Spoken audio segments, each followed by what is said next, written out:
कर रही साध संगत जी, वाहिगुरू जी का खालसा, वाहिगुरू जी की फतेह। गुरु ग्रंथ ਸਾਹਿਬ जी ਦੀ ਚੱਲ ਰਹੀ ਲੜੀਵਾਰ ਵਿਚਾਰਾਂ ਵਿੱਚ ਅੱਜ ਅੰਕ ਨੰਬਰ 1060 ਤੋਂ ਅੱਗੇ ਪਾਠ ਕਰਨਾ ਹੈ। ਮਾਰੂ ਰਾਗ ਵਿੱਚ ਮਹਿਲਾ ਤੀਜਾ ਧੰਨ ਧੰਨ ਗੁਰੂ ਅਮਰਦਾਸ ਜੀ ਦੇ ਉਚਾਰਨ ਕੀਤੇ ਹੋਏ ਸੋਲਿਆਂ ਦੇ ਪਾਠ ਚੱਲਦੇ ਹਨ, ਜਿਸ ਵਿੱਚ 16ਵੇਂ ਸੋਲੇ ਦੇ 8 ਪਦਿਆਂ ਤੱਕ ਕੱਲ ਪਾਠ ਹੋਏ ਸਨ। ਅੱਜ ਅੱਗੋਂ ਪਾਠ ਕਰਨਾ। आपे सतगुर मेले पूरा, सच्चा शब्द महाबल सूरा। आपे मेले दे वड्याई, सच्चे स्यों चित लाएंदा। आपे सतगुर मेले पूरा, सच्चा शब्द महाबल सूरा। आपे मेले दे वड्याई, सच्चे स्यों चित लाएंदा। आपे सतगुर मेले पूरा। परमात्मा दे बनाए हुक्म विच ही आपे सतगुर मेले पूरा, उसदे बनाए हुक्म विच ही जदों सच दी राह ते मनुख टुरना करदा है ते आपे सतगुर ते आपे ही सतगुरु दे नाल उसदे बनाए हुक्म विच ही सतगुरु दे नाल मिलाप हो जांदा है ते मेले पूरा। जिसदा सतगुरु नाल मिलाप हो गया वो पूरा हो जाता है, पूरे गुणा नाल भरपूर हो जाता है। या इंज समझ लईए कि पूरे सतगुरु दे नाल परमात्मा दे बनाए हुक्म विच मिलाप हो जाता है। सच्चा शब्द महाबल सूरा, सच्चा शब्द सदा थिर परमात्मा दे हुक्म, परमात्मा दे इंज समझिए शब्द दे नाल रलिया अटल हुक्म विच जदों सुरत टिक जाती है। महाबल सूरा उसका मनुख, वो मनुख, उस मनुख का मन मानो महाबल सूरा हो जाता है। महाबल सूरा तो की भाव है? सूरमा बन जाना। ਅਸੀਂ ध्यान दईए ना, सूरमा बनन तो की भाव है? साडे मन दे उत्ते माया दे मोह का प्रभाव पैंदा है, ਅਸੀਂ डावाडोल हो जाते हैं। ਅਸੀਂ साडे उत्ते माया प्रभाव पाती है, विकार प्रभाव पाते हैं। ਅਸੀਂ विकारां दी अधीनगी विच ਅਸੀਂ विकारां कोलों हार जाते हैं। विकारां नूं भी महाबली कहा जाता है कि विकार भी महाबली है।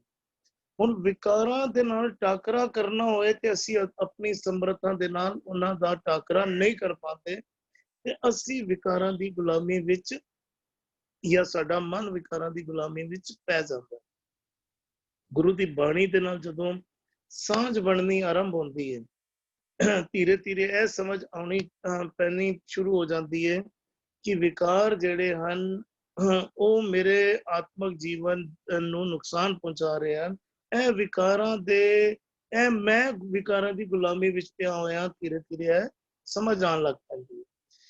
ਜਦੋਂ ਮਨੁੱਖ ਨੂੰ ਇਹ ਗੱਲ ਸਮਝ ਆਉਣ ਲੱਗ ਪੈਂਦੀ ਹੈ ਕਿ ਮੈਂ ਵਿਕਾਰਾਂ ਤੋਂ ਬਚਣਾ ਹੈ, ਜਦੋਂ ਮਨੁੱਖ ਦਾ ਇਹ ਗੱਲ ਸਮਝ ਆ ਜਾਂਦੀ ਹੈ ਕਿ ਮੈਂ ਗੁਲਾਮੀ ਵਿੱਚ ਹਾਂ ਤੇ ਉਹ ਫਿਰ ਉਪਰਾਲਾ ਆਰੰਭ ਕਰਦਾ ਹੈ। ਗੁਰੂ ਦੀ ਬਾਣੀ ਤੋਂ, ਗੁਰੂ ਦੀ ਬਾਣੀ ਦੇ ਚਾਨਣ ਤੋਂ ਇਹ ਉਪਰਾਲਾ ਆਰੰਭ ਕਰਦਾ ਹੈ ਕਿ ਮੈਂ ਵਿਕਾਰਾਂ ਤੋਂ ਬਚਾਂ।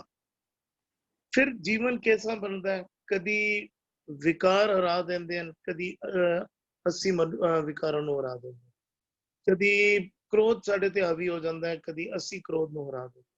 ਔਰ ਸਹਿਜੇ ਸਹਿਜੇ ਜਦੋਂ ਬਾਣੀ ਦੇ ਨਾਲ ਮਿਲਾਪ ਹੋ ਜਾਂਦਾ ਹੈ, ਸੱਚਾ ਸ਼ਬਦ, ਜਦੋਂ ਸੱਚੇ ਸ਼ਬਦ ਵਿੱਚ ਸੁਰਤ ਪੂਰੀ ਤਰ੍ਹਾਂ ਤੋਂ ਟਿਕ ਜਾਂਦੀ ਹੈ, ਜਦੋਂ ਮਿਲਾਪ ਹੋ ਜਾਂਦਾ ਹੈ, ਜਦੋਂ ਮਨ ਸੱਚੇ ਸ਼ਬਦ ਨੂੰ ਤੋਂ ਪਤੀਜ ਜਾਂਦਾ ਹੈ ਤੇ ਮਾਨੋ ਉਹ ਮਨ ਮਹਾਬਲ ਸੂਰਾ ਹੋ ਜਾਂਦਾ ਹੈ, ਸੂਰਮਾ ਬਣ ਜਾਂਦਾ ਹੈ। ਹੁਣ ਵਿਕਾਰ ਜਿਹੜੇ ਹਨ ਉਹਨੂੰ ਹਰਾ ਨਹੀਂ ਪਾਉਂਦੇ, ਆਪਣੀ ਗੁਲਾਮੀ ਵਿੱਚ ਲੈ ਨਹੀਂ ਪਾਉਂਦੇ। ਕਾਮ ਆਉਂਦਾ ਹੈ ਪਰ ਹਰਾ ਨਹੀਂ ਪਾਉਂਦਾ। ਕ੍ਰੋਧ, ਲੋਭ, ਮੋਹ, ਅਹੰਕਾਰ ਸਭ ਮੈਲ ਜਿਹੜੀ ਹੈ ਆਉਂਦੀ ਹੈ, लेकिन हुण उस मनुख के मन के उत्ते प्रभाव नहीं पा पाते, क्योंकि हुण वो महाबल सूरा उसका मन बन गया है। मानो वो हर टाकरे ते हुण जेतू होके निकलता है। ऐसी नू पूरा किया जाता है, ऐसी नू सूरा किया जाता है। सच्चे शब्द महाबल सूरा, आपे मेले दे वड्याई, सच्चे से स्यों चित लाएंदा। सब कुछ परमात्मा दे मानो हुक्म विच ही वरत रहा है। परमात्मा दा हुक्म, परमात्मा ने नियम ही इस तरह के बनाए हैं। ਜਦੋਂ ਅਸੀਂ ਝੂਠ ਨਾਲ ਜੁੜਨਾ ਕਰਦੇ ਹਾਂ ਤੇ ਆਤਮਕ ਮੌਤ ਤੇ ਮਰਦੇ ਰਹਿੰਦੇ ਹਾਂ, ਗੁਲਾਮੀ ਵਾਲਾ ਜੀਵਨ ਬਤੀਤ ਕਰਦੇ ਹਾਂ। ਜਦੋਂ ਅਸੀਂ ਸੱਚ ਨਾਲ ਜੁੜਨਾ ਕਰਦੇ ਹਾਂ ਤੇ ਆਜ਼ਾਦੀ ਵਾਲਾ ਜੀਵਨ ਬਤੀਤ ਕਰਦੇ ਹਾਂ, ਆਨੰਦ ਵਾਲਾ ਜੀਵਨ ਬਤੀਤ ਕਰਦੇ ਹਾਂ ਤੇ ਆਪੇ ਮੇਲੇ ਦੇ ਵਡਿਆਈ ਸੱਚ ਨਾਲ ਜੁੜਿਆ ਮਾਨੋ ਮਾਨ ਪ੍ਰਾਪਤ ਹੁੰਦਾ ਹੈ, ਵਡਿਆਈ ਮਿਲਦੀ ਹੈ। ਇਹ ਵੀ ਉਸ ਪ੍ਰਮਾਤਮਾ ਦੇ ਹੁਕਮ ਵਿੱਚ ਹੀ ਵਰਤ ਰਿਹਾ, ਸੱਚੇ ਸੀ ਉਚਿਤ ਲਾਇੰਦਾ। ਉਸ ਜਦੋਂ ਸ਼ਬਦ ਨਾਲ ਜੁੜਦਾ ਹੈ ਤੇ ਸੱਚੇ ਸੀ ਉਚਿਤ ਲਾਇੰਦਾ ਚਿੱਤ ਜਿਹੜਾ ਹੈ ਗਿਆਨ ਦੇ ਚਾਨਣ ਵਿੱਚ ਜੁੜਿਆ ਰਹਿੰਦਾ ਹੈ, ਗਿਆਨ ਦੀ ਰੋਸ਼ਨੀ ਦੇ ਅੰਦਰ ਟਿਕਿਆ ਰਹਿੰਦਾ। ਅਸੀਂ ਧਿਆਨ ਦੇਈਏ ਨਾ, ਕੱਲ ਵੀ ਸੁਖਵਿੰਦਰ ਵੀਰ ਜੀ ਨੇ ਕੱਲ ਜਦੋਂ ਵਿਚਾਰ ਚੱਲਦੇ ਸਨ ਇੱਕ ਗੱਲ ਕਹੀ ਸੀ ਕਿ ਪਰਮਾਤਮਾ ਸਾਨੂੰ ਆਨੰਦ ਵਾਲਾ ਜੀਵਨ ਦੇ ਰਿਹਾ, ਕੁਝ ਇਸ ਤਰ੍ਹਾਂ ਦੀ ਉਹਨਾਂ ਨੇ ਪੰਕਤੀ ਕਹੀ ਸੀ। ਅਸੀਂ ਧਿਆਨ ਦੇਈਏ, ਇੱਕ ਘਰ ਦੇ ਵਿੱਚ ਵੱਡਾ ਹੁੰਦਾ ਹੈ ਨਾ, ਹਮੇਸ਼ਾ ਬੱਚੇ ਦਾ ਭਲਾ ਚਾਹੁੰਦਾ ਹੈ। ਜਿਹੜਾ ਵੱਡਾ, ਉਹ ਹਮੇਸ਼ਾ ਹਰ ਥਾਂ ਤੇ ਉਹਦੀ ਰਾਖੀ ਕਰਨਾ ਚਾਹੁੰਦਾ ਹੈ ਕਿ ਕਿਧਰੇ ਮੇਰੇ ਬੱਚੇ ਨੂੰ ਨੁਕਸਾਨ ਨਾ ਪਹੁੰਚ ਜਾਏ। ਇੱਕ ਉਦਾਹਰਨ ਦਾ ਸਹਾਰਾ ਲੈ ਕੇ ਗੱਲ ਕੰਪਲੀਟ ਕਰਨ ਦੀ ਚੇਸ਼ਟਾ ਕਰ ਰਿਹਾ। ਇੱਕ ਬੱਚਾ, ਜਿਸ ਤਰ੍ਹਾਂ ਕੋਈ ਬਿਲਕੁਲ ਛੋਟਾ ਬੱਚਾ ਬੈਠਾ ਹੋਇਆ, ਅਕਸਰ ਸਾਡੇ ਘਰ, ਸਾਰਿਆਂ ਦੇ ਘਰ ਇਹ ਗੱਲ ਵਾਪਰਦੀ ਹੋਣੀ ਹੈ, ਟੇਬਲ ਤੇ ਗਰਮ ਪਿਆਲਾ ਚਾਹ ਦਾ ਪਿਆ ਹੋਏ, ਬੱਚਾ ਕਈ ਵਾਰੀ ਹੱਥ ਮਾਰ ਕੇ ਕੋਸ਼ਿਸ਼ ਕਰਦਾ ਕਿ ਮੈਂ ਚਾਹ ਦਾ ਪਿਆਲਾ ਖਿੱਚ ਲਵਾਂ।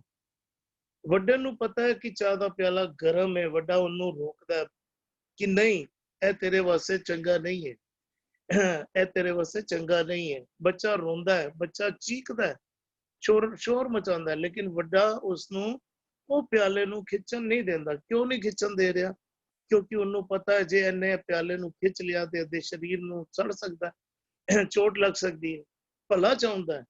ਗੁਰੂ ਮੇਰੇ ਸੰਗ ਸਦਾ ਹੈ ਨਾਲੇ, ਗੁਰੂ ਸਦੀਵ ਸਾਡਾ ਭਲਾ ਚਾਹੁੰਦੇ ਹਨ, ਹਰ ਥਾਂ ਤੇ ਸਾਡਾ ਸਦਾ ਭਲਾ ਚਾਹੁੰਦੇ ਹਨ। ਅਸੀਂ ਪਦਾਰਥਾਂ ਨੂੰ ਦੇਖ ਕੇ ਉਸ ਬੱਚੇ ਦੀ ਤਰ੍ਹਾਂ ਕਈ ਵਾਰੀ ਰੋਲਾ ਪਾ ਰਹੇ ਹੁੰਦੇ ਆ। ਕਈ ਵਾਰੀ ਸਾਨੂੰ ਉਹ ਪਦਾਰਥ ਪ੍ਰਾਪਤ ਹੁੰਦੇ ਹਨ, ਕਈ ਵਾਰੀ ਨਹੀਂ ਪ੍ਰਾਪਤ ਹੁੰਦੇ। ਸਾਡੀ ਸਮਝ ਵਿੱਚ ਨਹੀਂ ਆਉਂਦਾ ਕਿ ਇਹ ਸਾਡੇ ਲਈ ਚੰਗਾ ਹੈ ਜਾਂ ਭੈੜਾ ਹੈ, ਪਰ ਗੁਰੂ ਉਹ ਸਮਝ ਦੇ ਦਿੰਦਾ ਹੈ ਕਿ ਅਸੀਂ ਉਹ ਪਰਖ ਆਪ ਕਰ ਸਕੀਏ ਕਿ ਕੀ ਮੇਰੇ ਲਈ ਭਲਾ ਹੈ, ਕੀ ਮੇਰੇ ਲਈ ਭਲਾ ਨਹੀਂ ਹੈ। ਤੇ ਗੁਰੂ ਮੇਰੇ ਸੰਗ ਸਦਾ ਨਾਲੇ, ਗੁਰੂ ਦੇ ਗਿਆਨ ਦੇ ਚਾਨਣ ਵਿੱਚ ਜੀਵਨ ਬਤੀਤ ਕਰਨਾ ਕਰੀਏ। ਤੇ ਉੱਥੇ ਹੀ ਗੁਰੂ ਸਾਹਿਬ ਅੱਜ ਵੀ ਸਮਝਾਣਾ ਕਰ ਰਹੇ ਹਨ, ਸੱਚੇ ਸ਼ਬਦ ਮਹਾਬਲ ਸੂਰਾ, ਉਹ ਚਾਨਣ ਵਿੱਚ ਫਿਰ ਜੀਵਨ ਬਤੀਤ ਕਰਨ ਲੱਗ ਪੈਂਦਾ ਹੈ। ਮਨੁੱਖ ਜਿਹੜਾ ਹੈ ਉਸ ਗਿਆਨ ਦੇ ਚਾਨਣ ਵਿੱਚ ਜੀਣ ਲੱਗ ਪੈਂਦਾ ਹੈ। ਜੀ ਹਰਵਿੰਦਰ ਵੀਰ ਜੀ। ਜਿਹੜਾ ਹੁਣ ਸਤਬੀਰ ਵੀਰ ਜੀ ਜਿਹੜਾ ਗੱਲ ਕਰਦੇ ਪਏ ਨਾ ਬੱਚੇ ਦੀ, ਇਹਦਾ ਇੱਕ ਗੁਰਬਾਣੀ ਦੀ ਪੰਕਤੀ ਆਉਂਦੀ ਹੈ, ਕਹਿੰਦੇ ਨੇ ਚੰਚਲ ਮਤ ਬਾਰਕ ਬਪਰੇ ਕੀ, ਸਰਪ ਅਗਨ ਕਰ ਮੇਲੇ। ਉਹ ਸੱਪ ਨੂੰ, ਅੱਗ ਨੂੰ ਹੱਥ ਪਾਣਾ ਚਾਹੁੰਦਾ ਹੈ। ਚੰਚਲ ਮਤ ਬਾਰਕ ਬਪਰੇ ਕੀ, ਸਰਪ ਅਗਨ ਕਰ ਮੇਲੇ, ਮਾਤ ਪਿਤਾ ਕੰਠ ਲਾਏ ਰਾਖੈ, ਆਨੰਦ ਸਹਿਜ ਤਬ ਖੇਡੈ। ਇੱਥੇ ਵੀ ਜਿਹੜਾ ਸ਼ਬਦ, ਮੈਂ ਤਾਂ ਜਸਟ ਇੱਕ ਜਿਹੜਾ ਸਤਬੀਰ ਨੇ ਗੱਲ ਕੀਤੀ ਉਹਦੀ ਲਾਈਨ ਦਿਮਾਗ 'ਚ ਮੈਂ ਕੋਟ ਕਰਦਾ ਪਿਆ ਸੀ। ਇੱਥੇ ਜਿਹੜਾ ਸ਼ਬਦ ਹੈ ਉਹ ਕਹਿੰਦਾ ਵੀ ਆਪੇ ਸਤਿਗੁਰ ਮੇਲੇ ਪੂਰਾ, ਪੂਰੇ ਸਤਿਗੁਰ ਦੇ ਨਾਲ ਮਿਲਾਪ ਦੀ ਵਿਉਂਤ ਜਿਹੜੀ ਹੈ ਨਾ, ਜਾਂ ਕਹਿ ਲਓ ਅਸੀਂ ਕਹਿੰਦੇ ਵੀ ਆਪ ਸੱਚ ਭਾਵੈ ਤਿਸ ਸੱਚ। ਵੀ ਜੇ ਇੱਕ ਉਹ ਹੋਰ ਸ਼ਬਦ ਆਉਂਦਾ, ਕਹਿੰਦਾ ਨੇ ਬਿਰਹਾ ਬਿਰਹਾ ਆਖੀਏ, ਬਿਰਹਾ ਤੂੰ ਸੁਲਤਾਨ, ਜਿਤ ਤਨ ਬਿਰਹੋ ਨਾ ਉਪਜੈ, ਸੋ ਤਨ ਜਾਨ ਮਸਾਨ। ਜਿਹੜਾ ਪਹਿਲਾ ਕੰਮ ਹੈ ਨਾ, ਅਸੀਂ ਲਾਸਟ ਟਾਈਮ ਗੱਲ ਕੀਤੀ ਸੀ, ਇੱਕ ਉਹ ਧਰਮ ਖੰਡ ਜਿਹੜਾ ਹੈ ਨਾ, ਰਾਤੀ ਨੂਤੀ ਥਿੱਤੀਵਾਰ ਪੌਣ ਪਾਣੀ ਅਗਨੀ ਪਾਤਾਲ, ਤਿਸ ਵਿੱਚ ਧਰਤੀ ਥਾਪ ਰੱਖੀ ਧਰਮਸਾਲ, ਤਿਸ ਵਿੱਚ ਜੀ ਜੁਗਤ ਕੇ ਰੰਗ, ਤਿਨਕੇ ਨਾਮ ਕਰਮੀ ਕਰਮੀ ਹੋਏ ਵਿਚਾਰ, ਸੱਚਾ ਆਪ ਸੱਚਾ ਦਰਬਾਰ, ਤਿੱਥੇ ਸੁਹਣ ਪੰਜ ਪ੍ਰਵਾਨ, ਨਦਰੀ ਕਰਮ ਪਵੇ ਨਿਸ਼ਾਨ। ਜਦੋਂ ਸਾਡਾ ਫੇਥ ਇੱਕ ਵਾਰ ਵੀ ਇਹ ਰੱਬ ਕੋਈ ਹੈ, ਰੱਬ ਵਾਲੀ ਹੋਂਦ ਹੈ, ਰੱਬ ਨਿਆਂ ਕਰਦਾ ਹੈ, ਰੱਬ ਕਰਮਾਂ ਨੂੰ ਵਾਚਦਾ ਹੈ, ਸਾਡੀ ਇੱਕ ਵਾਰ the moment we enter into ਧਰਮ ਖੰਡ, ਫਿਰ ਗਿਆਨ ਖੰਡ ਤੱਕ ਦਾ ਰਾਹ ਪਰਮਾਤਮਾ ਆਪ ਬਣਾਉਂਦਾ ਹੈ ਪੂਰੇ ਗੁਰੂ ਦੇ ਨਾਲ। ਕਹਿੰਦੇ ਉਹ ਧਰਮ ਖੰਡ ਕਾ ਇਹ ਧਰਮ, ਫਿਰ ਕਹਿੰਦੇ ਨੇ ਗਿਆਨ ਖੰਡ ਕਾ ਜਿਹੜਾ ਚਾਲੂ ਹੋ ਜਾਂਦਾ ਹੈ। ਵੀ ਜੇ ਰੱਬ ਨੂੰ ਭਾਉਂਦਾ ਕੀ ਹੈ, ਰੱਬ ਨੂੰ ਸੱਚ ਸੱਚਾ ਭਾਉਂਦਾ, ਜੇ ਕਿਸੇ ਬੰਦੇ ਦਾ ਮਨ ਉਸ ਪਾਸੇ ਜੁੜ ਜਾਵੇ ਕਿ ਨਹੀਂ ਮੈਂ ਸੱਚ ਵਾਲੇ ਪਾਸੇ ਟੁਰਨਾ ਹੈ, ਰੱਬ ਹੈ। ਜਿਹੜਾ ਬੰਦਾ ਤੇ ਰੱਬ ਤੋਂ ਮੁਨਕਰ ਹੈ, ਉਹਨੂੰ ਤੇ ਉਹਨਾਂ ਦੇ ਕੋਈ ਨਾ ਕੋਈ ਐਫਰਟ ਕਰਨਾ ਹੈ ਤੇ ਲੇਕਿਨ ਰੱਬ ਆਪੇ ਸਤਿਗੁਰ ਮੇਲੇ ਪੂਰਾ, ਪੂਰੇ ਸਤਿਗੁਰ ਦੇ ਨਾਲ ਮਿਲਾਪ ਦੀ ਵਿਉਂਤ ਪ੍ਰਮਾਤਮਾ ਆਪ ਬਣਾਉਂਦਾ ਹੈ। ਸੱਚੇ ਸ਼ਬਦ ਮਹਾਬਲ ਸੂਰਾ, ਗੁਰੂ ਦੇ ਸੱਚੇ ਸ਼ਬਦਾਂ ਦੇ ਗਿਆਨ ਦੇ ਨਾਲ ਜੁੜ ਕੇ ਜਿਹੜਾ ਬੰਦਾ ਹੈ ਉਹ ਫਿਰ ਮਹਾਬਲੀ ਸੂਰਾ ਬਣ ਜਾਂਦਾ ਹੈ। ਭਾਵ ਉਹ ਵਿਕਾਰਾਂ ਦੇ ਨਾਲ ਟਾਕਰੇ ਲਈ ਤਿਆਰ ਹੋ ਜਾਂਦਾ ਹੈ। ਇੱਕ ਦੂਜਾ ਸ਼ਬਦ ਜਿਹਦੇ ਕਹਿੰਦੇ ਵਾਤ ਵੱਜਣ ਟਮਕ ਭੇਰੀਆਂ, ਮਲ ਲੱਥੇ ਲੈਂਦੇ ਫੇਰੀਆਂ, ਨਿਹਤੇ ਪੰਜ ਜੁਆਨ ਮੈਂ ਗੁਰ ਥਾਪੀ ਦਿੱਤੀ ਕੰਡ ਜੀਓ। ਜਦੋਂ ਗੁਰੂ ਕਿਸੇ ਦੇ ਪਿੱਠ ਦੇ ਉੱਤੇ ਸ਼ਾਬਾਸ਼ੀ ਦਿੰਦਾ ਹੈ, ਉਹਨੂੰ ਇਹ ਜਗਤ ਰੂਪੀ ਅਖਾੜੇ ਵਿੱਚ ਭੇਜਦਾ ਹੈ। ਕਹਿੰਦਾ ਜਿਹੜੇ ਨਿਹਤੇ ਪੰਜ, ਨਿਹੱਤਾ ਕਰ ਦਿੱਤਾ ਮੈਨੇ ਉਹਨਾਂ ਨੂੰ। ਜਿਹੜੇ ਪੰਜ ਜੁਆਨ ਸਨ, ਇਹ ਕਾਮ, ਕ੍ਰੋਧ, ਲੋਭ, ਮੋਹ, ਵਿਕਾਰ, ਜਿਹੜੇ ਹਨ ਆਪ ਬੜੇ ਲੜਾਕੇ ਨੇ, ਬੜੇ ਡਾਢੇ ਨੇ, ਉਹ ਛੱਡਦੇ ਨਹੀਂ ਬੰਦੇ ਨੂੰ। ਲੇਕਿਨ ਕਹਿੰਦਾ ਜਿਹਨੂੰ ਗੁਰੂ ਦਾ ਥਾਪੜਾ ਮਿਲ ਜਾਏ, ਕਹਿੰਦਾ ਫਿਰ ਨਿਹਤੇ ਪੰਜ ਜੁਆਨ ਮੈਂ ਗੁਰ ਥਾਪੀ ਦਿੱਤੀ ਕੰਡ ਜਿਓ। ਉਹ ਇੱਕ ਹੋਰ ਸ਼ਬਦ ਆਉਂਦਾ, ਕਹਿੰਦਾ ਜਿਨ ਮਿਲ ਮਾਰੇ ਪੰਜ ਸੂਰਬੀਰ, ਐਸੋ ਕੌਣ ਬਲੀ ਰੇ। ਜਿਨੇ ਇਹ ਪੰਜ ਵਿਕਾਰਾਂ ਦਾ ਟਾਕਰਾ ਕਰਕੇ ਇਹਨਾਂ ਉੱਤੇ ਜਿੱਤ ਹਾਸਲ ਕਰ ਲਿੱਤੀ। ਵਿਰਲਾ ਹੀ ਬੰਦਾ, ਲੇਕਿਨ ਮਿਲੇਗਾ। ਰੱਬ ਜਦੋਂ ਰੱਬ ਖੁਸ਼ ਹੁੰਦਾ ਹੈ, ਜਾਂ ਰੱਬੀ ਭਾਣੇ ਵਿੱਚ ਕਹਿ ਲਓ ਸਾਨੂੰ, ਵੀ ਸਾਨੂੰ ਸੱਚ ਪਾਉਣਾ ਸ਼ੁਰੂ ਕਰਦਾ ਹੈ, ਰੱਬ ਸਾਡੇ ਤੇ ਕਿਰਪਾ ਕਰਦਾ ਹੈ, ਤੇ ਰੱਬੀ ਨਿਯਮਾਂ ਦੇ ਅਨੁਕੂਲ ਸਾਡਾ ਗੁਰੂ ਦੇ ਨਾਲ ਮਿਲਾਪ ਹੋ ਜਾਂਦਾ ਹੈ। ਜਿਹਦਾ ਗੁਰੂ ਦੇ ਨਾਲ, ਗੁਰੂ ਸ਼ਬਦਾਂ ਦੇ ਨਾਲ ਮਿਲਾਪ ਹੋ ਜਾਵੇ, ਉਹਦਾ ਜੀਵਨ ਇੱਕ ਸੂਰਮਾ ਵਾਲਾ ਬਿਲਡਨ ਉਹ ਬਣ ਜਾਂਦਾ ਹੈ। ਕਹਿੰਦੇ ਆਪੇ ਮੇਲੇ ਦੇ ਵਡਿਆਈ, ਇਹ ਜਿਹੜੀ ਨਾਮ ਦੀ ਵਡਿਆਈ ਜਿਹੜੀ ਮਿਲਣੀ ਸੀ ਨਾ ਸਾਨੂੰ ਗੁਰੂ ਦੇ ਰਾਹੀਂ, ਇਹਦੀ ਵਿਉਂਤ ਜਿਹੜਾ ਕੱਲ ਵੀ ਚੱਲਦਾ ਪਿਆ ਸੀ ਕਿ ਇਹ ਖੇਲ ਸਾਰਾ ਉਸ ਪਰਮਾਤਮਾ ਦਾ। ਉਹਨੇ ਉਹ ਕਿਸੇ ਨੂੰ ਪੁੱਛ ਕੇ ਨਹੀਂ ਚਲਾਉਂਦਾ ਪਿਆ, ਨਾ ਉਹ ਕਿਸੇ ਦੀ ਪਰਵਾਹ ਕਰਦਾ ਕਿ ਕੋਈ ਬੰਦਾ ਇਹਨੂੰ ਕਿਹਨੂੰ ਚੰਗਾ ਲੱਗਦਾ ਨਹੀਂ ਲੱਗਦਾ ਤੇ ਮੈਂ ਕੋਈ ਰੂਲ ਚੇਂਜ ਹੀ ਕਰ ਦੇਵਾਂ। ਨਹੀਂ, ਇਹ ਸਾਰੇ ਨਿਯਮ ਉਹਦੇ ਆਪਣੇ ਬਣਾਏ ਹੋਏ ਨੇ। ਕਹਿੰਦੇ ਇਹ ਚੱਲਦਾ ਇਸੇ ਤਰੀਕੇ ਦੇ ਨਾਲ ਹੈ। ਜਿਹਨੂੰ ਗੁਰੂ ਨਹੀਂ ਮਿਲੇਗਾ, ਕਹਿੰਦਾ ਮਤ ਕੋ ਭਰਮ ਭੁਲੇ ਸੰਸਾਰ, ਗੁਰ ਬਿਨ ਕੋਇ ਨਾ ਉਤਰਸ ਪਾਰ। ਰੱਬ ਆਪਣੀ ਬਖਸ਼ਿਸ਼ ਸਦਕਾ ਸਾਨੂੰ ਗੁਰੂ ਨਾਲ ਸਾਡਾ ਮਿਲਾਪ ਕਰਵਾ ਦਿੰਦਾ ਹੈ। ਜਿਹਦਾ ਗੁਰੂ ਨਾਲ ਮਿਲਾਪ ਹੋ ਜਾਂਦਾ ਹੈ, ਉਹ ਪੰਜਾਂ ਵਿਕਾਰਾਂ ਦੇ ਟਾਕਰੇ ਲਈ ਉਹਨੂੰ ਤਿਆਰ ਕਰ ਦਿੰਦਾ ਹੈ, ਉਹਨੂੰ ਮਹਾਬਲੀ ਸੂਰਾ ਬਣਾ ਦਿੰਦਾ ਹੈ। ਹੁਣ ਇਹ ਉਸ ਰੱਬ ਦੀ ਖੇਡ, ਕਹਿੰਦਾ ਆਪੇ ਮੇਲੇ ਦੇ ਵਡਿਆਈ, ਇਹ ਗੁਰੂ ਨਾਲ ਮਿਲਾ ਕੇ ਉਹਦੇ ਜੀਵਨ ਨੂੰ ਵਡਿਆਈ ਯੋਗ ਬਣਾ ਦਿੰਦਾ ਹੈ। ਉਹਦਾ ਜੀਵਨ ਜਿਹੜਾ ਨਾ ਇੱਕ ਪ੍ਰਵਾਨਿਤ ਜੀਵਨ ਜਿਹੜਾ ਹੈ, ਉਹ ਰੱਬ ਉਹਦੀ ਤਾਂ ਬਖਸ਼ਿਸ਼ ਕਰਦਾ ਹੈ। ਕਹਿੰਦਾ ਸੱਚੇ ਸਿਉ ਚਿਤ ਲਾਇਨ ਦਾ। ਫਿਰ ਐਸਾ ਬੰਦਾ ਜਿਹੜਾ ਹੈ ਨਾ, ਉਹ ਆਪਣਾ ਚਿੱਤ, ਕਹਿੰਦੇ ਸਾਚੀ ਲੇਵੇ ਬਿਨ ਦੇ ਨਿਮਾਨੀ, ਉਹਦਾ ਧਿਆਨ, ਉਹਦੀ ਸੁਰਤ ਹਮੇਸ਼ਾ ਗੁਰੂ ਦੇ ਸ਼ਬਦ ਵਿੱਚ ਜਿਹੜੀ ਹੈ ਨਾ, ਉਹ ਟਿੱਕੀ ਰਹਿੰਦੀ, ਤਾਂ ਕਿ ਮੇਰੇ ਕੋਲੋਂ ਜੀਵਨ ਵਿੱਚ ਕੋਈ ਐਸਾ ਕੰਮ ਨਾ ਹੋ ਜਾਵੇ ਜੋ ਗੁਰੂ ਨੂੰ ਜਾਂ ਮੇਰੇ ਰੱਬ ਨੂੰ ਪ੍ਰਵਾਨ ਨਹੀਂ ਹੈ। ਉਹ ਹਮੇਸ਼ਾ ਟਾਕਰੇ ਵਾਸਤੇ ਖਲੋਤਾ ਰਹਿੰਦਾ ਹੈ। ਹਾਂਜੀ ਜੀ ਜੀ ਵੀਰ ਜੀ, ਬਿਲਕੁਲ। ਚਿੱਤ ਲਾਉਣ ਦਾ ਮਤਲਬ ਹੈ ਗਿਆਨ ਦੇ ਚਾਨਣ ਵਿੱਚ ਸੁਰਤ ਟਿੱਕੀ ਰਹਿਣੀ, ਧਿਆਨ ਵਿੱਚ ਰਹਿਣਾ ਕਿ ਮੈਂ ਗਿਆਨ ਦੇ ਚਾਨਣ ਦੇ ਵਿੱਚ ਜਿਹੜਾ ਹੈ, ਮੇਰਾ ਕਿਧਰੇ ਮਨ ਜਿਹੜਾ ਹੈ ਡਾਵਾਂ ਡੋਲ ਨਾ ਹੋ ਜਾਏ। ਚਿੱਤ ਲਾਉਣ ਦਾ ਭਾਵ ਵੀ ਇਹੀ ਹੋਵੇ। ਜੀ ਵਿਦਰੀ ਭੂਆ ਜੀ। ਹਾਂਜੀ, ਆਪੇ ਸਤਿਗੁਰ ਮੇਵੇ ਪੂਰਾ, ਸੱਚੇ ਸ਼ਬਦ ਮਹਾਬਲ ਸੂਰਾ। ਸਤਿਗੁਰ ਗਿਆਨ ਹੈ, ਕੰਸੈਪਟ ਹੈ, ਹੁਕਮ ਹੈ। ਜਦੋਂ ਉਸ ਮਨ ਨੂੰ ਪੂਰੀ ਤਰ੍ਹਾਂ ਇਸ ਕੰਸੈਪਟ ਦੇ ਹੁਕਮ ਦੀ ਪਹਿਚਾਨ, ਹੁਕਮ ਵਿੱਚ ਚੱਲ ਪਿਆ, ਗਿਆਨ ਦਾ ਇਸਤੇਮਾਲ ਕੀਤਾ, ਗੁਣਾਂ ਦਾ ਇਸਤੇਮਾਲ ਕੀਤਾ, ਮਨ ਦੇ ਅੰਦਰ ਉਹ ਇੱਕ ਪ੍ਰਗਟ ਹੋ ਜਾਂਦਾ ਹੈ। ਕਿਉਂਕਿ ਗੁਣ ਇਕੁਅਲਸ ਟੂ ਵਨਨੈਸ। ਹੁਣ ਜਦੋਂ ਮਨ ਨੇ ਪੂਰੀ ਤਰ੍ਹਾਂ ਸਤਿਗੁਰ ਦਾ ਗਿਆਨ ਦਾ ਕੰਸੈਪਟ ਸਾਰਾ ਕੁਝ ਅੰਦਰ ਧਾਰ ਲਿੱਤਾ ਮਨ ਦੇ ਵਿੱਚ, ਤੇ ਮਨ ਦੇ ਵਿੱਚ ਉਹ ਇੱਕ ਪ੍ਰਗਟ ਹੋ ਗਿਆ। ਤੇ ਕਹਿੰਦੇ ਕਿ ਮੇਲੇ ਪੂਰਾ, ਉਸ ਇੱਕ ਦੇ ਨਾਲ ਮੇਲ ਹੋ ਗਿਆ। ਜਦੋਂ ਇਹ ਮੇਲ ਹੁੰਦਾ ਤੇ ਕਹਿੰਦੇ ਸ਼ਬਦ, ਸੱਚੇ ਸ਼ਬਦ ਮਹਾਬਲ ਸੂਰਾ, ਉਹ ਸਾਰਾ ਜਿਤਨਾ ਵੀ ਉਸ ਇੱਕ ਦਾ ਗਿਆਨ, ਉਸ ਸ਼ਬਦ ਦੇ ਰਾਹੀਂ ਜਿਸ ਦਿਨ ਮਨ ਨੂੰ ਪੂਰੀ ਤਰ੍ਹਾਂ ਕੱਢ ਲੈਂਦਾ, ਤੇ ਮਨ ਕੀ ਬਣ ਜਾਂਦਾ, ਇੱਕ ਤਾਕਤਵਰ ਸੂਰਮਾ, ਇੱਕ ਤਾਕਤਵਰ ਵਾਰੀਅਰ। ਉਹ ਆਪਣਾ ਇੱਕ ਕਿਲਾ ਤਿਆਰ ਕਰ ਲਿੱਤਾ ਮਨ ਦਾ। ਹੁਣ ਉਸ ਕਿਲੇ ਦੇ ਅੰਦਰ ਕੋਈ ਵੀ ਵਾਈਸਸ ਨਹੀਂ ਆ ਜਾਂਦਾ, ਕਿਉਂਕਿ ਮਨ ਇੱਕ ਤਾਕਤਵਰ ਸੂਰਮਾ ਬਣ ਚੁੱਕਾ। Is like a warrior who going to fight against the vices. ਆਪੇ ਮੇਲੇ ਦੇ ਵਡਿਆਈ। ਹੁਣ ਜਿਹੜੀ ਇਹ ਮੇਲ ਇਸ ਮਨ ਦੇ ਅੰਦਰ ਉਸ ਇੱਕ ਦੇ ਨਾਲ ਹੋਈ ਹੈ, ਇਸ ਨੂੰ ਅਸੀਂ ਕਹਿੰਦੇ ਕਿ ਇਹੀ ਵਡਿਆਈ ਹੈ, ਇਹੀ ਸ਼ਾਨ ਹੈ, ਇਹੀ ਕਿਰਪਾ ਹੈ। ਦਿਸ ਇਜ਼ ਦ ਗ੍ਰੇਟ, ਇਹੀ ਬਖਸ਼ਿਸ਼ ਹੈ। ਸੱਚੇ ਸਿਉ ਚਿਤ ਲਾਇਦਾ। ਇਸ ਸਮੇਂ ਉਸ ਮਨ ਦੇ ਅੰਦਰ ਉਹਦਾ ਪੂਰਾ ਪਰਿਵਾਰ, ਅੰਦਰ ਦੀ ਪੂਰੀ ਸ੍ਰਿਸ਼ਟੀ ਉਸ ਇੱਕ ਦੇ ਨਾਲ ਟਿਊਨਡ ਹੋ ਚੁੱਕੀ ਹੈ। ਹਾਂਜੀ ਜੀ ਜੀ ਭੂਆ ਜੀ, ਸ਼ਬਦ ਨਾਲ ਮਿਲਾਪ ਹੀ ਜਿਹੜੀ ਹੈ ਉਹਦੀ ਬਖਸ਼ਿਸ਼ ਹੈਗੀ।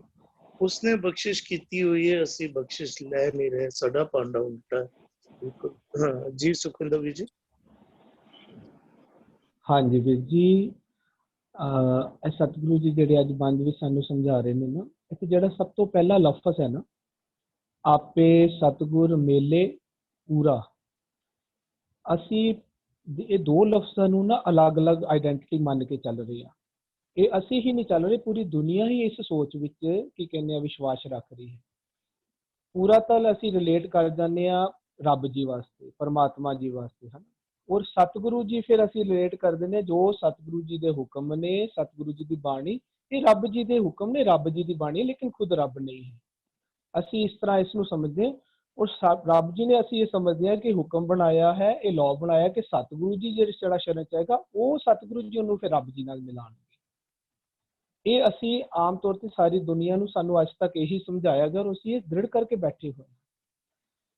ਗੁਰਬਾਣੀ ਵਿੱਚ ਸ਼ਬਦ ਆਉਂਦਾ ਹੈ, ਕਹਿੰਦੇ ਨੇ ਕਰ ਮਿੰਨਤ ਕਰ ਜੋਦੜੀ ਮੈਂ ਪ੍ਰਭ ਮਿਲਣੇ ਕਾ ਚਾਓ। ਇਹ ਉਹੀ ਸ਼ਬਦ ਹੈ। ਇਸੇ ਸ਼ਬਦ ਵਿੱਚ ਅੱਗੇ ਸਾਨੂੰ ਦੱਸਣਗੇ ਸਤਿਗੁਰੂ ਜੀ, ਕਹਿੰਦੇ ਨੇ ਜਦੋਂ ਅਸੀਂ ਜੋਦੜੀ ਕਰਦੇ ਹਾਂ ਨਾ, ਸਤਿਗੁਰੂ ਜੀ ਮੈਨੂੰ ਪ੍ਰਮਾਤਮਾ ਦੇ ਨਾਲ ਮੈਂ ਮਿਲਣਾ ਚਾਹੁੰਦਾ, ਕਰ ਮਿੰਨਤ ਕਰ ਜੋਦੜੀ, ਮੈਂ ਤੇਰੇ ਅੱਗੇ ਮਿੰਨਤ ਕਰ ਰਿਹਾ ਹਾਂ, ਹੱਥ ਜੋੜ ਕੇ ਤੇਰੇ ਅੱਗੇ ਅਰਦਾਸ ਕਰ ਰਿਹਾ ਹਾਂ, ਮੈਨੂੰ ਮੈਂ ਪ੍ਰਭ ਮਿਲਣੇ ਕਾ ਚਾਓ। ਪ੍ਰਭ ਨੂੰ ਤਾਂ ਅਸੀਂ ਰੱਬ ਜੀ ਨੂੰ ਹੀ ਪ੍ਰਭ ਕਹਿੰਦੇ ਹਾਂ ਨਾ, ਵੀ ਮੈਨੂੰ ਸਤਿਗੁਰੂ ਜੀ ਰੱਬ ਨੂੰ ਮਿਲਾ ਦਿਓ। ਫਿਰ ਉਸੇ ਇਹ ਸ਼ਬਦ ਵੀ ਸਤਿਗੁਰੂ ਜੀ ਅੱਗੇ ਜਾ ਕੇ ਕਹਿੰਦੇ ਜੋ ਇਸ ਤੁਕਾਂ ਦੇ ਨਾਲ ਬਿਲਕੁਲ ਪੂਰਾ ਟੁਕਦਾ, ਉਹ ਕਹਿੰਦੇ ਨੇ ਆਪੇ ਸਤਿਗੁਰ ਆਪ ਹਰ। ਜੋਰੇ ਗੱਲ ਕਰ ਰਹੇ ਨੇ ਸਤਿਗੁਰੂ ਜੀ, ਆਪੇ ਸਤਿਗੁਰ ਮੇਲੇ ਪੂਰਾ, ਜਿਸ ਨੂੰ ਪੂਰੇ ਨੂੰ ਅਸੀਂ ਸਮਝਦੇ ਹਾਂ ਰੱਬ, ਕਹਿੰਦੇ ਨੇ ਸਤਿਗੁਰੂ ਆਪ ਹੀ ਰੱਬ ਜੀ ਨਾਲ ਮਿਲਾਉਂਦਾ ਹੈ। ਸਤਿਗੁਰੂ ਆਪ ਰੱਬ ਜੀ ਨਹੀਂ ਹਨ, ਇਹ ਅਸੀਂ ਮੰਨਦੇ ਹਾਂ। ਗੁਰਬਾਣੀ ਆਖਦੀ ਹੈ, ਕਹਿੰਦੇ ਨੇ ਆਪੇ ਸਤਿਗੁਰ ਆਪ ਹਰ। ਸਤਿਗੁਰੂ ਹੀ ਉਹ ਆਪੇ ਹੀ ਸਤਿਗੁਰੂ ਹੈ, ਆਪੇ ਹੀ ਹਰ ਹੈ। ਫਿਰ ਕਹਿੰਦੇ ਨੇ ਆਪੇ ਮੇਲ ਮਿਲਾਏ, ਸਤਿਗੁਰੂ ਹੀ ਰੱਬ ਹੈ, ਸਤਿਗੁਰੂ ਦੀ ਬਾਣੀ ਹੀ ਨਿਰੰਕਾਰ ਹੈ, ਬਾਣੀ ਹੀ ਗੁਰੂ ਹੈ, ਬਾਣੀ ਗੁਰੂ, ਗੁਰੂ ਹੈ ਬਾਣੀ। ਫਿਰ ਕਹਿੰਦੇ ਨੇ ਬਾਣੀ ਵਾਵਾ ਬਾਣੀ ਨਿਰੰਕਾਰ ਹੈ। ਸਾਡਾ ਭਰੋਸਾ ਨਹੀਂ ਆ ਰਿਹਾ ਇਸ ਗੱਲ ਤੇ, ਅਸੀਂ ਸਤਿਗੁਰੂ ਜੀ ਨੂੰ ਤੇ ਰੱਬ ਜੀ ਨੂੰ ਅਲੱਗ ਸਮਝ ਰਹੇ ਹਾਂ। ਅਸੀਂ ਕਹਿੰਦੇ ਨਹੀਂ ਰੱਬ ਜੀ ਦੇ ਹੁਕਮ, ਰੱਬ ਜੀ ਦੀ ਬਾਣੀ, ਪਰਮਾਤਮਾ ਦੀ ਬਾਣੀ, ਪਰਮਾਤਮਾ ਦੇ ਹੁਕਮ ਕਰਕੇ ਅਸੀਂ ਦੋ ਚੀਜ਼ਾਂ ਬਣਾ ਲੈਨੇ, ਦੋ ਆਇਡੈਂਟੀਟੀ। ਵੀ ਪਰਮਾਤਮਾ ਇੱਕ ਅਲੱਗ ਹੈ, ਉਸੇ ਦੇ ਹੁਕਮ ਬਣਾਏ ਆ। ਪਰਮਾਤਮਾ ਹੁਕਮ ਰੂਪ ਕਿਵੇਂ ਹੋ ਸਕਦਾ? ਪਰਮਾਤਮਾ ਦੀ ਬਾਣੀ ਥੋੜੀ ਪਰਮਾਤਮਾ ਹੋ ਸਕਦੀ, ਪਰਮਾਤਮਾ ਤਾਂ ਬੜਾ ਵਿਅੰਤ ਹੈ। ਪਰਮਾਤਮਾ ਨੇ ਬਾਣੀ ਰਚੀ ਹੈ, ਪਰਮਾਤਮਾ ਥੋੜੀ ਬਾਣੀ ਉਹ ਰੂਪ ਹੋ ਸਕਦਾ। ਇਹੀ ਤਾਂ ਇसी ਨੂੰ ਤਾਂ ਕੂੜ ਦੀ ਪੰਦ ਆਖਦੇ ਨੇ ਨਾ। ਕਿਤਨੀ ਕਹਿੰਦੇ ਨੇ ਭਾਮੀਰੀ ਕੇ ਵਿੱਚ ਪਾੜ ਦੋ, ਇਤਨੇ ਚ ਬਰੀਕ ਸਾਡੇ ਵਿੱਚ ਪੜਦਾ ਹੈ ਰੱਬ ਜੀ ਤੇ ਸਾਡੇ ਮਿਲਾਪ ਨੂੰ। ਕੋਈ ਬਹੁਤਾ ਵੱਡਾ ਗੱਲ ਨਹੀਂ ਹੈ, ਬਹੁਤ ਛੋਟੀ ਜੀ ਗੱਲ ਹੈ। ਗੁਰਬਾਣੀ ਆਖ ਰਹੀ ਹੈ ਆਪੇ ਸਤਿਗੁਰ ਆਪ ਹਰ, ਆਪੇ ਮੇਲ ਮਿਲਾਏ। ਕਹਿੰਦੇ ਨੇ ਆਪ, ਉਹ ਆਪ ਹੈ ਨਾ ਜਿਸ ਨੂੰ ਆਪਾਂ ਪਰਮਾਤਮਾ ਕਹਿ ਲਈਏ, ਕਹਿੰਦੇ ਉਹ ਆਪ ਹੀ ਸਤਿਗੁਰੂ ਹੈ, ਆਪ ਹੀ ਹਰ ਹੈ। ਜਦੋਂ ਸਾਨੂੰ ਇਹ ਸਮਝ ਆ ਜਾਂਦੀ ਹੈ ਕਿ ਆਪ ਹੀ ਉਹ ਪਰਮਾਤਮਾ ਹੀ ਸਤਿਗੁਰੂ ਹੈ, ਪਰਮਾਤਮਾ ਆਪ ਹੀ ਹਰ ਹੈ, ਤੇ ਫਿਰ ਸਾਨੂੰ ਸਮਝ ਆ ਜਾਂਦੀ ਹੈ ਕਿ ਅਸੀਂ ਉਸ ਆਪ ਨਾਲ ਜੁੜਨਾ ਹੈ ਜੋ ਪਰਮਾਤਮਾ ਵੀ ਹੈ ਤੇ ਗੁਰੂ ਵੀ ਹੈ। ਜਦੋਂ ਮਨ ਫਿਰ ਆਪਣੇ ਵਿਚਾਰ ਛੱਡਦਾ ਹੈ, ਫਿਰ ਅਸੀਂ ਹੋਰ ਸਮਝ ਲਈਏ ਸਤਿਗੁਰੂ ਕੌਣ ਹੈ। ਜੇ ਸਤਿਗੁਰੂ ਹੀ ਪਰਮਾਤਮਾ ਹੈ, ਆਪ ਹਰ, ਆਪੇ ਸਤਿਗੁਰ ਆਪ ਹਰ, ਇਟ ਮੀਨਸ ਹਰ ਤੇ ਸਤਿਗੁਰ ਇੱਕੋ ਹੋਏ। ਫਿਰ ਗੁਰਬਾਣੀ ਆਖਦੀ ਹੈ ਸਤਿਗੁਰ ਕੀ ਬਾਣੀ ਸਤ ਸਰੂਪ ਹੈ। ਹੁਣ ਅਗਰ ਅਸੀਂ ਜਾਣਨਾ ਚਾਹੁੰਦੇ ਹਾਂ ਸਤ ਕੌਣ ਹੈ, ਕਹਿੰਦੇ ਨੇ ਨਾਮ ਸਤ, ਸਤ ਤੇ ਆਵਨਹਾਰ, ਆਪ ਸਤ, ਕੀਆ ਸਭ ਸਤ। ਸਤ ਕੌਣ ਹੈ? ਸਤਿਗੁਰ ਕੀ ਬਾਣੀ ਸਤ ਸਰੂਪ ਹੈ। ਫਿਰ ਕਹਿੰਦੇ ਨੇ ਅੰਮ੍ਰਿਤ ਬਾਣੀ ਹਰ ਹਰ ਤੇਰੀ, ਜਿਹਨੂੰ ਕਹਿੰਦੇ ਆਪੇ ਸਤਿਗੁਰ ਆਪ ਹਰ। ਕਹਿੰਦੇ ਨੇ ਸਤਿਗੁਰ ਪਰਮੇਸ਼ਰ ਮੇਰਾ। ਅੱਛਾ ਸਤਿਗੁਰੂ ਜੀ ਕੌਣ ਹੈ? ਕਹਿੰਦੇ ਸਤਿਗੁਰ ਬਚਨ ਬਚਨ ਹੈ ਸਤਿਗੁਰ। ਸਤਿਗੁਰ ਕੀ ਬਾਣੀ ਸਤ ਸਤ ਕਰ ਜਾਣੋ ਗੁਰ ਸਿੱਖੋ। ਫਿਰ ਸਤਿਗੁਰੂ ਜੀ ਗੁਰਬਾਣੀ ਸਾਨੂੰ ਹੋਰ ਕਹਿੰਦੇ ਨੇ, ਕਹਿੰਦੇ ਗੁਰ ਸਤਿਗੁਰ ਪਾਰ ਬ੍ਰਹਮ ਕਰ ਪੂਜੋ। ਇਹ ਸਾਨੂੰ ਹੁਕਮ ਹੈ। ਹੁਣ ਅਗਰ ਅਸੀਂ ਇਹ ਹੁਕਮ ਨੂੰ ਨਹੀਂ ਮੰਨਾਂਗੇ, ਫਿਰ ਅਸੀਂ ਕਿਉਂ ਆਪਣੇ ਆਪ ਨੂੰ ਇਹ ਕਹਿ ਰਹੇ ਹਾਂ ਫਿਰ ਵੀ ਅਸੀਂ ਸਤਿਗੁਰੂ ਜੀ ਦੇ ਸਿੱਖ ਹਾਂ। ਜਦੋਂ ਸਤਿਗੁਰੂ ਜੀ ਗੁਰਬਾਣੀ ਵਿੱਚ ਜਿਸਨਾਂ ਦੇ ਅੱਗੇ ਅਸੀਂ ਸਿਰ ਮੱਥਾ ਟੇਕਦੇ, ਉਹ ਕਹਿੰਦੇ ਨੇ ਗੁਰ ਸਤਿਗੁਰ ਪਾਰ ਬ੍ਰਹਮ ਕਰ ਪੂਜੋ। ਅਸੀਂ ਇਸ ਨੂੰ ਪਾਰ ਬ੍ਰਹਮ ਕਰਕੇ ਪੂਜਣਾ ਹੈ, ਪਾਰ ਬ੍ਰਹਮ ਕਰਕੇ ਹੀ ਮੰਨਣਾ ਹੈ। ਗੁਰ ਪਰਮੇਸ਼ਰ ਏਕੋ ਜਾਣ, ਇਹਨੂੰ ਪਾਰ ਬ੍ਰਹਮ ਕਰਕੇ ਪੂਜਣਾ ਹੈ। ਅਸੀਂ ਗੁਰ ਸਤਿਗੁਰ ਪਾਰ ਬ੍ਰਹਮ ਕਰ ਪੂਜੋ, ਇਸ ਨੂੰ ਇਸ ਤੋਂ ਘੱਟ ਕਰਕੇ ਨਹੀਂ ਪੂਜਣਾ। ਸਤਿਗੁਰੂ ਜੀ ਹੀ ਰੱਬ ਜੀ ਹਨ। ਇਹ ਬਾਰ-ਬਾਰ ਅਸੀਂ ਇੱਥੋਂ ਦੀ ਡਿਸਕਸ ਕਰ ਰਹੇ ਹਾਂ। ਇਹ ਵਾਲਾ ਜਿਹੜਾ ਪਲੇਟਫਾਰਮ ਤੇ ਅਸੀਂ ਗੱਲ ਕਰ ਰਹੇ ਹਾਂ, ਇਸ ਪਲੇਟਫਾਰਮ ਤੇ ਅਸੀਂ ਇਹੀ ਗੱਲ ਕਰਾਂਗੇ ਔਰ ਇਹੀ ਗੱਲ ਸਤਿਗੁਰੂ ਜੀ ਦੀ ਗੁਰਬਾਣੀ ਦੀ ਹੈ ਕਿ ਸਤਿਗੁਰੂ ਹੀ ਪਾਰ ਬ੍ਰਹਮ ਹੈ, ਪਾਰ ਬ੍ਰਹਮ ਪਰਮੇਸ਼ਰ ਸਤਿਗੁਰ ਇਹ ਦੋ ਅਲੱਗ-ਅਲੱਗ ਨਹੀਂ ਹਨ। ਆਪੇ ਸਤਿਗੁਰ ਆਪ ਹਰ ਦੋਨੋਂ ਇੱਕੋ ਚੀਜ਼ ਹਨ। ਗੁਰਬਾਣੀ ਵੀ ਇਹੀ ਆਖਦੀ ਹੈ, ਕਹਿੰਦੇ ਬਾਬਾ ਬਾਣੀ ਨਿਰੰਕਾਰ ਹੈ ਔਰ ਬਾਣੀ ਹੀ ਗੁਰੂ ਗੁਰੂ ਹੈ ਬਾਣੀ। ਜਿਹੜਾ ਮਨ ਇਹ ਸਮਝ ਲੈਂਦਾ ਹੈ ਉਹ ਫਿਰ ਜਦੋਂ ਸਤਿਗੁਰੂ ਦੀ ਸ਼ਰਨ ਚ ਆਉਂਦਾ ਹੈ, ਰੱਬ ਜੀ ਦੀ ਸ਼ਰਨ ਚ ਆਉਂਦਾ ਹੈ, ਸੱਚ ਦੀ ਸ਼ਰਨ ਚ ਆਉਂਦਾ ਹੈ, ਉਸ ਨੂੰ ਸੱਚ ਭਾਉਣ ਲੱਗ ਜਾਂਦਾ ਹੈ। ਜਿਸ ਨੂੰ ਸੱਚ ਇਹ ਸੱਚ ਰੂਪੀ ਸਤਿਗੁਰੂ ਜੀ, ਸੱਚ ਰੂਪੀ ਰੱਬ ਜੀ ਪਸੰਦ ਆਉਂਦੇ ਨੇ, ਕਹਿੰਦੇ ਨੇ ਕੀ ਹੁੰਦਾ ਵੈ, ਕਹਿੰਦੇ ਉਹ ਆਪ ਸੱਚ ਹੈ ਭਾਵੈ ਤਿਸ। ਜਿਸ ਨੂੰ ਵੀ ਸੱਚ ਪਸੰਦ ਆਵੇਗਾ, ਜਿਸ ਨੂੰ ਵੀ ਸੱਚ ਭਾ ਜਾਏਗਾ, ਉਹ ਵੀ ਸੱਚ ਸਰੂਪ ਹੋ ਜਾਂਦਾ ਹੈ। ਕਹਿੰਦੇ ਨੇ ਆਪ ਸੱਚ ਭਾਵੈ ਤਿਸ। ਇੱਥੇ ਵਿਸ਼ਰਾਮ ਦੇਣਾ, ਕਿਉਂਕਿ ਤਿਸ ਦੇ ਸੱਸੇ ਨੂੰ ਔਂਕੜ ਲੱਗਾ। ਆਪ ਸੱਚ ਭਾਵੈ ਤਿਸ ਸੱਚ, ਇਹ ਫਲ ਪ੍ਰਾਪਤ ਹੁੰਦਾ ਹੈ। ਜਦੋਂ ਅਸੀਂ ਸੱਚ ਨੂੰ, ਸਤਿਗੁਰੂ ਜੀ ਨੂੰ, ਰੱਬ ਜੀ ਨੂੰ ਪਸੰਦ ਕਰਾਂਗੇ ਤਾਂ ਅਸੀਂ ਸਤਿਗੁਰੂ ਜੀ ਦਾ ਸਰੂਪ ਹੋ ਜਾਵਾਂਗੇ। ਸਤਿਗੁਰੂ ਦਾ ਸਰੂਪ ਦਾ ਭਾਵ ਅਸੀਂ, ਮੈਂ ਜੋ ਬੋਲ ਰਿਹਾ ਲਫ਼ਜ਼ ਅਸੀਂ ਦਾ ਮਤਲਬ ਕੀ ਹੋਇਆ, ਅਸੀਂ ਹਾਂ ਵਿਚਾਰ। ਅਸੀਂ ਸਭ ਤੋਂ ਪਹਿਲਾਂ ਆਪਣੇ ਆਪ ਨੂੰ ਵਾਚ ਕਰ ਲਈਏ, ਆਪਣੇ ਤੇ ਧਿਆਨ ਫੋਕਸ ਕਰ ਲਈਏ। ਅਸੀਂ ਆਪਣੇ ਆਪ ਨੂੰ ਕੀ ਮੰਨ ਰਹੇ ਹਾਂ, ਅਸੀਂ ਬਾਡੀ ਨਹੀਂ ਹਾਂ, ਅਸੀਂ ਇਹ ਦੁਨਿਆਵੀ ਮਾਂ ਪਿਓ ਦੇ ਘਰ ਜੰਮੇ ਹੋਏ ਪੁੱਤਰ ਨਹੀਂ ਹਾਂ। ਅਸੀਂ ਇਹ ਦੁਨੀਆ ਦੇ ਵਿੱਚ, ਪੰਜਾਬ ਦੇ ਵਿੱਚ ਮੈਂ ਪੈਦਾ ਹੋਇਆ, ਮੈਂ ਪੰਜਾਬ 'ਚ ਇੱਕ ਪਟਿਆਲਾ ਸ਼ਹਿਰ ਵਿੱਚ ਰਹਿਣ ਵਾਲਾ ਇਨਸਾਨ ਨਹੀਂ ਹਾਂ। ਮੈਂ ਵਿਚਾਰ ਸਰੂਪ ਹਾਂ। ਮੇਰੇ ਧਿਆਨ ਜਿੱਥੇ ਟਿਕਦਾ ਉੱਥੋਂ ਜੋੜ ਮੇਰੇ ਵਿਚਾਰ ਬਣਦੇ ਨੇ, ਮੈਂ ਉਹ ਵਿਚਾਰ ਸਰੂਪ ਹਾਂ। ਉਸੇ ਨੂੰ ਹੀ ਮਨ ਆਖਿਆ ਜਾਂਦਾ, ਉਸੇ ਨੂੰ ਕਿਹਾ ਜਾਂਦਾ ਮਨ ਤੂੰ ਜੋਤ ਸਰੂਪ ਹੈ। ਗੁਰਬਾਣੀ ਸਾਡੇ ਧਿਆਨ ਨੂੰ ਸਿੱਖ ਆਖਦੀ ਹੈ, ਚੇਲਾ ਆਖਦੀ ਹੈ। ਕਹਿੰਦੇ ਨੇ ਸ਼ਬਦ ਗੁਰੂ ਪਰ ਸੁਰਤ ਤੁਨ ਚੇਲਾ। ਸਾਡੇ ਧਿਆਨ ਨੂੰ ਚੇਲਾ ਆਖਦੀ ਹੈ। ਤੇ ਧਿਆਨ ਦੇ ਨਾਲ ਕੀ ਪੈਦਾ ਹੁੰਦਾ, ਧਿਆਨ ਜਿੱਥੇ ਵੀ ਟਿਕਦਾ ਉੱਥੋਂ ਵਿਚਾਰ ਪ੍ਰਗਟ ਹੁੰਦੇ ਨੇ। ਸਾਡੇ ਧਿਆਨ ਜਦੋਂ ਸ਼ਬਦ ਵਿੱਚ ਟਿਕਦਾ ਹੈ ਤਾਂ ਸ਼ਬਦ ਦੇ ਨਾਲ ਸਾਡੇ ਵਿਚਾਰ ਸੱਚ ਸਰੂਪ ਬਣ ਜਾਂਦੇ ਨੇ। ਬਾਣੀ ਦੇ ਵਿਚਾਰ ਸਾਡੇ ਵਿਚਾਰ ਬਣ ਜਾਂਦੇ ਨੇ। ਉਸੇ ਨੂੰ ਆਖਦੇ ਨੇ ਭਾਵੈ ਤਿਸ ਸੱਚ। ਜਦੋਂ ਸਾਡੇ ਵਿਚਾਰ ਸਤਿਗੁਰੂ ਦੇ ਵਿਚਾਰਾਂ ਦੇ ਵਿੱਚ ਮਿਲ ਜਾਂਦੇ ਹਨ, ਅਸੀਂ, ਸਾਡੇ ਵਿਚਾਰ ਹੀ ਸਤਿਗੁਰੂ ਬਣ ਜਾਂਦੇ ਹਨ। ਭਾਵ ਸਾਡੇ ਵਿਚਾਰਾਂ ਵਿੱਚ ਤੇ ਸਤਿਗੁਰੂ ਜੀ ਦੇ ਵਿਚਾਰਾਂ ਵਿੱਚ ਕੋਈ ਫਰਕ ਨਹੀਂ ਰਹਿੰਦਾ। ਸਤਿਗੁਰੂ ਜੀ ਦੇ ਵਿਚਾਰਾਂ ਦੇ ਅਨੁਸਾਰ ਹੀ ਅਸੀਂ ਜੀਵਨ ਜੀਂਦੇ ਹਾਂ। ਫਿਰ ਉਸ ਤੋਂ ਬਾਅਦ ਕੀ ਹੁੰਦਾ ਹੈ, ਆਪੇ ਸਤਿਗੁਰ ਮੇਲੇ। ਕਿਸ ਨੂੰ ਮਿਲਦਾ ਹੈ, ਜਿਹੜੇ ਇਹਦੇ ਜੀ ਜੰਤ ਹਨ ਨਾ, ਬਾਕੀ ਸਾਰੇ ਜਿਹੜੇ ਇਹਦੇ ਪਰਿਵਾਰ ਦੇ ਬਾਕੀ ਮੈਂਬਰ ਹਨ ਉਹਨਾਂ ਨੂੰ ਵੀ ਮਿਲਦਾ ਹੈ। ਪਰਿਵਾਰ ਦੇ ਬਾਕੀ ਮੈਂਬਰਾਂ ਨੂੰ ਗੁਰਬਾਣੀ 'ਚ ਬੜੀ ਥਾਵਾਂ ਤੇ ਪਰਿਵਾਰ ਬਾਰੇ ਦੱਸਿਆ ਗਿਆ। ਕਹਿੰਦੇ ਨੇ ਹੁਣ ਕੀ ਕੀਤਾ, ਪਹਿਲਾਂ ਤਾਂ ਕਹਿੰਦੇ ਅਸੀਂ ਆਪਣੇ ਸਾਰੇ ਪਰਿਵਾਰ ਨੂੰ ਵਿਕਾਰਾਂ ਦੇ ਬੇੜੇ ਤੇ ਚੜਾਇਆ ਸੀ। ਹੁਣ ਕਿਹੜੇ ਬੇੜੇ ਤੇ ਚੜਾਏ, ਕਹਿੰਦੇ ਦੀਨ ਦਿਆਲ ਭਰੋਸੇ ਤੇਰੇ ਸਭ ਪਰਿਵਾਰ ਚੜਾਇਆ ਬੇਰੇ। ਕਹਿੰਦੇ ਹੁਣ ਜਾਂ ਤਿਸ ਭਾਵੈ ਤਾਂ ਹੁਕਮ ਮਨਾਵੈ। ਹੁਣ ਕਹਿੰਦੇ ਜਿਵੇਂ ਤੈਨੂੰ ਜਿਹੜਾ ਹੁਕਮ ਪਸੰਦ ਹੈ, ਕਹਿੰਦੇ ਸਾਨੂੰ ਵੀ ਉਹ ਹੁਕਮ ਮਨਾ।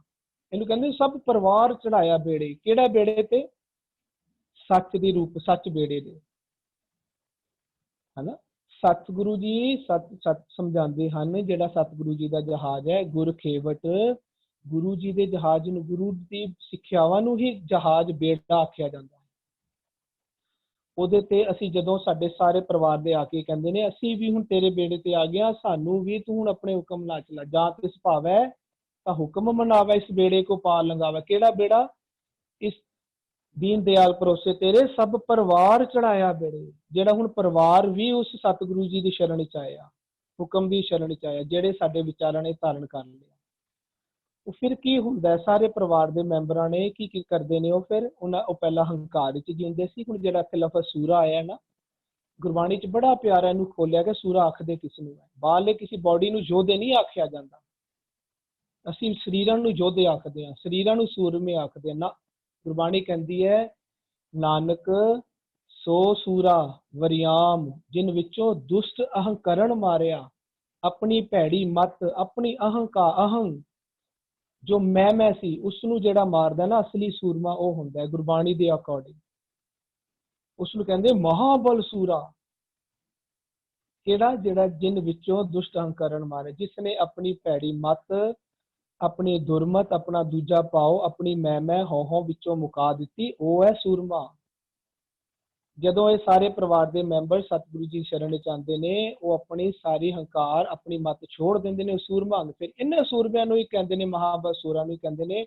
ਇਹ ਗਾਉਂਦੇ ਨੇ ਉਸ ਸਤਿਗੁਰੂ ਜੀ ਦੇ ਦਰਬਾਰ ਦੇ ਵਿੱਚ, ਉਸ ਮਨ ਰੂਪੀ ਰਾਜਾ ਜਿਹੜਾ ਹੁਣ ਸਤਿਗੁਰੂ ਜੀ ਦੇ ਵਿਚਾਰਾਂ 'ਚ ਮਰਜ ਹੋ ਚੁੱਕਾ ਹੈ। ਉਹਦੇ ਦਰਬਾਰ 'ਚ ਗਾਉਂਦੇ ਨੇ ਸੂਰਮੇ, ਕਿਵੇਂ ਕਹਿੰਦੇ ਨੇ, ਗਾਵੈ ਜੋਧ ਮਹਾਬਲ ਸੂਰਾ। ਜਪਜੀ ਸਾਹਿਬ ਦੀ ਜਿਹੜੀ ਆਉਂਦੀ ਹੈ ਨਾ, ਸੋ ਧਰ ਕਿਹਾ, ਸੋ ਉਹਦੇ ਅੱਗੇ ਜਾ ਕੇ ਆਖਦੇ ਨੇ ਗਾਵੈ ਜੋਧ ਮਹਾਬਲ ਸੂਰਾ। ਕਿਹੜੇ ਸੂਰਮੇ? ਆ ਵਾਲੇ ਸੂਰਮੇ ਆਉਂਦੇ ਆ, ਜਿਹੜਾ ਸੱਚੇ ਸ਼ਬਦ ਦੇ ਵਿੱਚ ਆਪਣੇ ਅੰਦਰੋਂ ਦੁਸ਼ਟ ਹੰਕਾਰ ਮਾਰ ਦਿੰਦੇ ਆ। ਇਹ ਉਹ ਮਹਾਬਲ ਸੂਰਮੇ ਹੁੰਦੇ ਨੇ। ਇਹ ਫਿਰ ਗਾਉਂਦੇ ਨੇ ਉਸ ਸੋ ਦਰ ਤੇ, ਸੋ ਘਰ ਵਿੱਚ, ਜਿੱਥੇ ਹੁਣ ਉਹ ਬੈਠਾ ਮਨ ਸਾਰਿਆਂ ਦੀ ਸੰਭਾਲ ਕਰ ਰਿਹਾ। ਭਾਵ ਜਿੱਥੇ ਹੁਣ ਸਤਿਗੁਰੂ ਜੀ ਦੇ ਵਿਚਾਰ ਰੂਪੀ ਸਾਡਾ ਮਨ, ਉਹ ਸਤਿਗੁਰੂ ਦੇ ਵਿਚਾਰ ਸਾਰਿਆਂ ਦੀ ਸੰਭਾਲ ਕਰਦਾ। ਉੱਥੇ ਗਾਉਂਦਾ ਕੌਣ ਹੈ? ਸਾਰੇ ਪਰਿਵਾਰ ਦੇ ਜੀ ਜਨ, ਜਿਹੜੇ ਹੁਣ ਸੂਰਮੇ ਬਣ ਚੁੱਕੇ ਨੇ ਹੰਕਾਰ ਦੂਰ ਕਰਕੇ। ਉਹ ਗਾਉਂਦੇ ਨੇ ਗਾਵੈ ਜੋਧ ਮਹਾਬਲ ਸੂਰਾ। ਇਹ ਉੱਥੇ ਗਾਉਂਦੇ ਨੇ ਉਸ ਦਰ ਤੇ, ਉਸ ਘਰ ਤੇ। ਇਹਨਾਂ ਨੂੰ ਇਹ ਵਡਿਆਈ ਮਿਲੀ ਕਿੱਥੋਂ? ਇੱਥੋਂ ਦੀ ਕਹਿੰਦੇ ਨੇ ਆਪੇ ਮੇਲੇ। ਇਹ ਉਹਦੀ ਸ਼ਰਨ ਚ ਆਏ ਸੀ, ਉਸ ਮਨ ਰਾਜੇ ਦੀ ਸ਼ਰਨ ਚ ਆਏ ਸੀ, ਜਿਹੜਾ ਮਨ ਨੇ ਆਪਣੀ ਈਗੋ ਛੋੜ ਕੇ ਸਤਿਗੁਰੂ ਜੀ ਦੇ ਸ਼ਬਦ ਵਿੱਚ ਲੀਨ ਹੋ ਗਿਆ ਸੀ। ਔਰ ਉਹ ਆਪੇ ਮੇਲੇ ਦੇ ਵਡਿਆਈ, ਉਹਨਾਂ ਨੇ ਇਹਨੂੰ ਆਪਣੇ ਉਸ ਸਤਿਗੁਰੂ ਦੀ ਮੱਤ ਨਾਲ ਮੇਲ ਕੇ ਵਡਿਆਈ ਦਿੱਤੀ ਸੀ। ਤਾਂ ਇਹ ਅੰਦਰ ਬੈਠ ਕੇ ਸਤਿਗੁਰੂ ਜੀ ਦੇ ਮਹਿਲ ਵਿੱਚ ਗਾ ਰਹੇ ਨੇ ਸੂਰਮੇ। ਹੁਣ ਇਹਨਾਂ ਸਾਰਿਆਂ ਦਾ ਚਿੱਤ ਉਸ ਸੱਚੇ ਦੇ ਵਿੱਚ ਚਿੱਤ ਲੱਗਿਆ ਹੋਇਆ। ਇਹ ਗਾਉਂਦੇ ਪਏ ਨੇ ਗਾਵੈ ਜੋਧ ਮਹਾਬਲ ਸੂਰਾ। ਇਹਨਾਂ ਨੂੰ ਇਹ ਵਡਿਆਈ ਇਸ ਲਈ ਦਿੱਤੀ ਕਿ ਇਹ ਸਾਰੇ ਸਤਿਗੁਰੂ ਦੀ ਸ਼ਰਨ ਚ ਆਏ, ਮਨ ਦੀ ਸ਼ਰਨ ਚ ਆਏ। ਜਿਹੜਾ ਮਨ ਹੁਣ ਸਤਿਗੁਰੂ ਜੀ ਦਾ ਸਰੂਪ, ਸਤਿਗੁਰੂ ਕੀ ਬਾਣੀ ਸਤ ਸਰੂਪ ਬਣ ਚੁੱਕਾ ਹੈ, ਬਾਣੀ ਦਾ ਰੂਪ ਬਣ ਚੁੱਕਾ ਹੈ। ਸਤਿਗੁਰ ਕੀ ਬਾਣੀ ਸਤ ਸਰੂਪ ਹੈ, ਗੁਰਬਾਣੀ ਬਣੀ ਹੈ, ਗੁਰਬਾਣੀ ਬਣ ਚੁੱਕਾ ਹੈ। ਭਾਵ ਗੁਰਬਾਣੀ ਦੇ ਸਿਧਾਂਤ, ਗੁਰਬਾਣੀ ਦੀ ਵਿਚਾਰਾਂ ਨੂੰ ਅਪਣਾ ਕੇ ਗੁਰਬਾਣੀ ਦੇ ਵਿਚਾਰਾਂ 'ਚ ਲੀਨ ਹੋ ਚੁੱਕਾ ਹੈ। ਇਸੇ ਨੂੰ ਹੀ, ਗੁਰਬਾਣੀ ਨੂੰ ਹੀ ਸਤਿਗੁਰੂ ਆਖਿਆ ਜਾਂਦਾ ਹੈ, ਗੁਰਬਾਣੀ ਨੂੰ ਹੀ ਰੱਬ ਆਖਿਆ ਜਾ ਰਿਹਾ ਹੈ। ਆਪੇ ਸਤਿਗੁਰ ਆਪ ਹਰ ਆਪੇ ਮੇਲ ਮਿਲਾਏ। ਉਹ ਫਿਰ ਸਾਚਾ ਸਾਹਿਬ ਬਣ ਜਾਂਦਾ ਹੈ। ਸਾਚਾ ਸਾਹਿਬ ਸਾਚ ਲਾਏ। ਉਹਦੀ ਵਡਿਆਈ ਵੀ ਸੱਚੀ, ਉਹਦਾ ਨਿਆਂ ਵੀ ਸੱਚਾ ਹੋ ਜਾਂਦਾ ਹੈ। ਇਹ ਵਡਿਆਈ ਦਿੰਦਾ ਹੈ। ਗੁਰਬਾਣੀ ਦੇ ਵਿੱਚ ਸਤਿਗੁਰੂ ਜੀ ਨੂੰ ਹੀ ਗੁਰੂ ਆਖਿਆ ਗਿਆ ਹੈ, ਸਤਿਗੁਰੂ ਨੂੰ ਹੀ ਪਰਮੇਸ਼ਰ ਆਖਿਆ ਗਿਆ ਹੈ। ਬਾਣੀ ਹੀ ਗੁਰੂ ਹੈ, ਬਾਣੀ ਹੀ ਨਿਰੰਕਾਰ ਹੈ। ਅਸੀਂ ਸਤਿਗੁਰੂ ਜੀ ਨੂੰ ਪਾਰ ਬ੍ਰਹਮ ਕਰਕੇ ਪੂਜਣਾ ਹੈ। ਗੁਰ ਸਤਿਗੁਰ ਪਾਰ ਬ੍ਰਹਮ ਕਰ ਪੂਜੋ। ਅਸੀਂ ਆਪਣੀ ਇਹ ਮੱਤ ਦੀ ਮੱਤ ਛੋੜ ਦੇਣੀ ਹੈ। ਅੱਜ ਤੱਕ ਸਾਨੂੰ ਇਹੀ ਸਮਝਾਇਆ ਗਿਆ ਹੈ ਕਿ ਅਸੀਂ ਮਰਨ ਤੋਂ ਬਾਅਦ ਪ੍ਰਮਾਤਮਾ ਦੇ ਦਰ ਤੇ ਜਾਵਾਂਗੇ ਤੇ ਉਹ ਸਾਡਾ ਲੇਖਾ ਕਰੇਗਾ। ਨਹੀਂ, ਉਸਨੇ ਇਹ ਹੁਕਮਾਂ ਵਿੱਚ ਸਾਜ ਕੇ ਹੁਕਮੇ ਰਹਿਆ ਸਮਾਈ। ਉਹ ਇਹਨਾਂ ਹੁਕਮਾਂ ਵਿੱਚ ਹੀ ਸਮਾ ਗਿਆ ਹੈ, ਇਹਨਾਂ ਹੁਕਮਾਂ ਵਿੱਚ ਸਮਾਇਆ ਹੋਇਆ ਹੈ।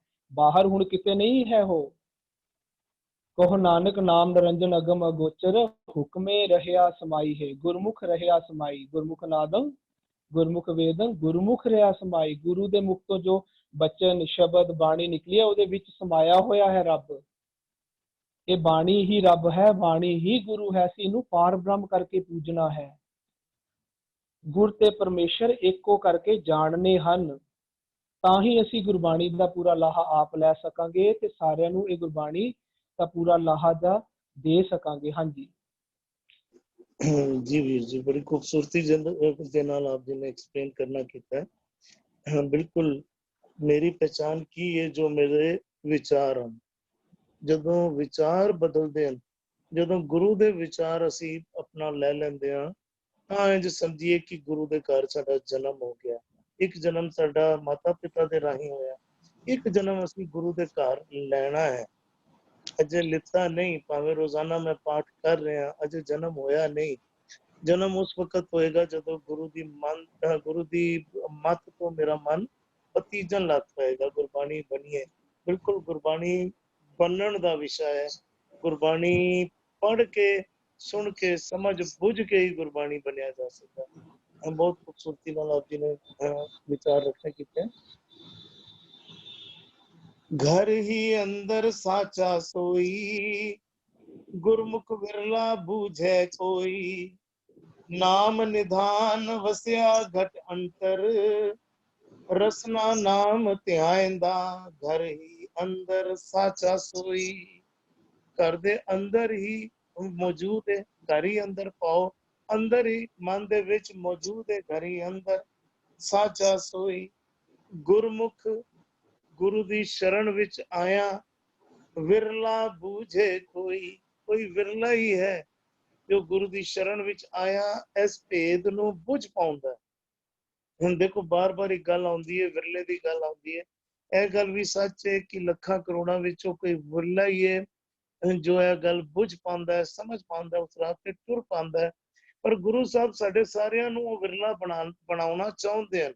ਅਸੀਂ ਸਾਰੇ ਉਹ ਵਿਰਲਾ ਬਣ ਸਕਦੇ ਹਾਂ। ਗੁਰਮੁਖ ਵਿਰਲਾ ਬੂਝੇ ਕੋਈ, ਕੀ ਗੱਲ ਬੂਝ ਪਾਉਂਦਾ ਹੈ ਕਿ ਘਰ ਦੇ ਅੰਦਰ ਹੀ ਉਹ ਮੌਜੂਦ ਹੈ। ਅਸੀਂ ਬਾਹਰ ਭਟਕਦੇ ਰਹਿੰਦੇ ਹਾਂ, ਬਾਹਰ ਢੂੰਡਦੇ ਰਹਿੰਦੇ ਹਾਂ। ਪਹਿਲੇ 68 ਤੀਰਥਾਂ ਦਾ ਜ਼ਿਕਰ ਆਉਂਦਾ ਸੀਗਾ, ਅਸੀਂ ਹੁਣ ਤੀਰਥ ਸਥਲ ਹੋਰ ਵੱਖਰੇ ਬਣਾ ਲਏ। ਸਾਨੂੰ ਲੱਗਦਾ ਉਨ ਸਥਾਨਾਂ ਤੇ ਗਿਆ ਜਿਹੜਾ ਸਾਨੂੰ ਬਹੁਤ ਕੁਝ ਪ੍ਰਾਪਤੀ ਹੋ ਜਾਣੀ ਹੈ। ਅਸਲ ਵਿੱਚ ਸ਼ਬਦ ਦੇ ਰਾਹੀਂ ਜਦੋਂ ਮਨ ਦੇ ਤੀਰਥ ਤੇ ਜਦੋਂ ਅਸੀਂ ਟਰੈਵਲ ਕਰਾਂਗੇ, ਉਸ ਤੀਰਥ ਤੇ ਅਸੀਂ ਟਰੈਵਲ ਨਹੀਂ ਕਰ ਪਾਉਂਦੇ। ਜਿਹੜਾ ਮਨ ਰੂਪ ਤੀਰਥ ਹੈ ਨਾ, ਸਾਡੇ ਅੰਦਰ ਅੰਦਰ ਦੀ ਜੋਤ ਨਾਲ ਜਦੋਂ ਸਾਂਝ ਬਣੇਗੀ ਤਾਂ ਜਿਹੜੀ ਹੈ ਅਸਲ ਵਿੱਚ ਅੰਦਰ ਸਮਝੀਏ ਗਿਆਨ ਦਾ ਚਾਨਣ ਹੋਏਗਾ। ਉਸ ਤੀਰਥ ਤੇ ਅਸੀਂ ਟਰੈਵਲ ਨਹੀਂ ਕਰ ਪਾਉਂਦੇ। ਘਰ ਹੀ ਅੰਦਰ ਸਾਚਾ ਸੋਈ, ਗੁਰਮੁਖ ਵਿਰਲਾ ਬੂਝੇ ਕੋਈ, ਨਾਮ ਨਿਧਾਨ ਵਸਿਆ ਘਟ ਅੰਤਰ, ਰਸਨਾ ਨਾਮ ਧਿਆਇਂਦਾ। ਨਾਮ ਰੂਪ ਖਜ਼ਾਨਾ, ਨਿਧਾਨ ਤੋਂ ਪਾਵੇ ਖਜ਼ਾਨਾ, ਨਾਮ ਨਿਧਾਨ ਵਸਿਆ ਘਟ ਅੰਤਰ, ਘਟ ਦੇ ਅੰਦਰ ਹੀ ਮੌਜੂਦ ਹੈ। ਸਿਰਫ ਸਾਂਝ ਬਣਾਉਣ ਦੀ ਜ਼ਰੂਰਤ ਹੈ, ਉਸ ਦੇ ਨਾਲ ਸਾਂਝ ਨਹੀਂ ਬਣ ਰਹੀ। ਕੱਲ ਵੀ ਇੱਕ ਦ੍ਰਿਸ਼ਟਾਂਤ ਦੇ ਨਾਲ ਗੱਲ ਕਰਨ ਦੀ ਕੋਸ਼ਿਸ਼ ਕੀਤੀ ਸੀ ਕਿ ਮਨ ਚੇਤਨ ਰੂਪ ਹੈ। ਮਨ ਨੂੰ ਚੇਤਨਤਾ ਆਤਮ ਜੋਤ ਤੋਂ ਪ੍ਰਾਪਤ ਹੁੰਦੀ ਹੈ, ਪਰ ਮਨ ਜਿਹੜਾ ਹੈ ਇੰਜ ਸਮਝ ਲਈਏ ਗਿਆਨ ਇੰਦਰੀਆਂ ਦੇ ਰਾਹੀਂ ਬਾਹਰ ਮੁਖੀ ਭਟਕਦਾ ਰਹਿੰਦਾ ਹੈ। ਬਸ ਇਸ ਮਨ ਨੂੰ ਬਾਹਰ ਮੁਖੀ ਤੋਂ ਕੱਢ ਕੇ ਅੰਤਰਮੁਖੀ ਅੰਦਰ ਆਤਮ ਜੋਤ ਨਾਲ ਮਿਲਾਣਾ ਹੀ ਸੱਚ ਦੇ ਨਾਲ ਮਿਲਾਣਾ ਹੈ। ਗੁਰੂ ਸਾਹਿਬ ਵੀ ਉਹੀ ਦ੍ਰਿਸ਼ਟਾਂਤ ਬਾਰ-ਬਾਰ ਸਮਝਾਣਾ ਕਰ ਰਹੇ, ਨਾਮ ਨਿਧਾਨ ਵਸਿਆ ਘਟ ਅੰਤਰ। ਪਰ ਸਾਡਾ ਮਨ ਸਮਝਦਾ ਨਹੀਂ ਹੈ, ਬਾਹਰ ਦੇ ਪਦਾਰਥਾਂ ਨੂੰ ਤੱਕ ਕੇ ਬਾਹਰ ਮੋਹਿਤ ਹੋ ਜਾਂਦਾ ਹੈ, ਉਸ ਮੋਹ ਵਿੱਚ ਫਸਿਆ ਹੋਇਆ ਅੰਧੇਰੇ ਦੇ ਵਿੱਚ ਭਟਕਦਾ ਰਹਿੰਦਾ ਹੈ।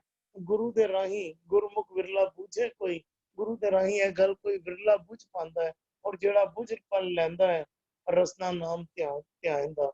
ਕਹਿੰਦੇ ਨੇ ਉਹ ਫਿਰ ਹਰ ਵਕਤ ਉਸ ਪਰਮਾਤਮਾ ਦਾ ਨਾਮ ਧਿਆਉਂਦਾ ਰਹਿੰਦਾ ਹੈ। ਦੇਖੋ ਰਸਨਾ ਨਾਮ ਧਿਆਇਂਦਾ, ਰਸਨਾ ਨੇ ਤੇ ਨਾਮ ਨੂੰ ਜਪਣਾ ਹੈ, ਪਰ ਗੁਰੂ ਸਾਹਿਬ ਨੇ ਅੱਖਰ ਇਸਤੇਮਾਲ ਕੀਤਾ ਹੈ ਰਸਨਾ ਨਾਮ ਧਿਆਇਂਦਾ। ਖਾਲੀ ਜ਼ਬਾਨੀ ਜਪ ਨਹੀਂ ਰਿਹਾ, ਧਿਆਨ ਵਿੱਚ ਆ ਕੇ ਵਸ ਗਿਆ, ਵਿਚਾਰ ਮੰਡਲ ਵਿੱਚ ਗੁਰੂ ਦਾ ਸ਼ਬਦ ਵਸ ਗਿਆ। ਪਾਓ ਅੰਦਰ ਪ੍ਰਕਾਸ਼ ਹੋ ਗਿਆ, ਪਾਓ ਅੰਦਰ ਜਿਹੜੀ ਆਤਮ ਜੋਤ ਹੈ ਉਸ ਦੇ ਨਾਲ ਮਿਲਾਪ ਹੋ ਗਿਆ। ਉਸ ਦੇ ਨਾਲ ਮਿਲਾਪ ਹੋ ਕੇ ਹੁਣ ਗਿਆਨ ਦੇ ਚਾਨਣ ਵਿੱਚ ਜੀਵਨ ਬਤੀਤ ਕਰ ਰਿਹਾ। ਜਿਸ ਤਰ੍ਹਾਂ ਭੂਆ ਜੀ ਨੇ ਵੀ ਗੱਲ ਕੀਤੀ ਨਾ, 3 ਦਿਨ ਵਿੱਚ ਮੇਰਾ ਬਿਲਕੁਲ ਬਦਲਾਵ ਆ ਗਿਆ। ਮੇਰੇ ਖਿਆਲ ਨਾਲ 3 ਪਲ ਵੀ ਬਹੁਤ ਹਨ ਇਸ ਬਦਲਾਵ ਵਿੱਚ ਨੂੰ ਲਿਆਉਣ ਦੇ ਵਾਸਤੇ। ਜਦੋਂ ਗੁਰੂ ਦੇ ਸ਼ਬਦ ਦੇ ਨਾਲ ਮਨ ਪਤੀਜ ਜਾਏ, ਉਸੇ ਖਿਣ ਉਸੇ ਪਲ ਮਨ ਬਦਲ ਜਾਂਦਾ ਹੈ, ਉਸੇ ਪਲ ਗਿਆਨ ਚਾਨਣ ਹੋ ਜਾਂਦਾ ਹੈ, ਅੰਦਰ ਦੇ ਚਾਨਣ ਹੋ ਜਾਂਦਾ ਹੈ। ਉਸੇ ਪਲ ਜਿਹੜਾ ਹੈ ਜੀਵਨ ਬਦਲ ਜਾਂਦਾ ਹੈ, ਉਸੇ ਪਲ ਜਿਹੜਾ ਹੈ ਵਿਕਾਰਾਂ ਤੋਂ ਮੁਕਤੀ ਪ੍ਰਾਪਤ ਹੋ ਜਾਂਦੀ ਹੈ। ਜੀ ਅਰਵਿੰਦਰ ਵੀਰ ਜੀ। ਪੰਕਤੀ ਕਹਿ ਰਹੀ ਵੀ ਘਰ ਹੀ ਅੰਦਰ ਸਾਚਾ ਸੋਈ, ਕਿਉਂਕਿ ਬਹੁਤਾਤ ਦੁਨੀਆ ਜਿਹੜੀ ਹੈ ਨਾ, ਉਹ ਦੁਨੀਆ ਕੀ ਅਸੀਂ ਵੀ ਕਹਿ ਲਓ, ਸਾਡੇ ਵਿੱਚ ਵੀ ਅਸੀਂ ਵੀ ਜਦੋਂ ਦਰਬਾਰ ਸਾਹਿਬ ਜਾਣਾ, ਹਜੂਰ ਸਾਹਿਬ ਜਾਣਾ, ਬਈ ਉੱਥੇ ਮਿੱਥੇ ਸਮੇਂ ਤੇ ਜਾਣਾ, ਫਿਰ ਉੱਥੇ ਜਾ ਕੇ ਤਾਂ ਗੁਰਮਤਿ ਜਿਹੜਾ ਕਹਿ ਰਹੀ ਹੈ ਨਾ, ਕਹਿੰਦਾ ਘਰ ਹੀ ਮੈਂ ਅੰਮ੍ਰਿਤ ਭਰਪੂਰ ਹੈ, ਮਨਮੁਖਾਂ ਸਾਧ ਨਾ ਪਾਏ। ਰੱਬ ਨੂੰ ਢੂੰਡਣ ਜਾਣ ਵਾਸਤੇ ਕਹਿੰਦੇ ਜੰਗਲ ਜੰਗਲ ਕਿਆ ਭਵੈ, ਵਨ ਕੰਡਾ ਮੋੜੈ ਵਸੀ ਰੱਬ ਹਿਆਲੀਏ। ਜੰਗਲ ਕਿਆ ਢੂੰਡੈ, ਬਾਹਰ ਢੂੰਡਤ ਬਹੁਤ ਦੁੱਖ ਪਾਵੇ, ਘਰ ਅੰਮ੍ਰਿਤ ਘਟ ਮਾਹੀ ਜੀਓ। ਉਹ ਰੱਬ ਦੇ ਤੇਰੇ ਅੰਦਰ ਸੀ, ਤੂੰ ਆਪਣੇ ਗੁਰੂ ਸ਼ਬਦ ਦੀ ਕਸਵੱਟੀ ਦੇ ਉੱਤੇ ਆਪਣੇ ਜੀਵਨ ਦੀ ਪੜਚੋਲ ਕਰਨੀ ਸੀ। ਇਹ ਰੱਬ ਦੇ ਨਾਲ ਸਾਂਝ ਪਾਉਣ ਦਾ ਤਰੀਕਾ ਸੀ। ਅਸੀਂ ਕਿਸੇ ਸਥਾਨ ਨੂੰ ਪਵਿੱਤਰ ਮੰਨ ਲਿੱਤਾ। ਸਾਡੇ ਵਾਸਤੇ ਸਥਾਨ ਇਤਿਹਾਸਿਕ ਹੋ ਸਕਦੇ ਨੇ, ਸਾਡੇ ਵਾਸਤੇ ਇੰਪੋਰਟੈਂਟ ਹੋ ਸਕਦੇ ਨੇ, ਸਾਡੀ ਉਹਨਾਂ ਦੇ ਨਾਲ ਸੈਂਟੀਮੈਂਟਸ ਵੀ ਜੁੜੇ ਹੋਏ ਹੋ ਸਕਦੇ ਨੇ, ਕੋਈ ਮਾੜੀ ਗੱਲ ਨਹੀਂ। ਲੇਕਿਨ ਉਹ ਸਥਾਨ ਦੇ ਉੱਤੇ ਰੱਬ ਦੀ ਕਿਰਪਾ ਜ਼ਿਆਦਾ ਵਰਤਦੀ ਹੈ, ਇਹ ਸਿਧਾਂਤ ਗੁਰਮਤਿ ਦਾ ਬਿਲਕੁਲ ਨਹੀਂ। ਜਿਹੜਾ ਭਗਤ ਰਾਮਾਨੰਦ ਦਾ ਸ਼ਬਦ ਹੈ, ਉਹਦੇ ਕਿਸੇ ਕਹਿੰਦੇ ਨੇ ਪੂਜਨ 40 ਬ੍ਰਹਮ ਠਾਏ, ਸੋ ਬ੍ਰਹਮ ਬਤਾਇਓ ਗੁਰ ਘਰ ਹੀ ਮਾਏ। ਕਹਿੰਦੇ ਜਹਾਂ ਜਾਈਏ ਤੈ ਜਲ ਪਖਾਨ, ਜਿੱਥੇ ਜਾਂਦੇ ਆਏ ਆ ਪਾਣੀ ਦਾ ਸਰੋਤ ਹੈ, ਉੱਥੇ ਕੋਈ ਸਰੋਵਰ ਹੈ ਜਾਂ ਉੱਥੇ ਕੋਈ ਨਦੀ ਦੇ ਕੰਢੇ ਚੱਲੇ ਆ, ਜਹਾਂ ਜਾਈਏ ਤੈ ਜਲ ਪਖਾਨ। ਕਹਿੰਦੇ ਤੂੰ ਪੂਰ ਰਹਿਓ ਹੈ ਸਭ ਸਮਾਨ, ਤੂੰ ਤੇ ਹਰ ਥਾਂ ਤੇ ਪੂਰਨ ਤੌਰ ਤੇ ਵਿਆਪਕ ਹੈ। ਕਹਿੰਦੇ वेद पुराण सब देखे जोए उहां तो जाइए जो इहां ना होए। जे रब ਨੂੰ ਮਿਲਣ ਦੇ ਪ੍ਰਥਾਈ ਜਾਣਾ ਹੀ ਨਾ, ਤੁਹਾਡਾ ਇਤਿਹਾਸਿਕ ਸਥਾਨ ਹੈ, ਕੇਂਦਰੀ ਸਥਾਨ ਹੈ, ਕਹਿ ਲਓਗੇ ਤੁਹਾਡੇ ਪ੍ਰਚਾਰ ਪ੍ਰਸਾਰ ਦੇ ਵਧੀਆ ਸਾਧਨ ਨੇ, ਤੁਸੀਂ ਉੱਥੇ ਉਂਝ ਜਾਣਾ ਚਾਹੁੰਦੇ ਹੋ ਤਾਂ ਉਸ ਤੇ ਕੋਈ ਮਾੜੀ ਗੱਲ ਨਹੀਂ। ਲੇਕਿਨ ਰੱਬ ਉੱਤੇ ਰੱਬ ਦੀ ਕਿਰਪਾ, ਕਿਉਂਕਿ ਜਦੋਂ ਸਥਾਨ ਪਵਿੱਤਰ ਬਣ ਗਿਆ ਨਾ, ਉਹ ਉਹਨਾਂ ਤੇ ਕਬਜ਼ਾ ਹੁੰਦਾ ਸਥਾਨੀਏ ਦਾ। ਉਹ ਫਿਰ ਤੁਹਾਡੇ ਕੋਲ ਸਾਰਾ ਉਹ ਕੁਝ ਕਰਵਾਉਂਦੇ ਨੇ ਜਿਸ ਚੋਂ ਸ਼ਾਇਦ ਗੁਰੂ ਸਾਹਿਬ ਨੇ ਤੁਹਾਨੂੰ ਬਹੁਤ ਮੁਸ਼ਕਿਲ ਨਾਲ ਬਾਹਰ ਕੱਢਿਆ ਸੀ, ਸਾਰਾ ਉਹਨੂੰ ਫਸਾ ਕੇ ਰੱਖ ਲੈਂਦੇ ਨੇ। ਤੇ ਉਹ ਰੱਬ ਕਿਤੇ ਬਾਹਰ, ਗੁਰਮਤਿ ਦਾ ਜਿਹੜਾ ਰੱਬ ਨਾ ਜੇ ਸਮਝ ਲੈਣਾ, ਉਹ ਤੇ ਕਹਿੰਦੇ ਘੱਟ ਘੱਟ ਮੈਂ ਹਰ ਜੂ ਬਸੇ, ਉਹ ਕਿਤੇ ਬਾਹਰ ਨਹੀਂ ਹੈ। ਉਹ ਕਹਿੰਦੇ ਬਾਹਰ ਢੂੰਡਣ ਤੇ ਛੂਟ ਪੜੀ, ਗੁਰ ਘਰ ਹੀ ਮਾਏ ਬਤਾਇਆ था। ਤੈਨੂੰ ਬਾਹਰ ਕਹਿੰਦੇ ਬਾਹਰ ਢੂੰਡਾ ਤੇ ਬਹੁਤ ਦੁੱਖ ਪਾਵੇ, ਤੂੰ ਆਪਣਾ ਟਾਈਮ ਮਨੀ એનર્ਜੀ ਬਹੁਤ ਰੱਬ ਨੂੰ ਬਾਹਰ ਢੂੰਡਦਾ ਰਹੇਗਾ, ਕਹਿੰਦਾ ਤੂੰ ਬਹੁਤ ਆਪਣਾ ਸਮਾਂ ਸਰਮਾਇਆ ਵੇਸਟ ਕਰ ਦੇਗਾ, ਹੱਥ ਪੱਲੇ ਤੇਰੇ ਕੁਛ ਨਹੀਂ ਆਣਾ। ਕਹਿੰਦਾ ਗੁਰਮੁਖ ਵਿਰਲਾ ਬੂਝੇ ਕੋਈ, ਇਹ ਗੱਲ ਨੂੰ ਬੂਝ ਕੌਣ ਲੈਂਦਾ? ਜੋ ਬੰਦਾ ਗੁਰਮੁਖ ਹੋ ਜਾਏਗਾ ਉਹ ਵਿਰਲਾ ਹੋ ਜਾਏਗਾ।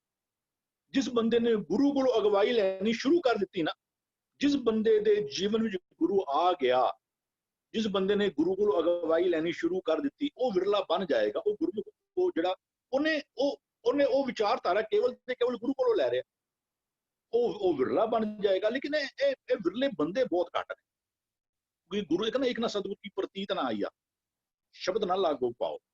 ਸਾਨੂੰ ਵੀ ਹਜੇ ਵੀ ਅਸੀਂ ਦੇਖਦੇ ਹਾਂ ਜੋ ਗੁਰੂ ਕਹਿੰਦਾ ਝੂਠ ਨਾ ਬੋਲ, ਕਿ ਅਸੀਂ ਝੂਠ ਬੋਲਣਾ ਛੋੜਤਾ।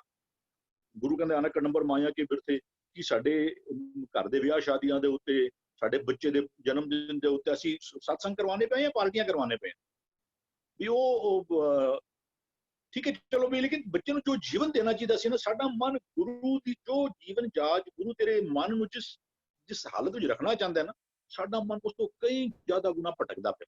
ਕਿੰਨਾ ਜਿਹੜਾ ਬੰਦਾ ਗੁਰਮੁਖ ਹੋ ਜਾਏਗਾ, ਉਹ ਇਸ ਗੱਲ ਨੂੰ ਬੁੱਝ ਜਾਏਗਾ ਕਿ ਰੱਬ ਕਿਤੇ ਬਾਹਰ ਨਹੀਂ ਹੈ। ਤੂੰ ਆਪਣੇ ਜੀਵਨ ਦੀ ਪਰਖ ਕਰ, ਦੇਖ ਮੇਰਾ ਜੀਵਨ ਕਿਤੇ ਖਲੋਤਾ ਹੈ, ਮੈਂ ਕੀ ਕਰਨਾ ਵਾ, ਬਾਣੀ ਕੀ ਕਹਿੰਦੀ ਹੈ ਤੇ ਮੇਰਾ ਜੀਵਨ ਕੈਸਾ ਹੈ। ਇਹ ਕਹਿੰਦੇ ਬੰਦੇ ਖੋਜਦੇ ਹਰ ਰੋਜ਼।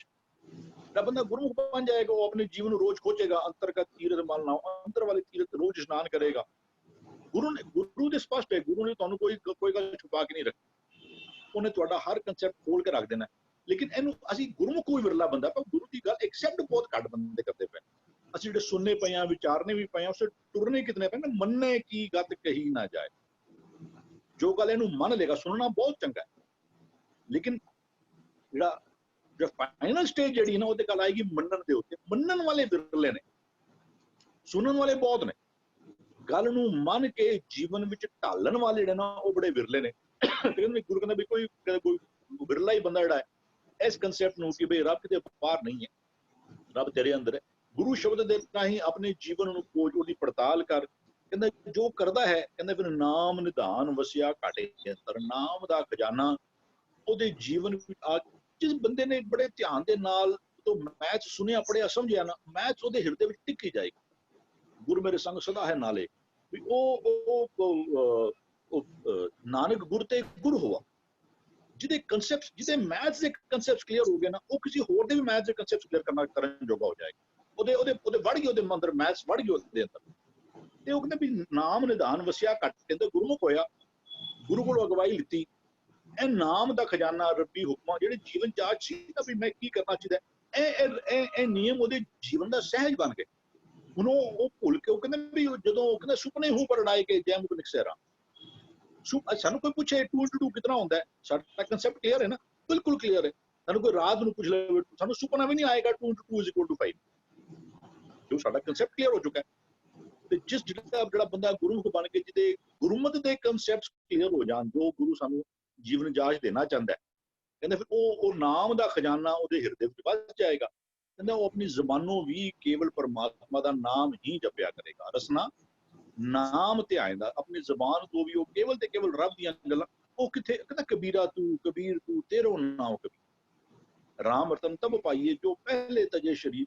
ਉਹ ਆਪਣੇ ਦੇਹ ਦੀ ਪਕੜ ਵਿੱਚ ਬਿਲਕੁਲ ਨਹੀਂ ਰਹੇਗਾ, ਮੈਂ ਕੁਝ ਹਾਂ ਹੀ ਨਹੀਂ, ਵੀ ਤੂੰ ਕਰਤਾ ਤੂੰ ਆ, ਤੇਰਾ ਹੀ ਸਰੂਪ ਤੋ ਹੀ ਮੋਹੀ ਮੋਹੀ ਤੋਹੀ ਅੰਤਰ ਕੈਸਾ। ਉਹ ਰੱਬ ਦਾ ਸਰੂਪ ਹੀ ਬਣ ਕੇ ਨਾ, ਵੀ ਉਹ ਜ਼ਬਾਨੋਂ ਮੈਨੂੰ ਕੋਈ ਵੱਡਾ ਕਵੇ, ਮੇਰੀ ਕੋਈ ਵਡਿਆਈ ਕਰੇ, ਮੈਨੂੰ ਕੋਈ ਪੋਜੀਸ਼ਨ ਦੇਵੇ, ਮੈਨੂੰ ਕੋਈ ਪ੍ਰਿਵਿਲੇਜ ਮਿਲੇ, ਮੈਂ ਆਵਾਂ ਤੇ ਮੈਨੂੰ ਕੋਈ ਕਾਰ ਲੈ ਕੇ ਲੈਣ ਨੂੰ ਆਵੇ, ਮੈਂ ਫਰੰਟ ਸੀਟ ਤੇ ਬੈਠਾ, ਤੇਰੇ ਜੀਵਨ ਦੀ ਕੋਈ ਪ੍ਰਿਵਿਲੇਜ ਨਹੀਂ ਰਹਿ ਜਾਏਗੀ। ਉਹ ਕੇਵਲ ਚਾਹੇਗਾ ਕਿ ਰੱਬ ਦਾ ਨਾਮ ਜਪਿਆ ਜਾਏ, ਮੇਰਾ ਨਾਮ ਨਾ ਜਪਾਇਆ ਜਾਏ। ਕਹਿੰਦੇ ਕਹੋ ਨਾਨਕ ਸਭ ਤੇਰੀ ਵਡਿਆਈ, ਕੋਈ ਨਾਮ ਨਾ ਜਾਣੇ ਮੇਰਾ, ਮੇਰਾ ਤੇ ਕੋਈ ਨਾਮ ਵੀ ਨਾ ਜਾਣੇ। ਅਸੀਂ ਤੇ ਕੀ ਕਰਨੇ ਵੀ ਇਤਨਾ ਇਤਾ ਫਲਾਣਾ, ਅੱਛਾ ਵੀ ਚੋਰ ਸੋਨੇ ਦੀ ਚੋਰ ਦਿੱਤੀ ਫਲਾਣਾ ਸੋ ਐਂਡ ਸੋ। ਗੁਰੂ ਕਹਿੰਦੇ ਕਹੋ ਨਾਨਕ ਵਡਿਆਈ ਤੇ ਤੇਰੀ ਕਰਨ ਵਾਲੀ ਹੈ, ਮੇਰੀ ਕੀ ਔਕਾਤ ਹੈ। ਕਹਿੰਦੇ ਮੇਰਾ ਤੇ ਕੋਈ ਨਾਮ ਵੀ ਨਾ ਜਾਣੇ। ਸਾਡੇ ਮਨ ਨੇ ਉਹ ਸਟੇਜ ਤੇ ਆ ਜਾਣਾ। ਸਾਡਾ ਮਨ ਹਜੇ ਇਹ ਸਟੇਜ ਦੇ ਉੱਤੇ ਵੇ ਕਿ ਹਰ ਬੰਦਾ ਕਿਸੇ ਨਾ ਕਿਸੇ ਤਰੀਕੇ ਦੇ ਨਾਲ ਅਸੀਂ ਆਪਣੇ ਆਪ ਨੂੰ ਰਿਵੀਲ ਕਰੀਏ, ਲੋਕੀ ਸਾਡੀ ਵਡਿਆਈ ਕਰਨ, ਸਾਨੂੰ ਕਹਿਣ ਤੁਸੀਂ ਕਿਤਨੇ ਵੱਡੇ ਹੋ, ਤੁਸੀਂ ਕਿਤਨਾ ਇਹ ਕਰਦੇ ਹੋ, ਕਿੰਨੀ ਸੇਵਾ ਕਰਦੇ ਹੋ, ਕਿੰਨੀ ਬਹੁਤ ਇਹ ਕਰਦੇ ਹੋ। ਹਰ ਚੀਜ਼ ਨੂੰ ਤੇ ਸਾਡੇ ਮਨ ਦੀ ਹਜੇ ਭੁੱਖ ਉਹ ਮਿੱਟੀ ਨਹੀਂ। ਸਾਡੇ ਮਨ ਦੀ ਭੁੱਖ ਨਾ ਜਬ ਗੁਣ ਗਾਏ ਤਬ ਹੀ ਇਹ ਤ੍ਰਿਪਤ ਹੈ। ਤੇਰੇ ਮਨ ਨੂੰ ਸ਼ਾਂਤੀ ਕਦੋਂ ਮਿਲਣੀ ਚਾਹੀਦੀ? ਜਦੋਂ ਰੱਬ ਦੀਆਂ ਸਿਫਤਾਂ ਕਰੇ ਨਾ। ਹਜੇ ਸਾਡੇ ਮਨ ਨੂੰ ਸ਼ਾਂਤੀ ਮਿਲਦੀ ਵੀ ਹੈ ਆਪਣੀ ਸਿਫਤ ਸਲਾਹ ਕਰਵਾ ਕੇ। ਗੁਰੂ ਕਹਿੰਦੇ ਤੇਰੇ ਮਨ ਬਦਲੀ ਹੋ ਜਾਏ, ਕਹਿੰਦਾ ਗੁਣ ਗਾਏ, ਜਦੋਂ ਰੱਬ ਦੀਆਂ ਸਿਫਤਾਂ ਕਰੇ ਨਾ ਤਾਂ ਤੇਰੇ ਮਨ ਨੂੰ ਬਹੁਤ ਅੱਛਾ ਲੱਗੇ, ਤੈਨੂੰ ਲੱਗੇ ਕਿ ਬਾਬਾ ਇਹ ਨਾਮ ਜਪਣਾ। ਕਹਿੰਦਾ ਰਸਨਾ ਸਾਡੇ ਹਰ ਬੋਲ ਦੇ ਨਾਲ ਕਿਸੇ ਦਾ ਭੁੱਸਾ ਸਾਡੇ ਤੇ ਨਾ ਆਵੇ, ਕਿਸੇ ਦਾ ਫੇਤ ਵੀ ਇਹ ਵੀਰ ਜੀ ਚੰਗਾ ਕਹਿੰਦੇ ਨੇ ਜਾਂ ਇਹ ਨਹੀਂ। ਸਾਡੇ ਹਰ ਬੋਲ ਦੇ ਉਤੋਂ ਜਿਹੜਾ ਫਰਕ ਕੀ ਹੈ, ਅਸੀਂ ਕਹਿੰਦੇ ਇੱਕ ਅੱਛਾ ਪ੍ਰਚਾਰਕ, ਜਿਹੜਾ ਬਾਬਾ ਜੀ ਸਿਸਟਮ ਦਾ ਭਰੋਸਾ ਬਾਬੇ ਤੇ ਆ ਰਿਹਾ। ਜਿਹੜਾ ਅੱਛਾ ਪ੍ਰਚਾਰਕ ਉਹਨੇ ਕੋਈ ਡੇਰਾ ਥੋੜਾ ਨਾ ਚਲਾਇਆ ਹੋਇਆ, ਉਹ ਸਾਨੂੰ ਫਿਰ ਰੱਬ ਦੇ ਨਾਲ ਜੋੜਦਾ। ਅੱਛੇ ਪ੍ਰਚਾਰਕਾਂ ਦੀ ਗੱਲ ਪੇ ਕਰਨੇ ਸਪੈਸੀਫਿਕਲੀ, ਉਹ ਕਿਤੇ ਆਪਣੇ ਆਪ ਦੇ ਉੱਤੇ ਨਾਮ ਜਿਹੜਾ ਨਾ ਉਹ ਨਹੀਂ ਲੈ ਕੇ ਆਉਂਦੇ। They want the faith to be driven. ਉਹ ਇੱਕ ਰੱਬ ਦੇ ਪ੍ਰਤਾਈ ਹੀ ਫੇਥ ਡਰਾਈਵ ਕਰਦੇ। ਰਸਨਾ ਨਾਮ ਤੇ ਆਇੰਦਾ ਆਪਣੀ ਜ਼ਬਾਨੋਂ ਜਿਹੜਾ ਹੈ ਨਾ ਹਰ ਗੱਲ ਹਰ ਬੋਲ परमात्मा ਦੀ ਸਿਫਤ ਸਲਾਹ ਦੀ ਕਰਦੇ ਨੇ। ਹਾਂਜੀ जी जी जी, बड़ी खूबसूरती नाल आप जी ने विचार रखने कीते। आप जी ने बिल्कुल मनन का जिक्र किया। मन मन जाए, मनना किन्ने, मन ने मनना। साडे कान बोल नूं सुनदे हन पर मन मनदा नहीं है। कान सुन रहे हैं लेकिन मन पतीजदा नहीं है। जिस दिन मन पतीज जाए उस दिन खेड बन जाती है। एक गल वीर जी आप जी ने और बड़ी खूबसूरत की। आप जी ने जेड़ा कहा ना कि जिन्हों 2 जमा 2 कंसेप्ट क्लीयर हो जाए, ਉਹ ਸੁਪਨੇ ਵਿੱਚ ਵੀ ਉਹਨੂੰ ਪੰਜ ਨਹੀਂ ਆਉਂਦਾ। ਬੜੀ ਖੂਬਸੂਰਤ ਗੱਲ ਆਪ ਜੀ ਨੇ ਕੀਤੀ ਹੈ। ਗੱਲ ਜਿਹਨੂੰ ਸੱਚ ਦਾ ਕਨਸੈਪਟ ਕਲੀਅਰ ਹੋ ਜਾਏ ਉਹਨੂੰ ਸੁਪਨੇ ਵੀ ਫਿਰ ਸੱਚ ਦੇ ਹੀ ਆਉਂਦੇ ਨੇ, ਕਿਉਂਕਿ ਸੱਚ ਕਨਸੈਪਟ ਕਲੀਅਰ ਹੋ ਗਿਆ।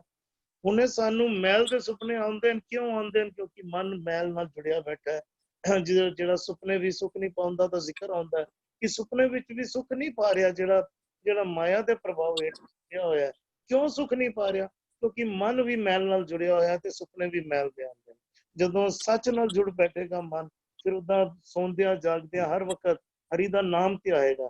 ਹਰੀ ਦਾ ਨਾਮ ਧਿਆਉਣਾ ਕੀ ਹੈ ਕਿ ਅਗਰ ਸੁਪਨੇ ਵੀ ਆ ਰਹੇ ਹਨ ਤੇ ਉਹਦੇ ਵਿੱਚ ਵੀ ਸੱਚ ਦੇ ਸੁਪਨੇ ਆ ਰਹੇ ਹਨ। ਸਮਝੀਏ ਸੱਚ ਦਾ ਕਨਸੈਪਟ ਕੀ ਉਹਦੀ ਜੀਵਨ ਇਸ ਰਾਹੀ ਸੱਚ ਦੇ ਉੱਤੇ ਬਣ ਗਈ। ਬੜੀ ਖੂਬਸੂਰਤੀ ਨਾਲ ਆਪ ਜੀ ਨੇ ਗੱਲ ਕਰਨੀ ਕੀਤੀ ਜੀ। ਭੂਆ ਜੀ ਹਾਂਜੀ। ਕਰ ਹੀ ਅੰਦਰ ਸਾਚਾ ਸੋਈ, ਗੁਰਮੁਖ ਵਿਰਲਾ ਬੂਝੇ ਕੋਈ। ਵਿਰਲਾ ਹੀ ਹੈ ਜੋ ਬੁਝਦਾ ਹੈ। ਹੁਣ ਬੁਝਣ ਦੇ ਵਿੱਚ we have to give a little pause and think what is ਬੁਝੇ। ਬੁਝੇ means ਵਿਚਾਰ plus implementation।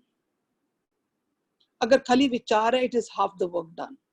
ਵਿਚਾਰ plus implementation। ਵਿਚਾਰ ਅਸੀਂ ਲੋਕ ਕਰ ਰਹੇ ਹਾਂ ਕਿ ਬਈ ਉਹ ਇੱਕ ਹੀ ਹੁਕਮ ਹੈ। the oneness is the ਹੁਕਮ। ਹੁਕਮ ਹੀ concept ਹੈ। the concept ਹੁਕਮ ਨਾਮ ਹੀ ਗੁਣ ਹੈ। this is ਅਸੀਂ ਵਿਚਾਰ ਰਹੇ ਹਾਂ। ਉਹਨਾਂ ਜਦੋਂ ਅਸੀਂ ਵਿਚਾਰ ਲਿੱਤਾ ਕਰ ਅਸੀਂ ਇੱਧਰ ਤੱਕ ਹੀ ਛੋੜ ਦਿੱਤਾ ਤਾਂ ਫਿਰ ਖੇਡ ਨਹੀਂ ਬਣੇਗੀ।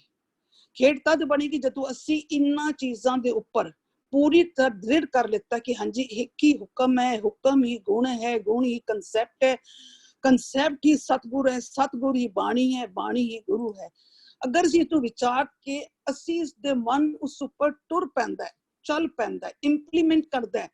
ਕਿਉਂਕਿ ਜਦ ਤੱਕ ਉਹ ਇੰਪਲੀਮੈਂਟ ਨਹੀਂ ਕਰੇਗਾ, ਕਮਾਈ ਨਹੀਂ ਕਰੇਗਾ, ਉਹ ਐਕਸਪੀਰੀਅੰਸ ਨਹੀਂ ਕਰ ਸਕਦਾ। ਜਦੋਂ ਉਹ ਐਕਸਪੀਰੀਅੰਸ ਕਰਦਾ ਤਾਂ ਅਸੀਂ ਕਹਿੰਦੇ ਕਿ ਉਸਨੇ ਬੁੱਝ ਲਿੱਤਾ, ਉਹ ਭਿੱਜ ਗਿਆ, because he has started experiencing. Experience ਕੀ ਕਰਦਾ ਹੈ? ਕਿਉਂਕਿ ਉਸ ਮਾਰਗ ਤੇ ਚੱਲ ਕੇ ਉਸਨੇ ਸਾਰੇ ਗੁਣਾਂ ਨੂੰ ਉਤਾਰ ਕੇ ਉਹਦੇ ਪੂਰੇ ਕਨਸੈਪਟਸ ਉੱਪਰ ਚੱਲ ਕੇ, ਕਿਉਂਕਿ ਉਸਨੂੰ ਪਤਾ ਕਿ ਹੁਕਮ ਹੀ ਇੱਕ ਹੈ। the oneness is the ਹੁਕਮ, the concept is the oneness। ਜਦੋਂ ਉਹਦੇ ਉੱਪਰ ਚੱਲਦਾ ਹੈ ਤੇ ਮਨ ਐਕਸਪੀਰੀਅੰਸ ਕਰਦਾ ਹੈ ਕਿ ਇਕੱਠੇ ਕਰਦਾ ਸਾਰੇ ਗੁਣ। ਜਦੋਂ ਉਸਨੇ ਐਕਸਪੀਰੀਅੰਸ ਕਰਦਾ ਹੈ ਉਹੀ ਇੱਕ ਦੇ ਦਰਸ਼ਨ ਹੁੰਦੇ ਹਨ। बुझना ਉਹੀ ਹੈ ਜਦੋਂ ਅਸੀਂ ਭਿੱਜ ਜਾਂਦੇ ਉਹਦੇ ਗੁਣਾਂ ਵਿੱਚ ਔਰ ਸਾਡੀ ਸਾਂਝ ਪੈ ਜਾਂਦੀ ਹੈ, ਸਮਝੋ ਸਾਨੂੰ ਅੰਦਰ ਉਹਦੇ ਦਰਸ਼ਨ ਹੋ ਗਏ। ਇਹ ਵਿਰਲੇ ਹੀ ਹਨ ਜੋ ਕਰ ਸਕਦੇ ਹਨ ਇਸ ਇੰਪਲੀਮੈਂਟੇਸ਼ਨ ਦੇ ਮਾਰਗ ਵਿੱਚ ਚੱਲ ਕੇ। ਇਹ ਕੌਣ ਹਨ? ਉਹੀ ਗੁਰਮੁਖ ਜਿਨ੍ਹਾਂ ਨੇ ਪੂਰੀ ਤਰ੍ਹਾਂ ਆਪਣਾ ਮੁਖ ਜਿਹੜਾ ਉਸ ਗੁਰੂ ਦੇ ਗਿਆਨ ਦੇ ਰਾਹੀਂ ਚੱਲ ਰਹੇ ਹਨ। ਔਰ ਜਦੋਂ ਇਹ ਬੁੱਝ ਲੈਂਦੇ ਹਨ ਤੇ ਤਦ ਉਹਨਾਂ ਨੂੰ ਇਹ ਗਿਆਨ ਹੋ ਜਾਂਦਾ ਹੈ ਕਿ ਉਹ ਤੇ ਮੇਰੇ ਅੰਦਰ ਹੀ ਹੈ। ਕਿਵ ਸਚਿਆਰਾ ਹੋਈਏ, how do I become that oneness, ਕਿਵ ਕੂੜੇ ਟੁੱਟੇ ਪਾਲ। ਹੁਣ ਪਤਾ ਲੱਗ ਗਿਆ ਕਿ ਮੈਂ ਇਸ ਤੇ ਹੁਕਮ ਨਾਮ ਨੂੰ ਪੂਰੀ ਤਰ੍ਹਾਂ ਬੁੱਝ ਕੇ ਮੈਂ ਇੰਪਲੀਮੈਂਟ ਕਰ ਲਿੱਤਾ। ਮਨ ਸੋਝੀ ਆ ਗਈ, मन की सोची आ गई that I am the oneness, I am inside. मन तू जोत स्वरूप है, अपना मूल पहचान। I experience it. Until I don't experience the inside, I cannot experience outside. अगर मनु पता लग गया कि मेरे अंदर वो एक ही है और मैं ही वो, फिर मैं सारे दे अंदर भी वो नजर आने लग पेगा। ਤੇ ਇਹ ਵਿਰਲੇ ਹੀ ਹਨ ਜਿਹੜੇ ਗੁਰਮੁਖ ਜਿਹਨੇ ਇਹਨਾਂ ਚੀਜ਼ਾਂ ਨੂੰ ਬੁੱਝ ਕੇ ਇੰਪਲੀਮੈਂਟ ਕਰਕੇ ਐਕਸਪੀਰੀਅੰਸ ਕਰਕੇ ਇੱਕ ਦੇ ਨਾਲ ਜੁੜ ਗਏ, ਕਿਉਂਕਿ ਉਹ ਐਕਸਪੀਰੀਅੰਸ ਹੀ ਇੱਕ ਹੈਗਾ। ਇਹ ਪਤਾ ਲੱਗ ਗਿਆ ਕਿ ਸਾਰਾ ਜਿੰਨਾ ਵੀ ਖਜ਼ਾਨਾ ਹੈ, ਜਿਹੜਾ ਵੀ ਸੁੱਖ ਹੈ, ਇਹ ਸਭ ਅੰਦਰ ਹੀ ਹੈ, ਕਿਉਂਕਿ ਉਹ ਇੱਕ ਹੀ ਸੁੱਖ ਹੈ, ਉਹ ਇੱਕ ਹੀ ਨਾਮ ਹੈ, ਉਹ ਨਾਮ ਹੀ ਨਿਧਾਨ ਹੈ। ਔਰ ਜਦੋਂ ਇਸ ਚੀਜ਼ ਦੀ ਪ੍ਰਾਪਤੀ ਹੋ ਜਾਂਦੀ ਹੈ ਤੇ ਫਿਰ ਉਸ ਦੇ ਸਾਰਾ ਪਰਿਵਾਰ ਰਸਨਾ ਨਾਮ ਧਿਆਇਆ ਮਿ, ਸਾਡੇ ਅੰਗ ਅੰਗ, ਸਾਡੀਆਂ ਅੱਖਾਂ, ਸਾਡੇ ਮੂੰਹ, ਸਾਡੇ ਪੈਰ, ਸਾਡੇ ਹੱਥ ਬੋਲਦੀਆਂ ਕੀ ਬੋਲਦੀਆਂ ਕਿ ਇੱਕ ਨਾਲ ਪੂਰੀ ਤਰ੍ਹਾਂ ਵਰਤ ਗਿਆ, ਇੱਕ ਦੇ ਨਾਲ ਇੱਕ ਮਿਤ ਹੋ ਗਿਆ। ਇੱਕ ਸਤ ਕਹਿੰਦੇ ਨੇ ਕਿ ਇੱਕ ਗੁਰਮੁਖਾਂ ਦੀ ਅਵਸਥਾ ਦੀ ਗੱਲ ਕਰ ਰਹੇ। ਹਾਂਜੀ ਹਾਂਜੀ ਭੂਆ ਜੀ, ਬਿਲਕੁਲ ਬੜੀ ਖੂਬਸੂਰਤ ਗੱਲ ਕੀਤੀ ਆਪ ਜੀ ਨੇ ਕਿ ਮਨ ਜਦੋਂ ਸ਼ਬਦ ਨਾਲ ਮਿਲ ਜਾਂਦਾ ਤੇ ਉਹੀਓ ਪ੍ਰਮਾਤਮਾ ਦੇ ਨਾਲ ਮਿਲਾਪ ਹੈ, ਉਹੀਓ ਆਨੰਦ ਵਾਲੀ ਅਵਸਥਾ ਹੈ, ਉਹੀਓ ਆਨੰਦ ਨੂੰ ਮਾਨਣਾ, ਉਹੀਓ ਜਦੋਂ ਇੱਕ ਵਾਰੀ ਮਨ ਪਤੀਜ ਜਾਏ। ਹੋਰ ਆਪ ਜੀ ਨੇ ਕਿਹਾ ਦ੍ਰਿੜ ਕਰਨਾ, ਬਿਲਕੁਲ ਮਨ ਦ੍ਰਿੜ ਕਰ ਲਵੇ ਔਰ ਦ੍ਰਿੜ ਕਰਕੇ ਉਹਦਾ ਸਹਿਜ ਬਣ ਜਾਏ। ਹੁਣ ਉਹਨੂੰ ਜ਼ੋਰ ਨਾ ਲਾਣਾ ਪਵੇ ਕਿ ਮੈਂ ਸੱਚ ਬੋਲਣਾ ਹੈ, ਹੁਣ ਜ਼ੋਰ ਨਾ ਲਾਣਾ ਪਵੇ ਕਿ ਮੈਂ ਇਸ ਪਾਸੇ ਜਾਣਾ ਹੈ। ਬਿਲਕੁਲ ਸਹਿਜ ਵਾਲੀ ਉਹਦਾ ਸਹਿਜ ਬਣ ਜਾਏ ਕਿ ਉਸਨੇ ਐਸੀ ਰਾਹ ਤੇ ਤੁਰਨਾ, ਬਸ ਉਹੀਓ ਪ੍ਰਮਾਤਮਾ ਦੇ ਨਾਲ ਮਿਲਾਪ ਹੈ, ਉਹੀਓ ਪ੍ਰਮਾਤਮਾ ਦੀ ਰਾਹ ਤੇ ਤੁਰਨਾ ਹੈ, ਉਹੀਓ ਪ੍ਰਮਾਤਮਾ ਦੇ ਹੁਕਮ ਵਿੱਚ ਵਸਣਾ। ਜਿਹੜਾ ਸਹਿਜ ਬਣ ਜਾਏ, ਉਸ ਤੋਂ ਬਾਹਰ ਜਾ ਹੀ ਨਹੀਂ ਰਿਹਾ, ਝੂਠ ਵਾਲੇ ਪਾਸੇ ਬਿਲਕੁਲ ਜਾ ਹੀ ਨਹੀਂ ਰਿਹਾ। ਭੁਪਿੰਦਰ ਵੀਰ ਜੀ ਨੇ ਜੁਆਇਨ ਕੀਤਾ। ਭੁਪਿੰਦਰ ਵੀਰ ਜੀ, ਜੀ ਆਇਆਂ ਨੂੰ। ਸਾਡਾ 9ਵੇਂ 10ਵੇਂ 2 ਪਦਿਆਂ ਦਾ ਵਿਚਾਰ ਹੋਇਆ। ਆਪ ਜੀ ਵਿਚਾਰ ਹੁਣੇ ਦੇਣਾ ਚਾਹੋਗੇ ਤੇ ਪਲੀਜ਼ ਆਰੰਭ ਕਰਿਆ ਜੀ।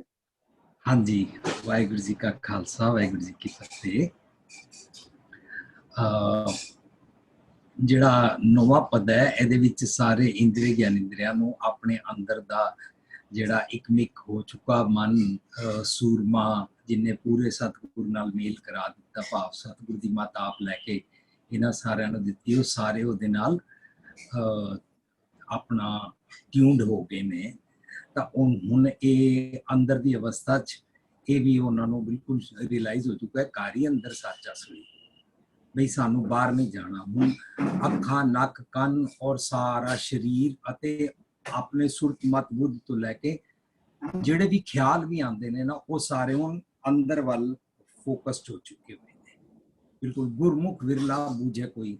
ਉਹ ਇਹ ਸਾਰੀ ਗੱਲ ਜਿਹੜਾ ਮਨ ਬੁੱਝ ਲੈਂਦਾ ਹੈ ਨਾ, ਉਹਦੇ ਸਾਰੇ ਅੰਗਾਂ ਨੂੰ ਹੀ ਗੁਰੂ ਦੀ ਮੱਤ ਲੈ ਕੇ ਇਹ ਵਾਲੀ ਗੱਲ ਸਮਝ ਆ ਜਾਂਦੀ ਹੈ। ਨਾਮ ਨਿਧਾਨ ਵਸਿਆ ਘਟ ਅੰਤਰ। ਉਹਨਾਂ ਨੂੰ ਪਤਾ ਲੱਗ ਜਾਂਦਾ ਹੈ ਕਿ ਜਿਸ ਜਲ ਨਿਧ ਕਾਰਨ ਤੁਮ ਜਗਾਏ, ਸੋ ਅੰਮ੍ਰਿਤ ਘਟ ਮਾਹੀ ਜੀ, ਛੋਡੋ ਵੇਸ ਭੇਖ ਚੁਤਰਾਈ, ਦੁਬਦਾ ਇਹ ਫਲ ਨਹੀਂ ਜਿਓ, ਮਨ ਰੇ ਥਿਰੋ ਮਤ ਕਰ ਜਾਈ ਜਿਓ। ਹੁਣ ਉਹਨਾਂ ਦਾ ਮਨ ਹੀ ਬਾਹਰ ਨਹੀਂ ਜਾਂਦਾ, ਕਿਉਂਕਿ ਪਤਾ ਲੱਗ ਚੁੱਕਿਆ ਬਾਹਰ ਟੁੰਡਤ ਬਹੁਤ ਦੁੱਖ ਪਾਵੇਂ, ਘਰ ਅੰਮ੍ਰਿਤ ਘਟ ਮਾਹੀ ਜਿਓ।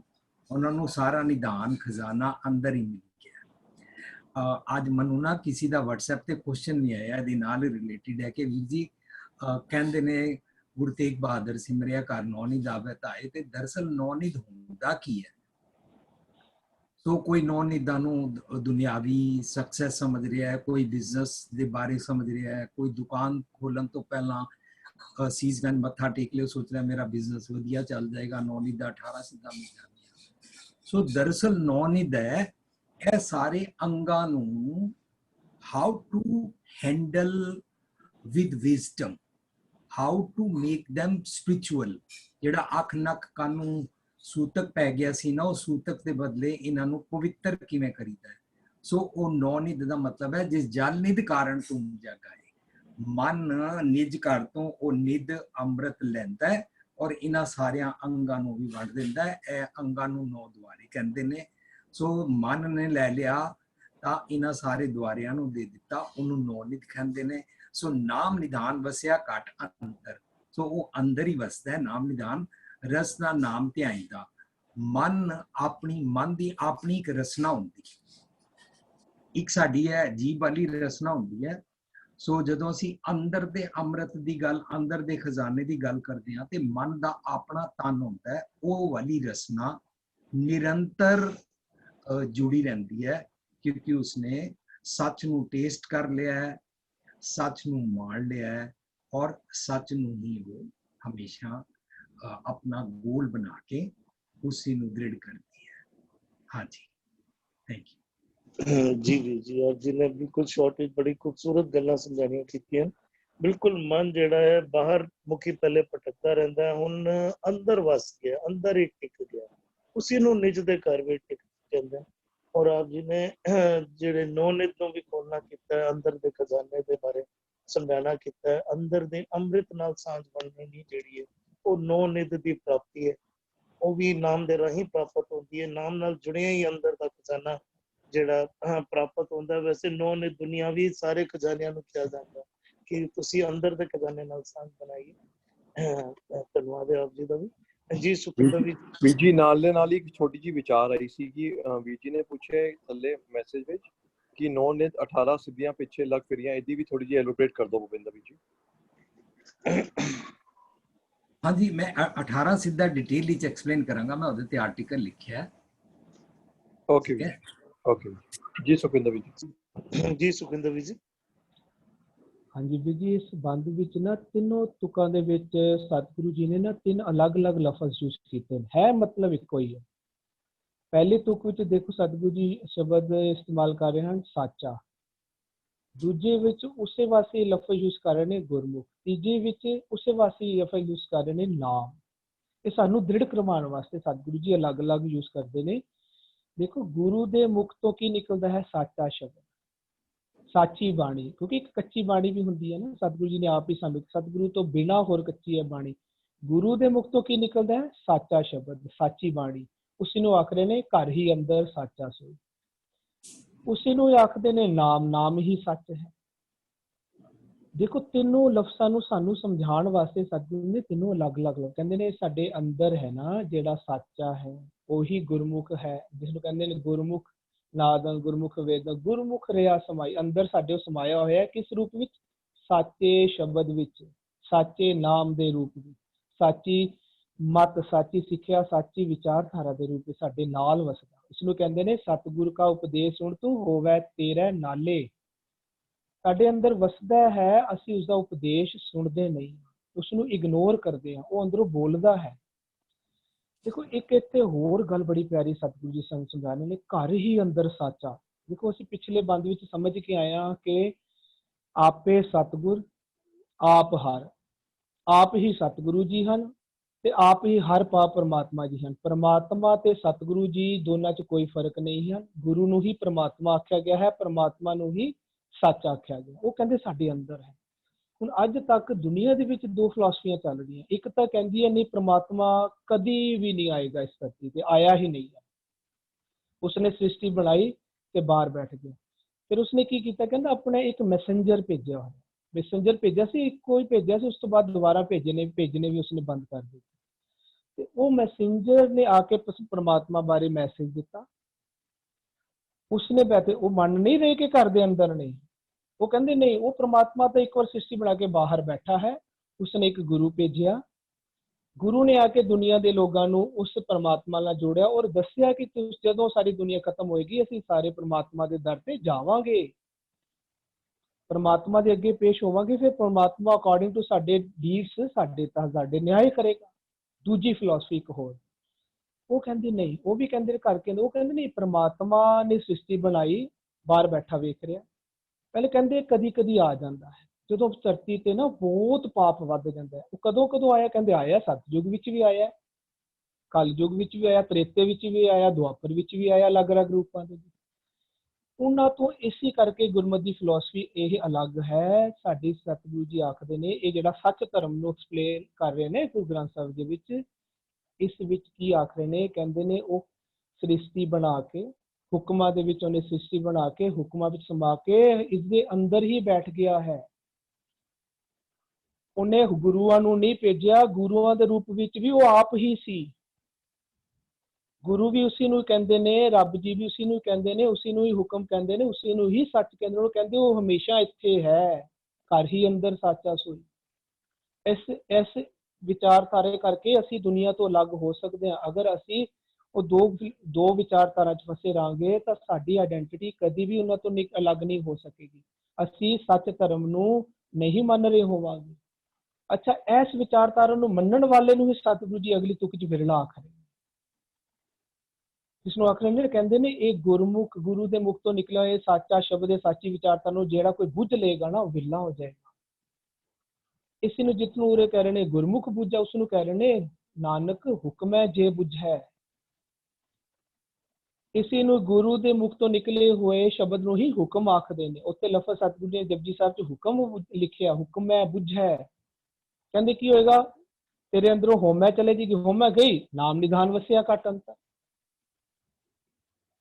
ਜਦੋਂ ਅਸੀਂ ਇਸ ਵਿਚਾਰ ਨੂੰ ਸਮਝ ਲਾਂਗੇ ਕਿ ਸਾਡਾ ਸਾਚਾ ਸਤਿਗੁਰੂ ਜੀ, ਸਾਚਾ ਸਾਹਿਬ ਸਾਡੇ ਅੰਦਰ ਵਸਦਾ ਹੈ, ਅਸੀਂ ਆਪਣੇ ਅੰਦਰ ਜਾਵਾਂਗੇ। ਉਸਨੂੰ ਆਖਦੇ ਨੇ ਛੱਡ ਦੁਨੀਆ ਅੰਦਰ ਜਾਵਣਾ।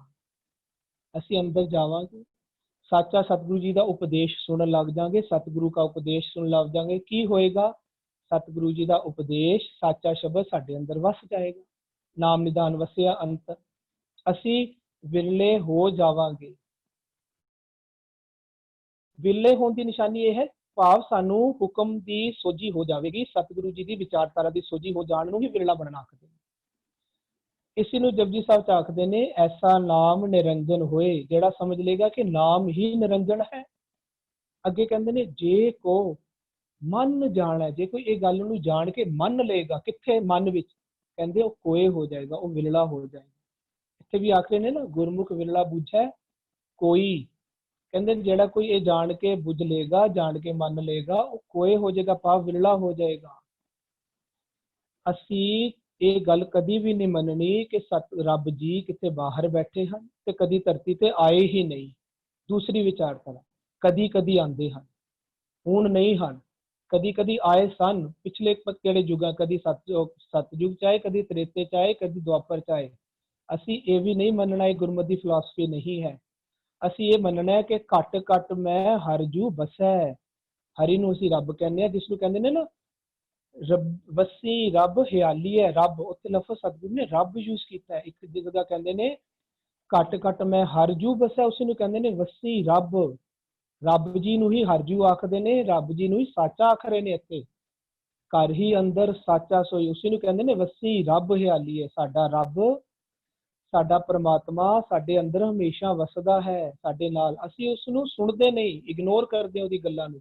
ਜੋ ਅੰਦਰੋਂ ਬਾਣੀ ਬੋਲਦਾ ਹੈ ਅਸੀਂ ਉਸ ਨੂੰ ਇਗਨੋਰ ਕਰਦੇ ਹਾਂ।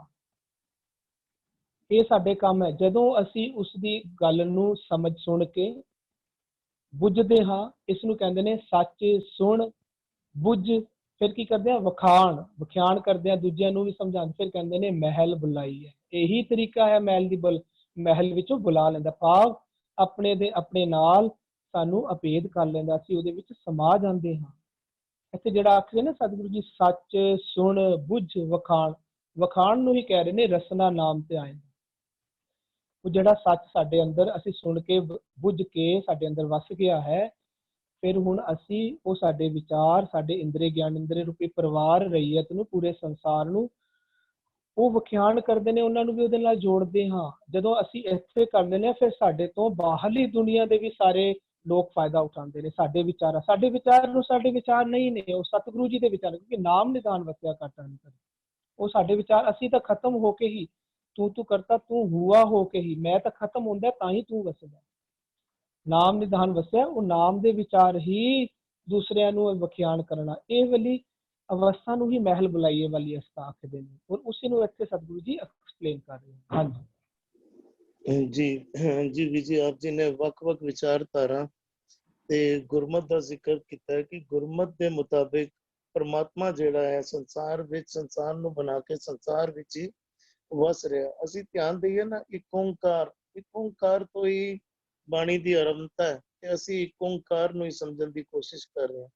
ਜੇ ਇੱਕ ਓਂਕਾਰ ਦੇ ਅਖਰੀ ਅਰਥ ਵੀ ਸਮਝਣਾ ਕਰੀਏ ਕਿ ਇੱਕ ਹੀ ਹੈ, ਸਰਵ ਵਿਆਪਕ ਹੈ ਔਰ ਇੱਕ ਰਸ ਸਾਰਿਆਂ ਵਿੱਚ ਵਸ ਰਿਹਾ ਹੈ, ਤੇ ਇੱਕ ਓਂਕਾਰ ਆਪਣੇ ਆਪ ਹੀ ਫਿਲਾਸਫੀ ਸਾਨੂੰ ਸਮਝਾਣਾ ਕਰ ਰਿਹਾ ਹੈ। ਜਿਸ ਦਿਨ ਸਾਨੂੰ ਇਹ ਗੱਲ ਸਮਝ ਆ ਜਾਏਗੀ, ਫਿਰ ਵੈਰ ਭਾਵਨਾ ਖਤਮ ਹੋ ਜਾਏਗੀ। ਫਿਰ ਹਿੰਦੂ ਮੁਸਲਮਾਨ ਸਿੱਖ ਈਸਾਈ ਉੱਚੀ ਜਾਤ ਨੀਵੀਂ ਜਾਤ ਅਮੀਰ ਗਰੀਬ ਸਾਰੇ ਝਗੜੇ ਮੁੱਕ ਜਾਣਗੇ। ਇਹ ਜਿਹੜੀ ਸੱਚ ਦੀ ਫਿਲਾਸਫੀ ਜਿਹੜੀ ਸਤਿਗੁਰੂ ਸਮਝਾਣਾ ਕਰ ਰਹੇ ਨੇ ਸਾਨੂੰ, ਜਿਸ ਦਿਨ ਸਾਡੇ ਮਨ ਵਿੱਚ ਦ੍ਰਿੜ ਹੋ ਜਾਏਗੀ ਤੇ ਮਨ ਵਿੱਚ ਵੈਰ ਵਿਰੋਧਤਾ ਤੇ ਹਰ ਕਿਸਮ ਦੀ ਨੈਗੇਟਿਵਿਟੀ ਬਾਹਰ ਨਿਕਲ ਜਾਏਗੀ। ਅੱਜ ਸਾਡੇ ਨਾਲ ਪਰਮਪਾਲ ਵੀਰ ਜੀ ਵੀ ਨਾਲ ਜੁੜੇ ਹੋਏ ਹਨ। ਉਹ ਬੜੇ ਸੂਝਵਾਨ ਸੱਜਣ ਹਨ। ਦਿਲ ਕਰਦਾ ਉਹਨਾਂ ਦੇ ਵਿਚਾਰ ਲਿੱਤੇ ਜਾਣ ਰੈਗੂਲਰ ਬੇਸ ਤੇ, ਪਰ ਸਮੇਂ ਦੇ ਅਭਾਵ ਦੇ ਕਾਰਨ ਅਸੀਂ ਲੈ ਨਹੀਂ ਪਾਉਂਦੇ। ਪਰਮਪਾਲ ਵੀਰ ਜੀ ਅੱਜ 9ਵੇਂ ਤੇ 10ਵੇਂ ਪਦੇ ਦੇ 2 ਪਦਿਆਂ ਦਾ ਵਿਚਾਰ ਹੋਇਆ। प्लीज आप जी विचार की सांझ पा दिया जे, फिर पाठ करके समाप्ति है पाठ सेशन की। जी जी जी जी जी वाहिगुरू जी खालसा वाहिगुरू जी की फतेह। बहुत सोहने सारे विचार तुसीं ना जी बहुत मेहनत की, जिहड़ी तुहानूं महसूस हुंदी कि तुसीं मेहनत बहुत कर ते एक्चुअली है गल छोटी जी है जी। आपां जिवें तुसीं हुणे ही असीं ओंकार नूं समझना और फिर उहनूं बुझण दी अवस्था जिहड़ी है थोड़ी जी अगले की अवस्था, एक्चुअली समझना विचारना चीनना जानना अवस्था है। जो बुझांगे आपां ते एक्चुअली ओही थोड़ा थोड़ा ਵੀਰ ਜੀ ਤੁਹਾਡਾ ਨੈਟਵਰਕ ਬਹੁਤ ਡਿਸਟਰਬ ਹੋ ਰਿਹਾ ਹੈ। आवाज नहीं आ रही? हुन आ रही है आ वीर नहीं जी? रही? हाँ जी हुन आ रही है वीर जी, प्लीज कंटिन्यू। हाँ आ रही है जी वीर जी, एक बार शुरू आरंभ करिया जे। हाँ जी ਇਹ ਬੇਨਤੀ ਕੀਤੀ ਕਿ ਜਿਵੇਂ ਤੁਸੀਂ ਕਿਹਾ ਨਾ ਇੱਕ ਓਂਕਾਰ, ਐਕਚੁਅਲੀ ਗੱਲ ਹੀ परमपाल वीर जी एक बारी आप जी ना लीव करके दोबारा ज्वाइन करे जे, तब तक असी पाठ करके समाप्ति कर लेंदे हैं। आप जी फिर विचार दे जी, तब तक आप जी का नेटवर्क क्लियर हो जाएगा। एक बारी लीव करके ज्वाइन करे जे। हाँ आओ जी, 2 पदियां दा पाठ होया, आओ रल मिल के पाठ कर लियो। आवाज आई है? हेलो जी परमपाल वीर जी आ रही आवाज आ रही है, प्लीज अगर नेटवर्क क्लियर है तो आप अच्छा जी जी जी जी जी जी ये नेटवर्क दा ये मालिक ਦਾ ਹੁਕਮ ਹੁੰਦਾ, ਨੈਟਵਰਕ ਵੀ ਆਪੇ ਹੀ ਚਲਾਉਂਦਾ ਤੇ ਜੀ ਉਹ ਜਿਹੜਾ ਐਕਚੁਅਲੀ ਗੁਰਮੁਖ ਵਿਰਲਾ ਬੂਝੇ ਕੋਲ ਜਿਹੜੀ ਗੱਲ ਤੁਸੀਂ ਕਹੀ ਨਾ ਜੀ, ਉਹ ਗੱਲ ਤੇ ਸਿੰਪਲ ਹੀ ਹੈ ਕਿ ਓਂਕਾਰ ਸਿੱਖਿਆ ਕਿ ਓਂਕਾਰ ਸਮਝਣਾ ਵਿਚਾਰਨਾ ਜਾਣਨਾ पहचानना बाद जो बुझना शब्द है ना, बुझना वो एक्चुअली वो थोड़ा जिहा अगली स्टेज आ रही है जी आज। अच्छा सभी फिर जी पार्ट कंटिन्यू कर लो, बीजी दे नेटवर्क विच लगदा प्रॉब्लम। जी आपे सतगुर मेले पूरा सच्चा शब्द महाबल सूरा, आपे मेले दे वडियाई सच्चे सियों चित लाइंदा, घर ही अंदर साचा सोई गुरमुख विरला बूझे कोई, नाम निधान वस्या घट अंतर रसना नाम ध्यायंदा, नाम निधान वस्या घट अंतर रसना नाम ध्यायंदा। ਹੋਈਆਂ ਬੇਅੰਤ ਭੁੱਲਾਂ ਦੀ ਖਿਮਾ। ਵਾਹਿਗੁਰੂ ਜੀ ਕਾ ਖਾਲਸਾ ਵਾਹਿਗੁਰੂ ਜੀ ਕੀ ਫਤਿਹ। ਪਰਮਪਾਲ ਵੀਰ ਜੀ ਇੱਕ ਵਾਰੀ ਹੋਰ ਚੇਸ਼ਟਾ ਕਰਿਆ ਜੇ, ਤੁਹਾਡੇ ਵਿਚਾਰ ਬੜੇ ਇੰਪੋਰਟੈਂਟ ਹਨ। ਪਲੀਜ਼ ਅਗਰ ਨੈਟਵਰਕ ਕਲੀਅਰ ਹੋ ਗਿਆ ਤਾਂ ਵਿਚਾਰ ਦਿਆ ਜੇ। ਮੇਰੇ ਖਿਆਲ ਪਰਮਪਾਲ ਵੀਰ ਜੀ ਅਜੇ ਰੀਜੁਆਇਨ ਨਹੀਂ ਕਰ ਪਾਏ, ਵਿਚਕਾਰ ਸਮਾਂ ਲੱਗੇਗਾ ਤੇ ਜ਼ਰੂਰ ਉਹਨਾਂ ਦੇ ਵਿਚਾਰ ਲੈ ਲਿਆ। ਲੈ ਲਾਂਗੇ। ਤਜਿੰਦਰ ਵੀਰ ਜੀ ਆਪ ਜੀ ਕੰਟੀਨਿਊ ਕਰਿਆ ਜੀ। ਜੀ ਵੀਰ ਜੀ ਧੰਨਵਾਦ। ਬਾਪੂ ਮੱਖਣ ਸਿੰਘ ਜੀ ਆਪਣਾ ਇੱਕ ਵਾਰੀ ਆਡੀਓ ਔਨ ਕਰ ਲਓ, ਤੁਹਾਡਾ ਜੋ ਸਵਾਲ ਸੀਗਾ ਉਹ ਜਰਾ ਇੱਕ ਵਾਰੀ ਦੁਬਾਰਾ ਕੁਐਸਚਨ ਕਰ ਲਓ। ਕੋਲਾ ਚਰਖੀ ਆਸਾ ਦੀ ਵਾਰ ਦਾ ਜਿਹੜਾ ਕੁਐਸਚਨ ਸੀਗਾ। ਵਾਹਿਗੁਰੂ ਜੀ ਜੀ ਕਾ ਬਾਪੂ ਖਾਲਸਾ ਜੀ। ਵਾਹਿਗੁਰੂ ਜੀ ਜੀ ਬੇਨਤੀ ਹੈ ਗੁਰੂ ਨਾਨਕ ਸਾਹਿਬ ਦਾ ਆਸਾ ਦੀ ਵਾਰ ਦੇ ਵਿੱਚ ਸ਼ਬਦ ਨੇ, ਕੁੱਲੂ ਚਰਖਾ ਚੱਕੀ ਚੱਕ ਹਲ ਵਰੋਲੇ ਬਹੁਤੇ ਅਨੰਤ, ਲਾਟੂ ਮਧਾਨੀਆਂ ਅਨਗਾ ਪੰਖੀ ਭੌਂਦਿਆਂ ਲੈਣ ਨਾ ਸਾ। ਭਾਵ ਇਹਦਾ ਗੁਰੂ ਨਾਨਕ ਸਾਹਿਬ ਨੇ ਕਿਸ ਪ੍ਰਥਾएं ਸਮਝ ਕੇ ਇਹ ਸਾਰੇ ਜਿਹੜੀਆਂ ਚੀਜ਼ਾਂ ਚੱਕਰ 'ਚ ਰਹਿੰਦੀਆਂ ਨੇ, ਹਰਕਤ 'ਚ ਰਹਿੰਦੀਆਂ ਨੇ, ਉਹਨਾਂ ਨੂੰ ਇਹਨਾਂ ਦਾ ਜਿਹੜਾ ਕਿਸ ਤਰ੍ਹਾਂ ਪ੍ਰਮਾਣ ਦਿੱਤੇ ਨੇ। ਹਾਂਜੀ ਹਰਵਿੰਦਰ ਵੀਰ ਜੀ ਆਪ ਜੀ ਆਰੰਭ ਕਰੋਗੇ। ਇੱਥੇ ਜਿਹੜਾ ਇਹ ਸ਼ਬਦ ਨਾਲ ਸਾਰੀ ਜਿਹੜੀ ਗੱਲ ਜਲਦੀ ਪਈ ਸੀ ਨਾ, ਇਹ ਬਹੁਤ ਸਾਰੀਆਂ ਜਿਹੜੀਆਂ ਰਾਸ ਲੀਲਾਵਾਂ ਖੇਡੀਆਂ ਜਾਂਦੀਆਂ ਨੇ ਨਾ, ਉਹ ਜਦੋਂ ਨੱਚਣਾ ਟੱਪਣਾ ਹੀ ਦੇਖੋ, ਅਸੀਂ ਗੁਜਰਾਤ ਅੰਦਰ ਗਰਬੇ ਹੁੰਦੇ ਨੇ ਜਿਹੜੇ ਉਹ ਨਰਾਤਿਆਂ ਵਾਲੇ ਦਿਨ ਹੁੰਦੇ ਨੇ, ਬਹੁਤ ਸਾਰੀਆਂ ਥਾਵਾਂ ਤੇ ਨੱਚਣ ਟੱਪਣ ਦੀ ਕਿਰਿਆ ਨੂੰ ਹੀ ਭਗਤੀ ਮੰਨ ਲਿੱਤਾ ਗਿਆ ਹੈ। ਵਾਜਨ ਚੇਲੇ, ਨੱਚਣ ਗੁਰ, ਜਿਹੜੇ ਚੇਲੇ ਨੇ ਉਹ ਸਾਜ ਹੋ ਜਾਂਦੇ ਨੇ, ਜਿਹੜੇ ਗੁਰ ਨੇ ਉਹ ਉਹਨਾਂ ਜਿਹੜੇ ਜੋ ਵੀ ਉਹਨਾਂ ਦੇ ਜਿਹਨਾਂ ਨੂੰ ਉਹਨੇ ਗੁਰੂ ਮੰਨਿਆ ਹੋਇਆ ਉਹ ਨੱਚਦੇ ਨੇ, ਪੈਰ ਹਿਲਾਇਨ ਪੇਰਨ ਸਿਰ ਉੜ ਰਾਵਾ ਝਾਟੇ ਪਾਏ, ਮਿੱਟੀ ਉੜਦੀ ਉਹਨਾਂ ਦੇ ਸਿਰਾਂ ਵਿੱਚ ਮਿੱਟੀ ਘੱਟਾ ਪੈਂਦਾ ਹੈ, ਉਹ ਵੇਖਿਆ ਲੋਕ ਹੱਸੇ ਕਰ ਜਾਏ, ਕਹਿੰਦੇ ਰੋਟੀਆਂ ਕਾਰਨ ਪੂਰੇ ਤਾਲ। ਇਹ ਸਾਰਾ ਕੇਵਲ ਤੇ ਕੇਵਲ ਮਾਇਆ ਇਕੱਠਾ ਕਰਨ ਦਾ ਜਿਹੜਾ ਸਾਰਾ ਪ੍ਰਬੰਧ ਹੈ, ਰੋਟੀਆਂ ਕਾਰਨ। ਅੱਜ ਕੱਲ੍ਹ ਵੀ ਨਰਾਤੇ ਵੀ ਕਹਿੰਦੇ ਟਿਕਟਾਂ ਲੱਗਦੀਆਂ ਨੇ, ਉਹਦੀਆਂ ਨਰਾਤੇ ਹੁੰਦੇ ਨੇ ਤੇ ਫਲਾਣੇ ਕਲੱਬ ਨੇ ਆਰਗੇਨਾਈਜ਼ ਕੀਤਾ ਜੀ, 500 ਰੁਪਏ ਪਰ ਬੰਦੇ ਦੀ ਐਂਟਰੀ, 2000 ਰੁਪਏ ਪਰ ਬੰਦੇ ਦੀ ਐਂਟਰੀ ਹੈ, ਕਹਿੰਦੇ ਰੋਟੀਆਂ ਕਾਰਨ ਪੂਰੇ ਤਾਲ, ਆਪ ਪਛਾੜਿਆ ਧਰਤੀ ਨਾਲ, ਕਹਿੰਦੇ ਨੇ ਗਾਵਨ ਗੋਪੀਆਂ ਗਾਵਨ ਕਾਨ। ਉਹ ਗੋਪੀਆਂ ਦੀਆਂ ਕਹਾਣੀਆਂ, ਕ੍ਰਿਸ਼ਨ ਤੇ ਹੋਰ ਗੋਪੀਆਂ ਦੀਆਂ ਰਾਸ ਲੀਲਾ ਦੀਆਂ ਕਹਾਣੀਆਂ ਕਰਦੇ ਨੇ ਉੱਥੇ, ਗਾਵਨ ਗੋਪੀਆਂ ਗਾਵਨ ਕਾਨ ਗਾਵਨ ਸੀਤਾ ਰਾਜੇ ਰਾਮ, ਉਹ ਰਾਮ ਲੀਲਾ ਖੇਡਦੇ ਨੇ। ਕਹਿੰਦੇ ਨਿਰਭਉ ਨਿਰੰਕਾਰ ਸੱਚ ਨਾਮ ਜਾਕਾ ਕੀਆ ਸਗਲ ਜਹਾਂ। ਉਹ ਪ੍ਰਮਾਤਮਾ ਜਿਹੜਾ ਨਾ ਉਹ ਉਹਦੀਆਂ ਗੱਲਾਂ ਨਹੀਂ ਕਰਦੇ ਹੁੰਦੇ। ਕਹਿੰਦੇ ਵੀ ਸੇਵਕ ਸੇਵੇ ਕਰਮ ਚੜਾਓ। ਜਿਹੜੇ ਸੇਵਕ ਨੇ ਨਾ ਉਹ ਚੜਾਉਂਦੇ ਕੀ ਨੇ? ਆਪਣੇ ਸ਼ੁਭ ਕਰਮ ਰੱਬ ਨੂੰ ਅਰਪਣ, ਮਨ ਤਨ ਅਰਪੋ ਪੂਜ ਕਰੋ। ਕਹਿੰਦੇ ਵੀ ਉਹ ਜਿਹੜਾ ਸਾਰਾ ਸ਼ਬਦ ਸੀ ਬਈ ਉਹ ਦੂਧ ਦਾ ਬਛੜੇ ਥਨੋਂ ਬਿਟਾਰਿਆ, ਵੀ ਕਹਿੰਦੇ ਮਾਈ ਗੋਬਿੰਦ ਪੂਜਾ ਕਾਂ ਲੈ ਚਰਾਉ, ਮੈਂ ਰੱਬ ਦੀ ਪੂਜਾ ਵਾਸਤੇ ਪ੍ਰਥਾਈ ਕੀ ਚੜਾਵਾਂ? ਕਹਿੰਦੇ ਮਨ ਤਨ ਅਰਪੋ ਪੂਜ ਚੜਾਉ, ਵੀ ਆਪਣੇ ਵਿਚਾਰ ਤੇ ਵਿਵਹਾਰ ਜਿਹੜਾ ਨਾ ਉਹਨੂੰ ਅਰਪਣ ਕਰਦਾ। ਕਹਿੰਦੇ ਸੇਵਕ ਸੇਵੇਂ ਕਰਮ ਚੜਾਓ, ਭਿੰਨੀ ਰਹਿਣ ਜਿਨਾ ਮਨ ਚਾਓ। ਸਵੇਰ ਦੇ ਜਿਹੜਾ ਅਰਲੀ ਮਾਰਨਿੰਗ ਦਾ ਸਮਾਂ ਹੁੰਦਾ, ਉਹਨਾਂ ਦੇ ਮਨ ਵਿੱਚ ਉੱਡ ਕੇ ਰੱਬ ਦੀ ਬੰਦਗੀ ਕਰਨ ਦਾ ਚਾਹ, ਰੱਬ ਦੇ ਪ੍ਰਥਾਈ ਸਮਝਣ ਦਾ ਚਾਹ ਵੱਧਦਾ ਹੈ। ਕਹਿੰਦਾ ਸਿੱਖੀ ਸਿੱਖਿਆ ਗੁਰ ਵਿਚਾਰ। ਸਿੱਖੀ ਹੈ ਹੀ ਕੀ? ਸਿੱਖੀ ਕਿਸੇ ਸਰੂਪ ਦਾ ਨਾਮ ਨਹੀਂ ਹੈ, ਗੁਰੂ ਦੀ ਵਿਚਾਰਧਾਰਾ ਨੂੰ ਸਿੱਖਣਾ ਹੀ ਸਿੱਖੀ ਹੈ। ਇਹ ਇੱਕ ਮੰਨ ਲਓ ਸਿੱਖੀ ਦਾ ਡੈਫੀਨੇਸ਼ਨ ਵੀ ਲੈ ਸਕਦੇ ਹੋ। ਸਿੱਖੀ ਕੀ ਹੈ? ਕਹਿੰਦਾ ਸਿੱਖੀ ਸਿੱਖਿਆ ਗੁਰ ਵਿਚਾਰ, ਨਦਰੀ ਕਰਮ ਲੰਘਾਏ ਪਾਰ। ਰੱਬ ਦੀ ਬਖਸ਼ਿਸ਼ ਸਦਕਾ ਤੁਸੀਂ ਇਸ ਝਮੇਲੇ ਤੋਂ ਨਿਕਲ ਸਕਦੇ ਹੋ। ਬਾਕੀ ਸਾਰੇ ਉਦਾਹਰਨ ਦਿੰਦੇ ਪਏ ਨਾ ਉਹ ਦੁਨੀਆ। ਜੇ ਗੁਰੂ ਕਹਿੰਦਾ ਅੱਛਾ ਜੇ ਨੱਚਣਾ ਟੱਪਣਾ ਭਗਤੀ ਹੋ ਸਕਦਾ ਹੈ, ਕਹਿੰਦਾ ਦੇਖੋ ਦੁਨੀਆ ਵਿੱਚ ਹੋਰ ਕਿੰਨੀਆਂ ਚੀਜ਼ਾਂ ਜਿਹੜੀਆਂ ਨੇ ਦੇਖੋ ਫਿਰੀ ਜਾਂਦੀਆਂ ਪਈਆਂ ਨੇ। ਐਗਜ਼ਾਮਪਲ ਦਿੰਦੇ ਨੇ ਕੋਲੂ, ਕੋਲੂ ਦਾ ਬੈਲ ਦਿਨ ਭਰ ਫਿਰਦਾ ਰਹਿੰਦਾ ਹੈ। ਕੋਲੂ, ਚਰਖਾ ਪੂਰਾ ਦਿਨ ਕੱਤੀ ਜਾਂਦਾ ਪਿਆ। ਚੱਕੀ, ਜਿਹੜਾ ਚੱਕੀ ਦਿਨ ਭਰ ਘੁੰਮਦੀ ਹੈ। ਥਾਲ ਵਰੋਲੇ, ਜਿਹੜਾ ਕਹਿੰਦੇ ਸਾਈਕਲੋਨਸ ਆਉਂਦੇ ਨਾ, ਜਿਹੜੇ ਸਾਈਕਲੋਨਸ ਕਹਿ ਲਓ, ਜਿਹੜਾ ਵੀ ਉਹ ਜਿਹੜਾ ਰੇਗਿਸਤਾਨ ਉੱਤੇ ਜਦੋਂ ਨਾਰਮਲੀ ਪ੍ਰੀ ਸਮਰਸ ਜਿਹੜੇ ਉਹ ਵਰਲਡਵਿੰਡਸ ਜਿਹੜੇ ਬੰਦੇ ਨੇ ਵੀ ਥਲ ਵਰੋਲੇ, ਹਾਂ ਵਾਵ ਰੋਲੇ ਵੀ ਉਹ ਕਹਿੰਦੇ ਥਲ ਵਰੋਲੇ ਬਹੁਤ ਆਨੰਦ। ਲਾਟੂ ਉਹ ਕਹਿੰਦੇ ਭੋਰੇ ਨੂੰ, ਉਹ ਵੀ ਦੇਖੋ ਕਿਤਨਾ ਘੁੰਮਦਾ ਹੈ। ਲਾਟੂ ਮਧਾਣੀਆਂ ਕਿਤਨੀਆਂ ਚੱਲਦੀਆਂ ਨੇ। ਲਾਟੂ ਮਧਾਣੀਆਂ ਅਨਗਾ, ਜਿੱਥੇ ਗਾਹ ਪਾਉਂਦੇ ਨੇ ਉੱਥੇ ਵੀ ਕਿਤਨਾ ਇੰਸਟਰੂਮੈਂਟ ਕਿਤਨਾ ਚੱਲਦਾ ਹੈ। ਕਹਿੰਦੇ ਪੰਖੀ ਭੌਂਦਿਆਂ ਲੈਣ ਨਾ ਸਾ, ਪੰਖੀ ਕਿਤਨਾ ਘੁੰਮਦੇ ਪਏ ਨੇ। ਕਹਿੰਦੇ ਫਿਰ ਕਹਿੰਦੇ ਸੂਏ ਝਾੜ ਪਵਾਈਏ ਜੰਤ। ਸੂਏ ਤੋਂ ਮਤਲਬ ਹੈ ਐਕਸਲ। ਇੱਕ ਐਕਸਲ ਦੇ ਉੱਤੇ ਨਾ ਇੱਕ ਵੀਲ ਨੂੰ ਮਾਊਂਟ ਦੇ। ਸਾਡੇ ਗੱਡੀਆਂ ਕਾਰ ਸਕੂਟਰ ਕੀ ਨੇ? ਕਿਸੇ ਐਕਸਲ ਦੇ ਅਗੇਂਸਟ ਇੱਕ ਵੀਲ ਨੂੰ ਪਾ ਦਿੱਤਾ ਗਿਆ, ਬੇਰਿੰਗ ਲਗਾ ਦਿੱਤੀ ਗਈ ਹੈ। ਕਹਿੰਦੇ ਸੂਏ ਝਾੜ ਜੰਤ ਤੋਂ ਪਾਓ ਯੰਤਰ। ਕਿਸੇ ਯੰਤਰ ਨੂੰ ਇੱਕ ਸੂਏ ਦੇ ਅਗੇਂਸਟ ਇੱਕ ਐਕਸਲ ਦੇ ਅਗੇਂਸਟ ਪਾ ਕੇ ਉਹਦੇ ਕੋਲ ਕਿਤਨਾ ਘੁੰਮਦਾ ਪਿਆ। ਗੁਰੂ ਗੱਲ ਕਰਨਾ ਚਾਹੁੰਦੇ ਨੇ ਕਿ ਨੱਚਣਾ ਟੱਪਣਾ ਭਗਤੀ ਨਹੀਂ ਹੁੰਦੀ। ਕਹਿੰਦੇ ਸੂਏ ਝਾੜ ਪਵਾਏ, ਇਹ ਐਗਜ਼ਾਮਪਲ ਤੇ ਸਾਰੇ। ਸੂਏ ਝਾੜ ਪਵਾਈਏ ਜੰਤ, ਕਹਿੰਦੇ ਨਾਨਕ ਪਾਉਂਦਿਆਂ ਗਣਤ ਨਾ ਅੰਤ। ਵੀ ਇਸ ਤਰ੍ਹਾਂ ਵੀ ਚੱਕਰ ਕੱਟਣ ਵਾਲਿਆਂ ਦੀ ਤੇ ਕੋਈ ਅੰਤ ਹੀ ਕੋਈ ਨਹੀਂ। ਨਾਨਕ ਪਾਉਂਦਿਆਂ ਗਣਤ, ਕਹਿੰਦੇ ਬੰਧਨ ਬੰਦ ਪਵਾਏ ਸੋਏ। ਇਹ ਸਾਰੇ ਜਿਹੜੇ ਬੰਦੇ ਨੇ ਨਾ, ਇਹ ਬੰਧਨਾਂ ਵਿੱਚ ਬੰਦੇ ਹੀ ਸਾਰੇ ਕਾਰਜ ਕਰੀ ਜਾਂਦੇ ਪਏ ਨੇ। ਬੰਧਨ ਬੰਦ ਪਵਾਏ ਸੋਏ ਪਈਏ ਕਿਰਤ ਨੱਚੇ ਸਭ ਕੋਈ। ਕਹਿੰਦੇ ਨੱਚ ਨੱਚ ਹੱਸੈਂ ਚਲੇ ਸੇ ਰੋਏ, ਉੱਡ ਨਾ ਜਾਈ ਸਿੱਧ ਨਾ ਹੋਏ।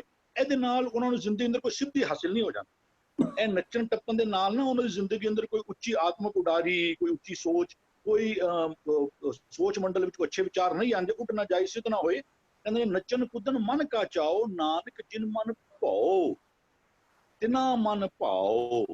ਜਿਨ੍ਹਾਂ ਦੇ ਮਨ ਵਿੱਚ ਰੱਬ ਦਾ ਡਰ ਹੈ ਉਹਨਾਂ ਨੂੰ ਹੀ ਰੱਬ ਦਾ ਪਿਆਰ ਪ੍ਰਾਪਤ ਹੋਏਗਾ। ਗੁਰੂ ਕਹਿੰਦੇ ਮੈਂ ਨਾਚ ਰਿਹਾ ਮਨ ਗੁਰ ਕੇ ਆਗੇ। ਜੇ ਨੱਚਣਾ ਹੀ ਨਾ, ਕਹਿੰਦਾ ਗੁਰੂ ਦੇ ਗਿਆਨ ਦੇ ਅੱਗੇ ਨੱਚ। ਬੜਾ ਦੂਜਾ ਵੀ ਸ਼ਬਦ ਸੀ ਉਹ ਰਹੋ ਰਹੋਰੀ ਬਹੋਰੀਆ ਘੂੰਗਟ ਜਿਨ ਕਾਟੇ। ਉਹ ਤੇ ਕਹਿੰਦੇ ਨੇ ਵੀ ਘੂੰਗਟ ਤੇਰਾ ਤੋਂ ਪਰ ਸਾਚੇ, ਹਰ ਗੁਣ ਗਾਵੇ ਕੂਦੇ ਅਰ ਨਾਚੇ। ਇਹ ਬੜੇ ਬਾਕੀ ਜਿਹੜੇ ਨੱਚਣਾ ਟੱਪਣਾ ਹੈ ਨਾ, ਅਸੀਂ ਵੀ ਕਈ ਵਾਰ ਦੇਖੋ ਨਾ, ਅੱਜ ਤੇ ਸ਼ਾਇਦ ਘੱਟ ਹੋ ਗਿਆ ਹੈ। ਪਹਿਲੇ ਵਿਸਾਖੀ ਕੀ ਰਾਤ ਦੇ ਪ੍ਰੋਗਰਾਮ ਦੇ ਪੋਸਟਰ ਗੁਰਦੁਆਰਿਆਂ ਵਿੱਚ ਲੱਗਦੇ ਹੁੰਦੇ ਸਨ। ਹੁਣ ਕਲਚਰਲ ਪ੍ਰੋਗਰਾਮ ਹੈ, ਕਿਸੇ ਨੂੰ ਮਨਾਣਾ ਮਨਾਵੇ, ਉਹ ਤਾਂ ਗੁਰਮਤ ਨਾਲ ਤੇ ਕੋਈ ਲੈਣਾ ਦੇਣਾ ਹੈ ਨਹੀਂ। ਲੇਕਿਨ ਅਸੀਂ ਕਲਚਰ ਨੂੰ ਹੋਰ ਰਿਲੀਜਨ ਨੂੰ, ਗੁਰੂ ਕਹਿੰਦੇ ਚਾਲੋ ਐਸੀ ਰੀਤ ਜਿਸ में ਪਿਆਰਾ ਦਿਸਦਾ। ਜਿਸ ਰੀਤੀ ਰਿਵਾਜ ਦੇ ਨਾਲ ਤੁਹਾਡੀ ਰੱਬ ਦੇ ਨਾਲ ਤੁਹਾਡੇ ਮਨ ਵਿੱਚ ਥੋੜੀ ਵੀ ਦੁਬਿਧਾ ਪੈਦਾ ਹੁੰਦੀ ਪਈ ਨਾ, ਉਹ ਕਹਿੰਦਾ ਉਹਨੂੰ ਸਾੜ ਦਿਓ। ਗੁਰਦੁਆਰੇ ਅੱਜ ਵੀ ਆਈ ਡੋਨਟ ਨੋ ਅਬਾਊਟ ਬਾਕੀ ਸ਼ਹਿਰ, ਅੱਜ ਹਜੂਰ ਸਾਹਿਬ ਦੇਖ ਲਓ ਤੁਸੀਂ, ਉੱਥੇ ਜਿਹੜਾ ਮਨਾਏ ਜਾਂਦੇ ਨੇ ਉਹ ਜਿਹੜਾ ਮਕਰ ਸੰਗਰਾਂਦ ਜਿਹੜੀ ਮਨਾਈ ਜਾਂਦੀ ਉੱਥੇ ਅੱਗ ਬਾਲੀ ਜਾਂਦੀ ਹੈ ਉੱਥੇ। ਅੱਛਾ ਉੱਥੇ ਉਹ ਫਰਕ ਕੀ ਹੈ, ਬਸ ਉਹ ਕਿਰਪਾਨਾਂ ਲੈ ਕੇ ਉੱਥੇ ਸਿੰਘ ਸਾਹਿਬ ਪਹੁੰਚ ਜਾਂਦੇ ਨੇ ਉੱਥੇ, ਤੇ ਉਹ ਅਸੀਂ ਅਰਦਾਸ ਕਰਨੇ ਪਿਆ। ਜਦੋਂ ਅੰਮ੍ਰਿਤ ਸੰਚਾਰ ਦੀ ਜਿਹੜੀ ਕਿਰਿਆ ਅਸੀਂ ਜੋ ਸਾਡੀ ਚਲਦੀ ਪਈ ਹੈ, ਉਹਦੇ ਅੰਦਰ ਸਭ ਤੋਂ ਪਹਿਲੀ ਚੀਜ਼ ਜਿਹੜੀ ਦੇਖਾਂਗੇ ਨਾ, ਉਹਦੇ ਸਭ ਤੋਂ ਪਹਿਲਾਂ ਕਹਿੰਦੇ ਨੇ ਕਿ ਗੁਰਮਤ ਦੀ ਦੁਨੀਆ ਵਿੱਚ ਕਰਤੇ ਦੀ ਪੂਜਾ ਹੈ, ਕੀਰਤਨ ਦੀ ਪੂਜਾ ਨਹੀਂ ਹੈ। ਕੀਰਤਨ ਤੋਂ ਭਾਵ ਉੱਥੇ ਅਰਥ ਕਰਦੇ ਨੇ ਕ੍ਰੀਏਸ਼ਨ ਦੀ। ਇੱਥੇ ਤਾਂ ਸੂਰਜ ਚੰਦ ਇਹਦੀ ਕੋਈ ਪੂਜਾ ਨਹੀਂ ਹੈ, ਸੂਰਜ ਦਾ ਕੋਈ ਕ੍ਰੀਏਟਰ ਹੈ।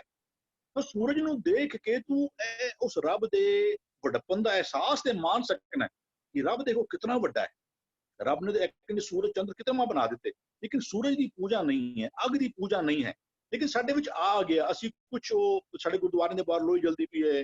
ਅੱਛਾ ਫਿਰ ਬੰਦੇ ਉਹ ਆਸ ਰੱਖ ਕੇ ਬੈਠੇ ਨੇ ਕਿ ਜੇ ਮੈਂ ਮਖਾਨੇ ਇਹਦੇ ਵਿੱਚ ਪਾਵਾਂਗਾ, ਉਹ ਗਾਣਾ ਵੀ ਗਾਉਂਦੇ ਨੇ ਵੀ ਜਿਤਨੇ ਮੇਰੇ ਫੁੱਲ ਸੜਨਗੇ ਉਤੇ ਮੇਰੇ ਪਾਪ ਕੱਟ ਜਾਣਗੇ। ਗੁਰੂ ਕਹਿੰਦੇ ਇਹ ਨੱਚਣਾ ਟੱਪਣਾ ਇਹ ਨਾਲ ਭਗਤੀ ਨਹੀਂ ਹੁੰਦੀ।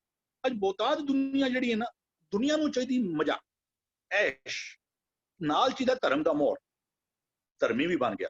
ਇਹ ਸਾਰੇ ਤੁਸੀਂ ਗਰਬੇ ਦੇਖ ਲਓ ਕੀ ਨੇ, ਵੀ ਇਹ ਸਾਰੇ ਮੁੰਡੇ ਕੁੜੀਆਂ ਵੀ ਇੱਕੋ ਕਹਿੰਦੇ ਨਾ, ਇੱਕੋ ਲੀਗਲ ਉਹ ਕਹਿ ਲਓ ਵੀ ਉਹ ਨਾਲ ਮौज ਮਸਤੀ ਵੀ ਹੋ ਗਈ ਤੇ ਨਾਲ ਤੁਸੀਂ ਧਰਮੀ ਵਿਖਵਾ ਦੇ। ਗੁਰੂ ਕਹਿੰਦੇ ਇਹ ਨੱਚਣ ਟੱਪਣ ਦੇ ਨਾਲ ਰੱਬ ਦੀ ਸਾਂਝ ਨਹੀਂ ਮਿਲਦੀ।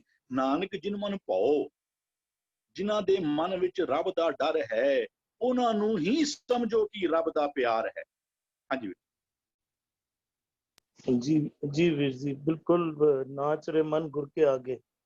ਉੱਥੇ ਵੀ ਤਨ ਦੇ ਨੱਚਣ ਦਾ ਜ਼ਿਕਰ ਨਹੀਂ ਕੀਤਾ, ਮਨ ਦੇ ਨੱਚਣ ਦਾ ਜ਼ਿਕਰ ਕੀਤਾ ਕਿ ਮਨ ਗੁਰੂ ਦੇ ਸ਼ਬਦ ਦੇ ਨਾਲ ਆਨੰਦ ਦੇ ਵਿੱਚ, ਆਨੰਦ ਦੇ ਖੇੜੇ ਮਾਨਣ ਲੱਗ ਪਵੇ, ਉਸ ਦਾ ਜ਼ਿਕਰ ਗੁਰੂ ਸਾਹਿਬ ਕਰਦੇ। ਤਨ ਦੇ ਨੱਚਣ ਦਾ, ਨੱਚਣ ਕੁੱਦਣ ਮਨ ਦਾ ਚਾਓ, ਬਿਲਕੁਲ ਹੈ ਮਨ ਦਾ ਚਾਓ ਹੋ ਸਕਦਾ ਹੈ, ਪਰ ਗੁਰੂ ਸਾਹਿਬ ਇਹੋ ਜੀ ਉਸ ਦੇ ਉੱਤੇ ਅਸਲ ਨੱਚਣਾ ਸਮਝਾ ਰਹੇ ਹਨ।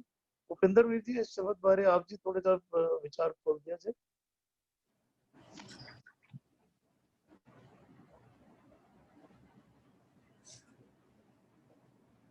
ਮੇਰੇ ਕੋਲ ਭੁਪਿੰਦਰ ਵੀਰ ਜੀ ਸ਼ਾਇਦ ਨਾਲ ਨਹੀਂ ਹੈ ਇਸ ਟਾइम पे अगेन।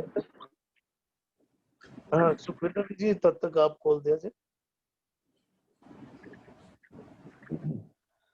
ਹਾਂਜੀ ਵੀਰ ਜੀ, ਇੱਥੇ ਜਿਹੜੀਆਂ ਸਤਿਗੁਰੂ ਜੀ ਨੇ ਕੁਝ ਐਗਜ਼ਾਮਪਲਾਂ ਸਾਡੇ ਨਾਲ ਸ਼ੇਅਰ ਕੀਤੀਆਂ ਨਾ, ਜਿਹੜੀਆਂ ਸਾਰੀਆਂ ਘੁੰਮਣ ਵਾਲੀਆਂ, ਸਾਰੇ ਕਹਿੰਦੇ ਘੁੰਮ ਰਹੇ ਨੇ। ਕਿਹੜੇ ਕਿਹੜੇ ਉਹਨਾਂ ਦੇ ਸਤਿਗੁਰੂ ਜੀ ਦੇ ਨਾਮ ਵੀ ਲਿਖੇ ਆ, ਕੋਲੂ, ਚਰਖਾ, ਚੱਕੀ, ਚੱਕ, ਥਲ, ਵਾਰੋਲੇ, ਲਾਟੂ, ਮਾਧਾਣੀਆਂ, ਅਨਗਾਂ, ਪੰਖੀ, ਭੌਂਦੀਆਂ, ਸੂਐ। ਇਹ ਸਾਰੇ ਨਾ ਕਹਿੰਦੇ ਨੇ ਘੁੰਮ ਰਹੇ ਨੇ। ਘੁੰਮਣ ਨਹੀਂ ਕਹਿ ਰਹੇ ਨੇ, ਭਵਾ ਰਹੇ ਨੇ, ਭਵਾ ਰਹੇ ਨੇ, ਭਾਵ ਇੱਕ ਜਗ੍ਹਾ ਟਿਕ ਕੇ ਨਹੀਂ ਘੁੰਮ ਰਹੇ। ਸਾਨੂੰ ਐਗਜ਼ਾਮਪਲ ਕਹਿੰਦੇ ਇਸ ਤਰ੍ਹਾਂ ਹੀ ਨਾ, ਕਹਿੰਦੇ ਨੇ ਤੇਰਾ ਮਨ ਵੀ ਕਹਿੰਦੇ ਘੁੰਮ ਰਿਹਾ, ਤੇਰਾ ਮਨ ਵੀ ਇਹਨਾਂ ਵਾਂਗ ਹੀ ਭਵਾਏ ਹੋ, ਕਹਿੰਦੇ ਨੇ। ਲੇਕਿਨ ਕਹਿੰਦੇ ਨੇ ਉਹ ਤਾਂ ਸਾਰੇ ਘੁੰਮ ਰਹੇ ਨੇ, ਕਹਿੰਦੇ ਤੂੰ ਕਿਹਦੇ ਵਿੱਚ ਘੁੰਮਦਾ ਪਿਆ, ਸਾਡਾ ਮਨ ਕਿਹਦੇ ਵਿੱਚ ਘੁੰਮਦਾ ਪਿਆ। ਉਹ ਕਹਿੰਦਾ ਇੱਕ ਹੋਰ ਗੱਲ ਕਹਿੰਦੇ ਨੇ, ਕਹਿੰਦੇ ਨਾਨਕ ਭੌਂਦਿਆਂ ਗਣਤ ਨਾ, ਕਹਿੰਦਾ ਇਹ ਵੀ ਕੋਈ ਪਤਾ ਨਹੀਂ ਤੂੰ ਕਦੋਂ ਦਾ ਘੁੰਮ ਰਿਹਾ, ਕਹਿੰਦੇ ਇਹਦੀ ਵੀ ਕੋਈ ਗੱਲ ਨਹੀਂ ਹੈ, ਕਹਿੰਦੇ ਇਹਦੀ ਵੀ ਕੋਈ ਅੰਤ ਪਾ ਹੀ ਨਹੀਂ ਸਕਦਾ, ਕਦੋਂ ਤੋਂ ਅਸੀਂ ਘੁੰਮ ਰਹੇ ਹਾਂ ਇਹਨਾਂ ਦੇ ਬੰਧਨਾਂ ਦੇ ਵਿੱਚ। ਬੰਧਨ ਬੰਦ ਭਵਾਏ ਸੋਏ, ਕਹਿੰਦੇ ਅਸੀਂ ਇਹਨਾਂ ਸਾਡਾ ਮਨ ਵੀ ਘੁੰਮਦਾ ਪਿਆ, ਭਾਈ ਆਪਾਂ ਇੱਕ ਜਗ੍ਹਾ ਤੇ ਟਿਕ ਕੇ ਨਹੀਂ ਬੈਠ ਰਿਹਾ। ਭਾਵ ਕਹਿੰਦੇ ਨੇ ਲੇਕਿਨ ਅਸੀਂ ਕਿਹਦੇ ਵਿੱਚ ਘੁੰਮ ਰਹੇ ਹਾਂ, ਬੰਧਨਾਂ ਦੇ ਬੰਧਨ ਵਿੱਚ।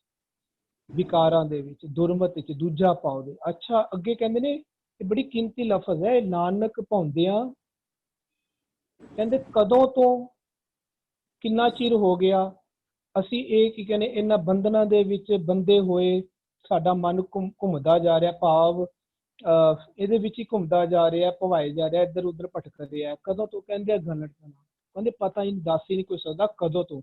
ਇਸੀ ਤੁਕ ਨੂੰ ਹੀ ਕਹਿੰਦੇ ਨੇ ਅਰਬਦ, ਨਰਬਦ, ਧੁੰਦੂਕਾਰਾ। ਇਹ ਧੁੰਦ ਵਿੱਚ, ਬੰਧਨਾਂ ਦੇ ਬੰਧਨ ਵਿੱਚ, ਧੁੰਦ ਵਿੱਚ, ਅਗਿਆਨਤਾ ਵਿੱਚ ਕਦੋਂ ਤੋਂ, ਕਹਿੰਦੇ ਕੋਈ ਨਹੀਂ ਪਤਾ। ਕਦੋਂ ਤੋਂ ਇਹ ਧੁੰਦ, ਕਦੋਂ ਤੋਂ ਇਹ ਬੰਧਨਾਂ ਵਿੱਚ ਅਸੀਂ ਪੁਆਰੇ, ਕਹਿੰਦੇ ਕੋਈ ਨਹੀਂ ਦੱਸ ਸਕਦਾ, ਕੋਈ ਅੰਤ ਹੀ ਨਹੀਂ। ਉਹ ਲਫ਼ਜ਼ ਇੱਥੇ ਸਤਿਗੁਰੂ ਜੀ ਐਕਸਪਲੇਨ ਕਰ ਰਹੇ ਨੇ। ਸਾਨੂੰ ਕਹਿ ਰਹੇ ਨੇ ਜਦੋਂ ਸਾਡਾ ਮਨ ਇਹ ਸਾਰੀ ਵਿਚਾਰਧਾਰਾ ਦੇ ਵਿੱਚ, ਦੁਨਿਆਵੀ ਵਿਚਾਰਧਾਰਾ ਦੇ ਵਿੱਚ, ਹਨਾ, ਕਦੀ ਕਿੱਥੇ ਜਾ ਕੇ ਟਿਕਦਾ ਹੈ, ਫਿਰ ਕਿਤੇ ਘੁੰਮ ਕੇ ਫਿਰ ਅੱਗੇ ਫਿਰ ਕਿਤੇ ਚਲੇ ਜਾਂਦਾ ਹੈ, ਫਿਰ ਕਿਤੇ ਚਲੇ ਜਾਂਦਾ ਹੈ। ਕਦੀ ਇੱਕ ਦੇ ਵਿਚਾਰਾਂ ਦਾ ਬੰਧਨ ਵਿੱਚ ਅਸੀਂ ਬੰਧ ਜਾਂਦੇ ਹਾਂ, ਕਦੀ ਦੂਜੇ ਦੇ ਵਿਚਾਰਾਂ ਦੇ ਬੰਧਨ ਵਿੱਚ ਬੰਧ ਜਾਂਦੇ, ਕਦੀ ਤੀਜੀ ਵਿਚਾਰਧਾਰਾ ਦੇ ਬੰਧਨਾਂ ਦੇ ਬੰਧਨ ਵਿੱਚ ਅਸੀਂ ਫਸ ਜਾਂਦੇ ਹਾਂ। ਇਸ ਤਰ੍ਹਾਂ ਅਸੀਂ ਘੁੰਮ ਰਹੇ ਹਾਂ। ਵਿਚਾਰਾਂ ਦੇ ਬੰਧਨਾਂ ਨੂੰ ਹੀ ਬੰਧਨ ਆਖਦੇ ਨੇ।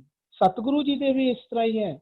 ਜਦੋਂ ਅਸੀਂ ਸਤਿਗੁਰੂ ਜੀ ਦੇ ਬੰਧਨਾਂ ਦੇ ਵਿਚਾਰਾਂ ਦੇ ਬੰਧਨ 'ਚ ਪੈ ਜਾਂਦੇ, ਫਿਰ ਅਸੀਂ ਗੁਰਬਾਣੀ 'ਚ ਇੱਕ ਤੁਕ ਆਂਦੀ ਸ਼ਬਦ ਵੀ ਆਉਂਦਾ, ਕਹਿੰਦੇ ਹੁਣ ਆਪਣ ਛੁੱਟੜ ਕੋ ਤੁਮ, ਕਹਿੰਦੇ ਅਸੀਂ ਹੁਣ ਤੇ ਤੂੰ ਛੁੱਟ ਕੇ ਦਿਖਾ। ਸਤਿਗੁਰੂ ਪਰਮਾਤਮਾ ਨੂੰ ਕਹਿੰਦੇ ਹਮ ਛੂਟੇ, ਕਹਿੰਦੇ ਤੁਮ ਮਰਾਦੇ। ਹੁਣ ਕਹਿੰਦੇ ਅਸੀਂ ਤੇਰੇ, ਸਤਿਗੁਰੂ ਜੀ ਤੁਹਾਡੇ ਹੁਣ ਵਿਚਾਰਧਾਰਾ ਦੇ ਬੰਧਨ 'ਚ ਅਸੀਂ ਐਵੇਂ ਫਸੇ ਆ, ਹੁਣ ਅਸੀਂ ਤੈਨੂੰ ਫਸਾ ਲਿਆ, ਤੂੰ ਛੁੱਟ ਕੇ ਦਿਖਾ। ਅਸੀਂ ਤੇਰੇ ਵਿਚਾਰਾਂ ਕਰਕੇ ਇਹਨਾਂ ਬੰਧਨਾਂ ਤੋਂ ਛੁੱਟ ਗਏ ਹਾਂ, ਤੈਨੂੰ ਸਗੋਂ ਹੁਣ ਅਸੀਂ ਫਸਾ ਲਿਆ। ਉਸ ਤੋਂ ਉਲਟ ਸਾਨੂੰ ਇੱਥੇ ਕੀ ਕਹਿ ਰਹੇ ਨੇ? ਕਹਿੰਦੇ ਨੇ ਇਹ ਅਸੀਂ ਬੰਧਨਾਂ ਦੇ ਬੰਧਨ, ਭਾਵ ਕਿ ਜਦੋਂ ਸਾਡਾ ਮਨ, ਅਸੀਂ ਕਿਵੇਂ ਘੁੰਮਦੇ ਆ, ਸਾਡੇ ਵਿਚਾਰ ਕਿਵੇਂ ਘੁੰਮਦੇ ਨੇ। ਕਦੀ ਕਿਸੇ ਇੱਕ ਵਿਚਾਰਧਾਰਾ ਤੇ ਸਾਡਾ ਮਨ ਟਿਕ ਜਾਂਦਾ ਹੈ, ਅਸੀਂ ਉਸ ਬੰਧਨ ਵਿੱਚ ਫਸ ਗਏ। ਫਿਰ ਕਿਸੇ ਦੂਜੀ ਵਿਚਾਰਧਾਰਾ ਦੇ ਵਿੱਚ ਸਾਡਾ ਮਨ ਟਿਕ ਜਾਂਦਾ ਹੈ, ਅਸੀਂ ਉੱਥੇ ਫਸ ਕੇ ਉਸ ਬੰਧਨ ਵਿੱਚ ਬੰਦੇ। ਇਸ ਤਰ੍ਹਾਂ ਅਸੀਂ ਅਲੱਗ-ਅਲੱਗ ਵਿਚਾਰਾਂ ਦੇ ਬੰਧਨਾਂ ਵਿੱਚ ਭਵਾਏ ਸੋਏ ਕਰਦੇ, ਉਹਦੇ ਵਿੱਚ ਹੀ ਨੱਚਦੇ ਰਹਿੰਦੇ ਹਾਂ। ਗੁਰੂ ਦੀ ਵਿਚਾਰਧਾਰਾ ਦੇ ਅੱਗੇ ਨਹੀਂ ਨੱਚਦੇ, ਜਿਸ ਨੂੰ ਆਖਦੇ ਨੇ ਨਾਚ ਰੇ ਮਨ ਗੁਰ ਕੇ ਅੱਗੇ, ਭਾਵ ਗੁਰੂ ਦੀ ਵਿਚਾਰਧਾਰਾ ਦੇ ਅੱਗੇ ਨੱਚਣਾ। ਅਸੀਂ ਨੱਚਦੇ ਹਾਂ ਦੂਜੀਆਂ ਵਿਚਾਰਧਾਰਾ ਦੇ। ਨੱਚ ਨੱਚ ਹੱਸੈ, ਹੱਸ ਕੇ ਨੱਚਦੇ ਆ, ਭਾਵ ਬੜੀ ਖੁਸ਼ੀ ਦੇ ਨਾਲ, ਚਾਉ ਦੇ ਨਾਲ ਨੱਚਦੇ ਆ। ਪਰ ਕਹਿੰਦੇ ਨੇ ਹੁੰਦਾ ਕੀ, ਉਹਦਾ ਰਿਜ਼ਲਟ ਕੀ ਹੁੰਦਾ? ਚੱਲ ਐਸੇ ਰੋਏ। ਉਹਦੇ 'ਚ ਸਾਡੇ ਦੁੱਖ ਨਿਕਲਦੇ ਨੇ। ਉਹਦੇ ਵਿੱਚੋਂ ਅਸੀਂ ਜਦੋਂ ਨੱਚਦੇ ਹਾਂ, ਲੇਕਿਨ ਉਹਦੇ ਵਿੱਚ ਸਾਨੂੰ ਫਲ ਦੀ ਕੀ ਪ੍ਰਾਪਤੀ ਹੁੰਦੀ ਹੈ? ਬਿਖ। ਉਹ ਸਾਡੇ ਮਨ ਨੱਚਣ ਕੁੱਦਣ, ਮਨ ਕਾ ਚਾਉ ਹੈ। ਉਹਦੇ ਵਿੱਚ ਅਸੀਂ ਨੱਚਦੇ ਹਾਂ, ਬੰਧਨਾਂ ਦੇ ਵਿੱਚ ਨੱਚਦੇ ਹਾਂ, ਗੁਰੂ ਦੀ ਸਿੱਖਿਆ ਦੇ ਅੱਗੇ ਨਹੀਂ ਨੱਚਦੇ ਹਾਂ। ਸਾਨੂੰ ਉੱਥੇ ਹੀ ਇਹ ਸਮਝਾ ਰਹੇ ਨੇ ਸਤਿਗੁਰੂ ਜੀ। ਕਹਿੰਦੇ ਨੇ ਜਿਹੜਾ ਤੇਰਾ ਇਹ ਭਵਾਈ ਹੈ ਨਾ, ਇਹ ਬੰਧਨਾਂ ਦੇ ਬੰਧਨ ਵਿੱਚ ਤੂੰ ਭਵਾ ਰਿਹਾ, ਕਿਸ ਤਰ੍ਹਾਂ ਪਵਾ ਰਿਹਾ ਉਹ ਦੱਸ ਰਹੇ। ਕਹਿੰਦੇ ਜਿਵੇਂ ਲਾਟੂ ਘੁੰਮਦਾ ਹੈ, ਚੱਕੀ ਘੁੰਮਦੀ ਹੈ, ਥਲ ਵਲੋਲੇ ਘੁੰਮਦੇ ਨੇ, ਇਸ ਪੰਖੀ ਭੌਂਦੇ ਨੇ। ਮਨ ਨੂੰ ਵੀ ਪੰਖੀ ਕਹਿੰਦੇ ਨੇ। ਕਬੀਰ ਮਨ ਪੰਖੀ ਪਏ ਉੱਡ ਉੱਡ ਦਾ ਦਿਸ ਜਾ। ਉੱਥੇ ਉਹੀ ਗੱਲ ਉਰੇ ਕਹਿੰਦੇ ਪੰਖੀ ਭੌਂਦੀਆਂ ਲੈਣ ਨਾਲ। ਕਹਿੰਦੇ ਜਿਵੇਂ ਪੰਖੀ ਅਲੱਗ-ਅਲੱਗ ਦਰਖਤਾਂ ਤੇ, ਅਲੱਗ-ਅਲੱਗ ਪੇੜਾਂ ਤੇ, ਬਿਰਖਾਂ ਤੇ ਘੁੰਮਦਾ ਹੈ, ਇਸ ਤਰ੍ਹਾਂ ਕਹਿੰਦੇ ਤੇਰਾ ਮਨ ਵੀ ਬਿਰਖ ਹੈ ਕਬੀਰ, ਇਹ ਤਨ ਬਿਰਖ ਹੈ, ਤੇਰਾ ਮਨ ਪੰਖੀ ਬਣ ਕੇ ਅਲੱਗ-ਅਲੱਗ ਬਿਰਖਾਂ ਤੇ ਘੁੰਮਦਾ। ਉਹ ਸਾਰੇ ਰਿਲੇਟ ਕਰਕੇ ਸਾਡੇ ਨਾਲ ਅਸੀਂ ਸੋਚ ਸਕਦੇ ਹਾਂ। ਸਤਿਗੁਰੂ ਜੀ ਸਾਨੂੰ ਇੱਥੇ ਹੀ ਸਮਝਾ ਰਹੇ ਨੇ, ਕਹਿੰਦੇ ਤੂੰ ਇਹ ਨੱਚਣਾ ਕੁੱਦਣਾ ਛੱਡ ਦੇ। ਕਿ ਤੇਰੇ ਮਨ ਦਾ ਚਾਉ ਹੈ ਕਿ ਤੂੰ ਇੱਕ ਜਗ੍ਹਾ ਤੇ ਟਿਕ ਕੇ ਨਹੀਂ ਬਹਿੰਦਾ, ਇੱਕ ਵਿਚਾਰਧਾਰਾ ਤੇ ਟਿਕਦਾ ਨਹੀਂ। ਉਹ ਵਿਚਾਰਧਾਰਾ ਹੈ ਸਤਿਗੁਰੂ ਜੀ ਦੀ।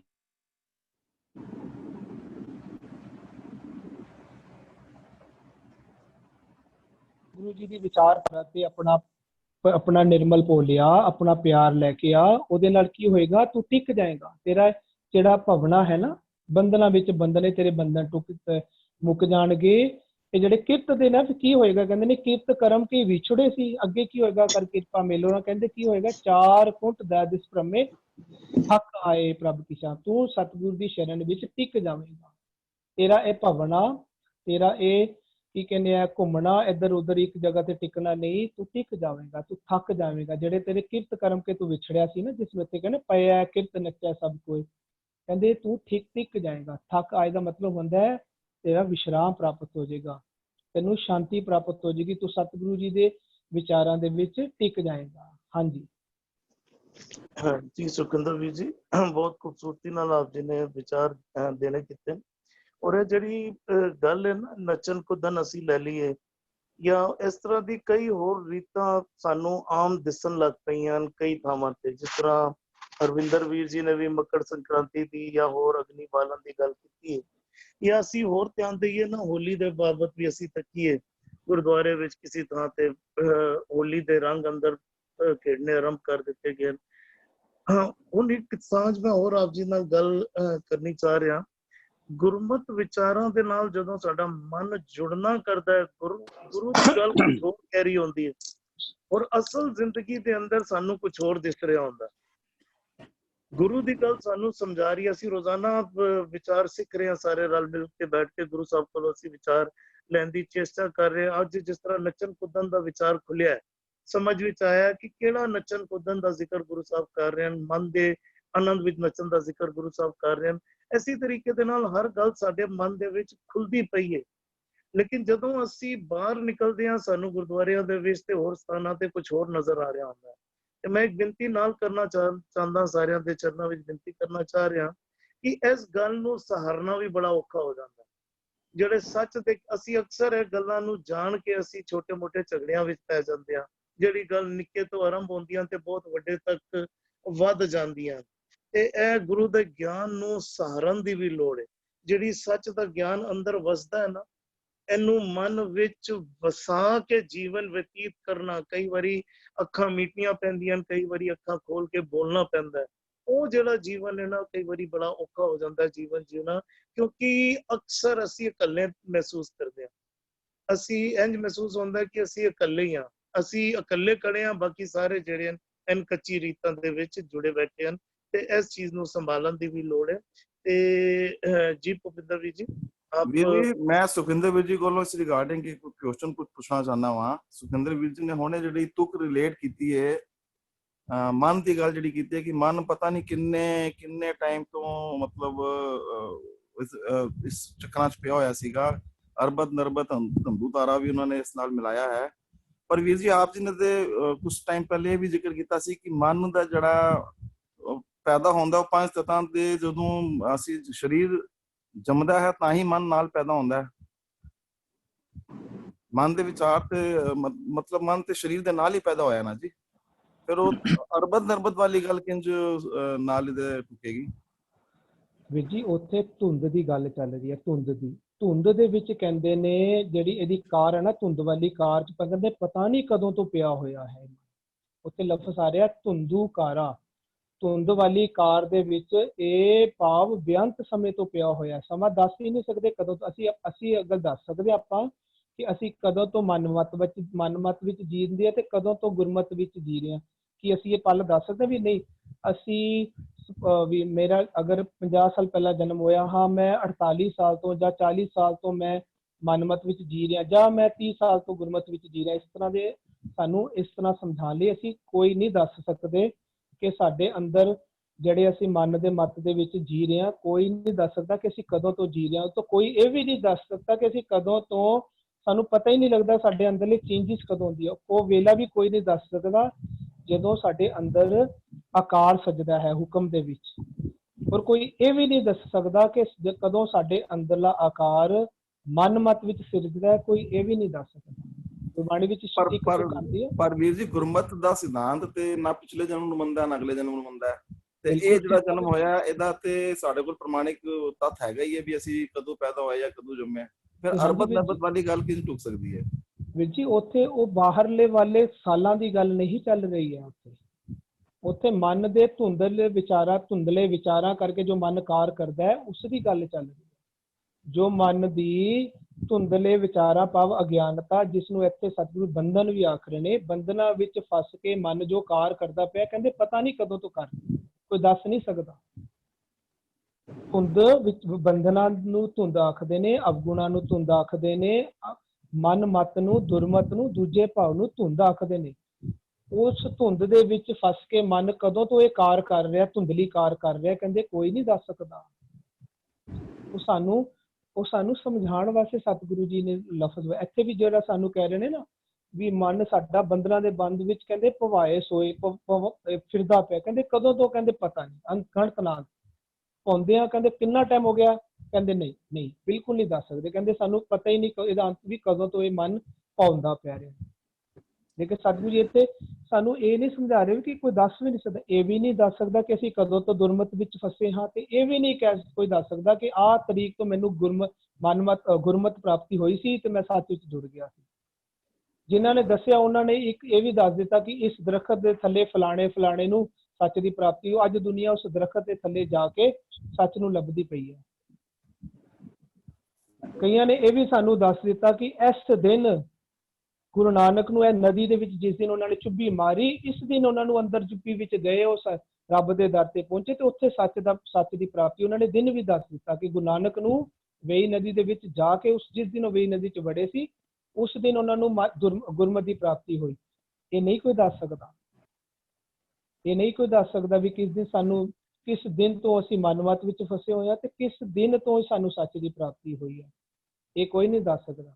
ਲੇਕਿਨ ਸਤਿਗੁਰੂ ਜੀ ਇਹ ਕਹਿ ਰਹੇ ਕਿ ਇੱਥੇ ਅਸੀਂ ਬੰਧਨਾਂ ਵਿੱਚ ਫਸੇ ਹੋਏ ਹਾਂ। ਕਦੋਂ ਤੋਂ? ਕਹਿੰਦੇ ਇਹਦਾ ਕੋਈ ਅੰਤ ਨਹੀਂ, ਪਰ ਫਸੇ ਜ਼ਰੂਰ ਆ। ਸਾਡਾ ਮਨ ਧੁੰਦ ਵਿੱਚ ਧੁੰਦਲੀਆਂ ਕਾਰਾਂ ਕਰ ਰਿਹਾ ਹੈ, ਕਦੋਂ ਤੋਂ ਇਹ ਨਹੀਂ ਪਰ ਕਰ ਰਿਹਾ ਹੈ।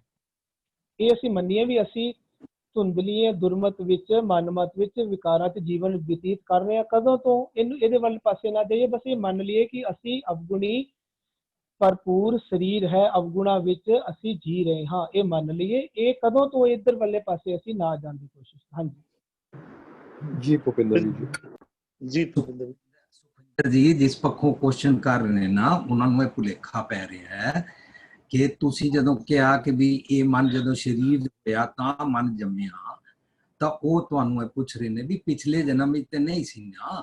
ਸੋ ਇਸ ਜਨਮ ਵਿੱਚ ਜਦੋਂ ਤੋਂ ਸਾਡਾ ਮਨ ਬਣਿਆ ਨਾ, ਮਨ ਦੇ ਇੱਕ ਇੱਕ ਪਲ ਨੂੰ ਜਦੋਂ ਗੁਰੂ ਸਾਹਿਬ ਕਹਿੰਦੇ ਨਾ एक निमक से बिसरे स्वामी जानो कोट दिनस करोड़ों दिनों के बराबर होता है मेरा एक पल एक निमक जे बिसरे स्वामी जानो कोट दिनस लख बरिया लखा वरिया दे बराबर ਹੁੰਦਾ ਮੇਰੇ ਮਨ ਦਾ ਇੱਕ ਨਿਮਕ ਰੱਬ ਨੂੰ ਵਿਸਰਨ ਦੇ ਬਰਾਬਰ ਦੀ ਯੂਨਿਟ। ਉਹ ਧਾਰਮਿਕ ਦੁਨੀਆ ਦੇ ਲਫ਼ਜ਼ ਹਨ। ਜਦੋਂ ਕਹਿੰਦੇ ਨਾ ਬਹੁਤ ਜਨਮ ਵਿਛੜੇ ਥੇ ਮਾਦੋ, ਉਹ ਇਸੀ ਜਨਮ ਦੇ ਅੰਦਰ ਮੇਰਾ ਮਨ ਜਦੋਂ ਕਦੀ ਪੰਖੀ ਬਣਦਾ ਹੈ, ਕਦੀ ਜਾਨਵਰ ਬਣਦਾ ਹੈ, ਕਦੀ ਪਸ਼ੂ ਬਣਦਾ ਹੈ, ਉਹਨੂੰ ਕਹਿੰਦੇ ਨੇ ਬਹੁਤ ਜਨਮ ਵਿਛੜੇ ਥੇ ਮਾਦੋ। ਉਹ ਪਿਛਲੇ ਜਨਮ ਦੀ ਗੱਲ ਨਹੀਂ ਚੱਲ ਰਹੀ ਹੈ। ਸੋ ਮਨ ਦੀ ਇਸੇ ਜਨਮ ਵਿੱਚ ਅਗਿਆਨਤਾ ਵਸ ਦੂਜੀਆਂ ਜੂਨਾਂ ਦੇ ਸੁਭਾਅ ਜੀਣ ਨੂੰ ਬਹੁਤ ਜਨਮ ਕਹਿੰਦੇ ਨੇ।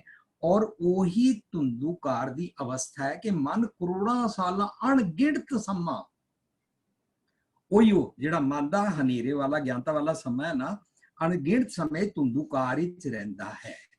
ਉਹਨੂੰ ਉਹ ਸਮਝ ਆ ਗਈ ਹੈ ਜਦੋਂ ਉਹਨੇ ਸਤਿਗੁਰ ਦੀ ਮੱਤ ਦਾ ਪ੍ਰਕਾਸ਼ ਲਿਆ। ਸੋ ਤੁਸੀਂ ਉਹ ਜਿਨ੍ਹਾਂ ਨੇ ਕੁਐਸਚਨ ਕੀਤਾ ਹੈ ਉਹਨਾਂ ਨਾਲ ਅਸੀਂ ਜੇ ਇਸ ਪੱਖੋਂ ਸਾਂਝ ਕਰੀਏ ਕਿ ਇਹ ਇਸੇ ਜਨਮ ਦੀ ਮਨ ਦੀ ਗੱਲ ਚੱਲ ਰਹੀ ਹੈ ਜਦੋਂ ਤੋਂ ਸਰੀਰ ਪੈਦਾ ਹੋਇਆ ਹੈ। ਹੁਣ ਮੈਂ ਬੇਨਤੀ ਕਰਨਾ ਚਾਹਾਂਗਾ ਕਿ ਜਿਹੜਾ ਕੁਐਸਚਨ ਮੱਖਣ ਸਿੰਘ ਜੀ ਵੱਲੋਂ ਪੁੱਛਿਆ ਗਿਆ ਹੈ, ਮੈਂ ਬਰੀਫ ਹੀ ਚੱਲਦਾ ਕਿਉਂਕਿ ਸਮਾਂ ਮੈਨੂੰ ਲੱਗਦਾ ਹੈ ਟਾਈਟ ਹੈ। ਬਾਣੀ ਦੀ ਬਣਤਰ ਦੇ ਬੜੇ ਕੀਮਤੀ ਸਿਧਾਂਤ ਹਨ, ਜਿਵੇਂ ਕਿ ਜਪਜੀ ਸਾਹਿਬ ਅਸੀਂ ਸਮਝਿਆ ਸੀ ਲੜੀਵਾਰ 38 ਪੌੜੀਆਂ ਚੱਲ ਰਹੀਆਂ ਨੇ। ਸੁਖਮਨੀ ਸਾਹਿਬ ਅਸੀਂ ਸਮਝਿਆ ਸੀ ਉਹਦੀ 24 ਅਸ਼ਟਪਦੀਆਂ ਦਾ, ਸਾਰੀ ਅਸ਼ਟਪਦੀਆਂ ਦਾ ਇੱਕ ਪਿਲਰ ਹੈ ਰਹਾਓ ਸੁਖਮਨੀ ਸੁਖ ਅੰਮ੍ਰਿਤ ਪ੍ਰਭ ਨਾਮ ਭਗਤ ਜਿਨਾ ਕੇ ਮਨ ਵਿਸ਼ਰਾਮ। ਸਾਰੇ ਸੁਖਮਨੀ ਦੇ ਅਰਥ ਕਰਨ ਵੇਲੇ ਸਾਨੂੰ ਭਗਤ ਜਿਨਾ ਕੇ ਮਨ ਵਿਸ਼ਰਾਮ ਤੇ ਲਿਆ ਕੇ ਅਰਥ ਦਾ ਡੈਸਟੀਨੇਸ਼ਨ ਲਿਆਣਾ ਪਏਗਾ। ਔਰ ਹਰ ਅਸ਼ਟਪਦੀ ਦੇ ਅੰਦਰ ਉਹਦਾ ਰਹਾਓ ਸ਼ਲੋਕ ਹੁੰਦਾ ਹੈ। ਸੋ ਹਰ ਅਸ਼ਟਪਦੀ ਨੂੰ ਸ਼ਲੋਕ ਨਾਲ ਸਾਨੂੰ ਇੰਟਰਲਿੰਕ ਕਰਕੇ ਸਮਝਣਾ ਪਏਗਾ। ਸਾਰੀਆਂ ਅਸ਼ਟਪਦੀਆਂ ਦੇ ਸਾਰੇ ਸਮੁੱਚੇ ਭਾਵ ਨੂੰ ਭਗਤ ਜਿਨ੍ਹਾਂ ਕੇ ਮਨ ਵਿਸ਼ਰਾਮ ਭਾਵ ਸਟੇਬਲ ਅਵਸਥਾ ਦੇ ਸੁਖ ਦੀ ਮਾਨਸਿਕ ਅਵਸਥਾ ਦਾ ਉਹ ਬਾਣੀ ਦੀ ਬਣਤਰ ਹੈ। ਹੁਣ ਜਦੋਂ ਅਸੀਂ ਵਾਰਾਂ ਦੀ ਬਣਤਰ ਦੇਖਦੇ ਹਾਂ ਤਾਂ ਵਾਰਾਂ ਦੀ ਬਣਤਰ ਪੌੜੀਆਂ ਹੈ। ਇਹ ਅਸੀਂ ਸਾਰੇ ਸਹਿਮਤ ਹਾਂ ਦੇ ਨਾਲ। ਪ੍ਰੋਫੈਸਰ ਸਾਹਿਬ ਜੀ ਨੇ ਬਹੁਤ ਕੀਮਤੀ ਢੰਗ ਨਾਲ ਲਿਖਿਆ ਹੈ। ਸੋ ਮੈਂ ਪਿਛਲੇ 12 ਸਾਲਾਂ ਤੋਂ ਹੁਣੇ ਆਸਾ ਕੀ ਵਾਰ ਸਮਝਣ ਦਾ ਯਤਨ ਕਰ ਰਿਹਾ। ਜਿਉਂ ਦਾ ਜਪਜੀ ਸਾਹਿਬ ਅਸੀਂ ਕੀਤਾ ਤੇ ਸੰਗਤਾਂ ਨੇ ਮੈਨੂੰ ਉਤਸ਼ਾਹ ਦਿੱਤਾ ਤੇ ਪੋਜ਼ਿਟਿਵ ਹੁੰਗਾਰਾ ਮਿਲਿਆ ਤੇ ਮੈਂ ਕੋਸ਼ਿਸ਼ ਕੀਤੀ ਹੈ ਕਿ ਵੀ ਮੈਂ ਆਸਾ ਕੀ ਵਾਰ ਅੰਦਰ ਐਂਟਰ ਕਰਾਂ। It is quite difficult task, ਪਰ ਮੈਨੂੰ ਜਿੰਨਾ ਤੁਸੀਂ ਬੁੱਧੀ ਅਨੁਸਾਰ ਸਮਝ ਆਏਗਾ ਉਹ ਮੈਂ ਸਾਂਝ ਕਰਾਂਗਾ। ਜੇ ਅਸੀਂ ਪੌੜੀਆਂ ਦੀ ਬਣਤਰ ਨੂੰ ਪਹਿਲਾਂ ਇੰਟਰਲਿੰਕ ਕਰ ਲਈਏ ਨਾ, ਪੌੜੀਆਂ ਮੇਰੇ ਮਨ ਬਾਰੇ ਗੱਲ ਚੱਲ ਰਹੀ ਹੈ, ਮਨ ਨੂੰ ਰਿਅਲਾਈਜ਼ ਕਰਾਉਣ ਬਾਰੇ ਚੱਲ ਰਹੀ ਹੈ, मन की पहली पौड़ी अंदर अंदर दी सृष्टि दी साजन की गल चल रही है। आप ही ने आप साजियो आप ही ने रचियो नाओ। दूई कुदरत साजी है। सो इस तरीके दे नाल वो कुदरत साजना ओनू एक एक अंग नू रोम रोम नू नियम और बल दिता गया कि वाइसिस वाले भैड़े ख्यालों नू कॉम्बैट किवें करीदा है। ਜਿਹੜੇ ਇਹ ਅਸੀਂ ਅੱਜ ਪਹੁੰਚੇ ਆ ਜਿਸ ਪੁਆਇੰਟ ਤੇ ਇਹ ਪੁਆਇੰਟ ਨੂੰ ਕੱਲਿਆਂ ਜੇ ਅਸੀਂ ਡਿਸਕਸ ਕਰਾਂਗੇ ਨਾ ਤਾਂ ਸਾਨੂੰ ਪੂਰਾ ਮੈਸੇਜ ਨਿਕਲ ਕੇ ਨਹੀਂ ਆਏਗਾ। ਹੁਣ ਬਸ ਮੈਸੇਜ ਇਤਨਾ ਹੀ ਨਿਕਲ ਕੇ ਆਇਆ ਦੂਜੇ ਧਰਮਾਂ ਵਾਲੇ ਇੰਜ ਨੱਚਦੇ ਕੁੱਦਦੇ ਰਹਿੰਦੇ ਨੇ, ਗੱਲ ਖਤਮ ਹੋ ਗਈ। ਪਿਛਲੀ ਪੌੜੀ ਵਿੱਚ ਕਹਿ ਰਹੇ ਨੇ ਨਦਰ ਕਰੇ ਜੇ ਆਪਣੀ ਤਾਂ ਨਦਰੀ ਸਤਿਗੁਰ ਪਾਇਆ। ਮੇਰੇ ਮਨ ਨੂੰ ਕਹਿ ਰਹੇ ਨੇ ਤੂੰ ਸਤਿਗੁਰ ਦੀ ਨਜ਼ਰ ਅਨੁਸਾਰ ਕਰਨਾ ਹੈ, ਆਪਣੀ ਨਜ਼ਰ ਨੂੰ, अपने सोचनी दे पैराडिम नू सतगुर दे सोचनी दे पैराडिम नाल अलाइन करना है। हुण असी शॉर्ट विच गल कर रहे हैं इस करके इस पौड़ी दा सार है जे जरवाना पर हर है। अगर तू जमा नू वाइसिस दी पुआ जी एक लफज बार बार बरतदे ने अपनी काउंसलिंग दे टॉपिक अंदर ना पुआ जी लफज बरतदे ने, अंदरों सारी वाइसिस दी भैड़े ख्यालां दी बरात आ जांदी है।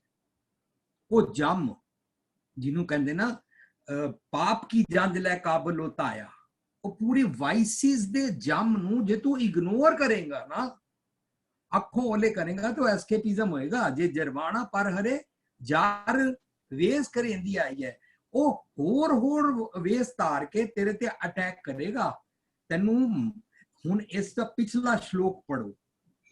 पिछले श्लोक गुरु साहब ने रियल गोपियां और कान दी गल कीती। वो किनू कहंदे ने घड़ियां सब्बे गोपियां, ऐ साडा सारा जीवन। अच्छा हुण टाइमिंग दी गल चल रही है। घड़ियां सब्बे गोपियां पहर कान गोपाल। अच्छा केड़े कान गोपाल पहरे कर करा के श्लोक दे आखिर च एक गल पकड़ा दित्ती मैनू। कहंदे नानक मुझसे ज्ञान भी होनी, खाए गया जमकाल। वाइसिस तेनू तंग करनगे, समा तू अपना जाया कर रहे हैं। समय दा पौड़ी दे आखिर ते एक टॉपिक है वो रह ना भरीए पाईए। पाई भरी जाती है, ਉਹਦੇ ਅੰਦਰ बूंद बूंद पानी पैंदा रहिंदा है, पाई डुब जाती है, बंदा शरीरक तौर ते मर जाता है। ये पाई भरी दा कॉन्सैप्ट आम तौर ते दुनिया नूं पता है। मैं बाई चांस आज ही भरी पाई दा आर्टिकल उत्ते अपना वीडियो बना रहा जिहड़ा तुहानूं रोज असीं सांझ करते हां। गुरु साहब कहंदे ने तैनूं अपनी जिंदगी दी पाई भरन बारे पल पल दा ध्यान रखना है। तेरा मन पाउंदा रहिंदा है। वो है वाला श्लोक है जिथे सुखविंदर जी ने गल की ना भी मन पाउंदा रहिंदा है। वाइन चेले नचन गुर पैर लाए, सारे दुनियावी एग्जाम्पल दे के क्या तेरा मन इंज भटकदा रहिंदा है। तू कुदरत दे नियम च नहीं रहिंदा। जिन मन भाओ, भाओ दा मतलब डर नहीं हुंदा। भाओ दा मतलब हुंदा है जो नियम दे अधीन रहिंदे हन। नियम है अपना एक पल भी जाया ना करया कर। पहले श्लोक दे ग्रुप विच घड़ियां सब्बे गोपियां घड़ियां दी गल करके उथे जम दी मार तो सुचेत कराया। आखिरी पौड़ी श्लोक दे पौड़ी ओदा सार हुंदी है। पौड़ी दे एंड विच समझाया किवें जरवाना सानू बॉदर करदा है। ना तेरा निरंकार है ना ले है। नरक ना जाइए। नरक कदों जांदे आ? जींदे जी इत्थे ही वाइसिस दे कारण मेरा जीवन नरक हो जाता है। सो सारा कहते जिन मन पाओ जो नियम दे अधीन रहते हैं वो एक पल भी जाया नहीं करते। नियम की है? ए नियम उन्हें पहला रच दिता अपने अंदर। आप ही ने आप साजियो आप ही ने रचियो नाओ। ए नियम उन्हें अपने सारी सृष्टि को समझा दिता है कि एक पल भी एक घड़ी ना मिलते तो कलयुग होता हो जाना है। Be careful. हर एक अंग रोम रोम एक ख्याल एक थॉट प्रोसेस सब नू पूरा मैसेज दिता जा रहा है। पर असी गुरु ग्रंथ साहिब दे चारों पासे घूमना शुरू कर दिता। असी भी ते परिक्रमा लई जा रहे हां। वो जे नच्ची जा रहे ने ਅਸੀਂ ਸਿਰਫ ਪਰਕਰਮਾ ਲਈ ਜਾ ਰਹੇ ਹਾਂ, ਅਸੀਂ ਕੋਈ ਸਰੋਵਰ ਦੇ ਆਸ-ਪਾਸ ਘੁੰਮੀ ਜਾ ਰਹੇ ਹਾਂ, ਸਾਨੂੰ ਘੁੰਮਣ ਵਾਲੀ ਗੇਮ ਵਿੱਚ ਪੈ ਗਏ ਅਸੀਂ।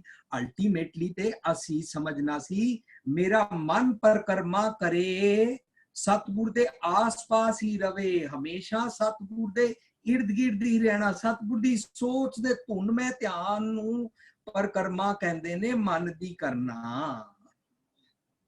ਤਾਂ ਰੱਬ ਜੀ ਦੇ ਨਾਲ ਸਾਡਾ ਆਨੰਦ ਕਾਰਜ ਹੁੰਦਾ ਹੈ। ਸੋ ਮੈਂ ਇਹਦੇ ਲਫ਼ਜ਼ੀ ਇੱਕ ਇੱਕ ਅਰਥ ਦੀ ਡਿਟੇਲ ਔਰ ਪੌੜੀ ਨੂੰ ਕੰਸੀ ਔਰ ਸਿੰਕਰੋਨਾਈਜ਼ ਕਰਕੇ ਸਮੁੱਚਾ ਤੱਤ ਵਿਚਾਰ ਸਾਂਝ ਕਰਨ ਦਾ ਯਤਨ ਕੀਤਾ। ਫਿਰ ਵੀ ਮੈਂ ਟਾਈਮ ਜ਼ਿਆਦਾ ਲੱਗ ਗਿਆ ਹਾਂ ਤਾਂ ਮਨੁੱਖੀ ਮੈਂ ਕਰ। ਥੈਂਕ ਯੂ ਵੀਰ ਜੀ, ਬਹੁਤ ਅੱਛੇ ਤਰੀਕੇ ਨਾਲ ਆਪ ਜੀ ਨੇ ਸਮਝਾਣਾ ਕੀਤਾ, ਬਹੁਤ ਵਧੀਆ ਤਰੀਕੇ ਨਾਲ।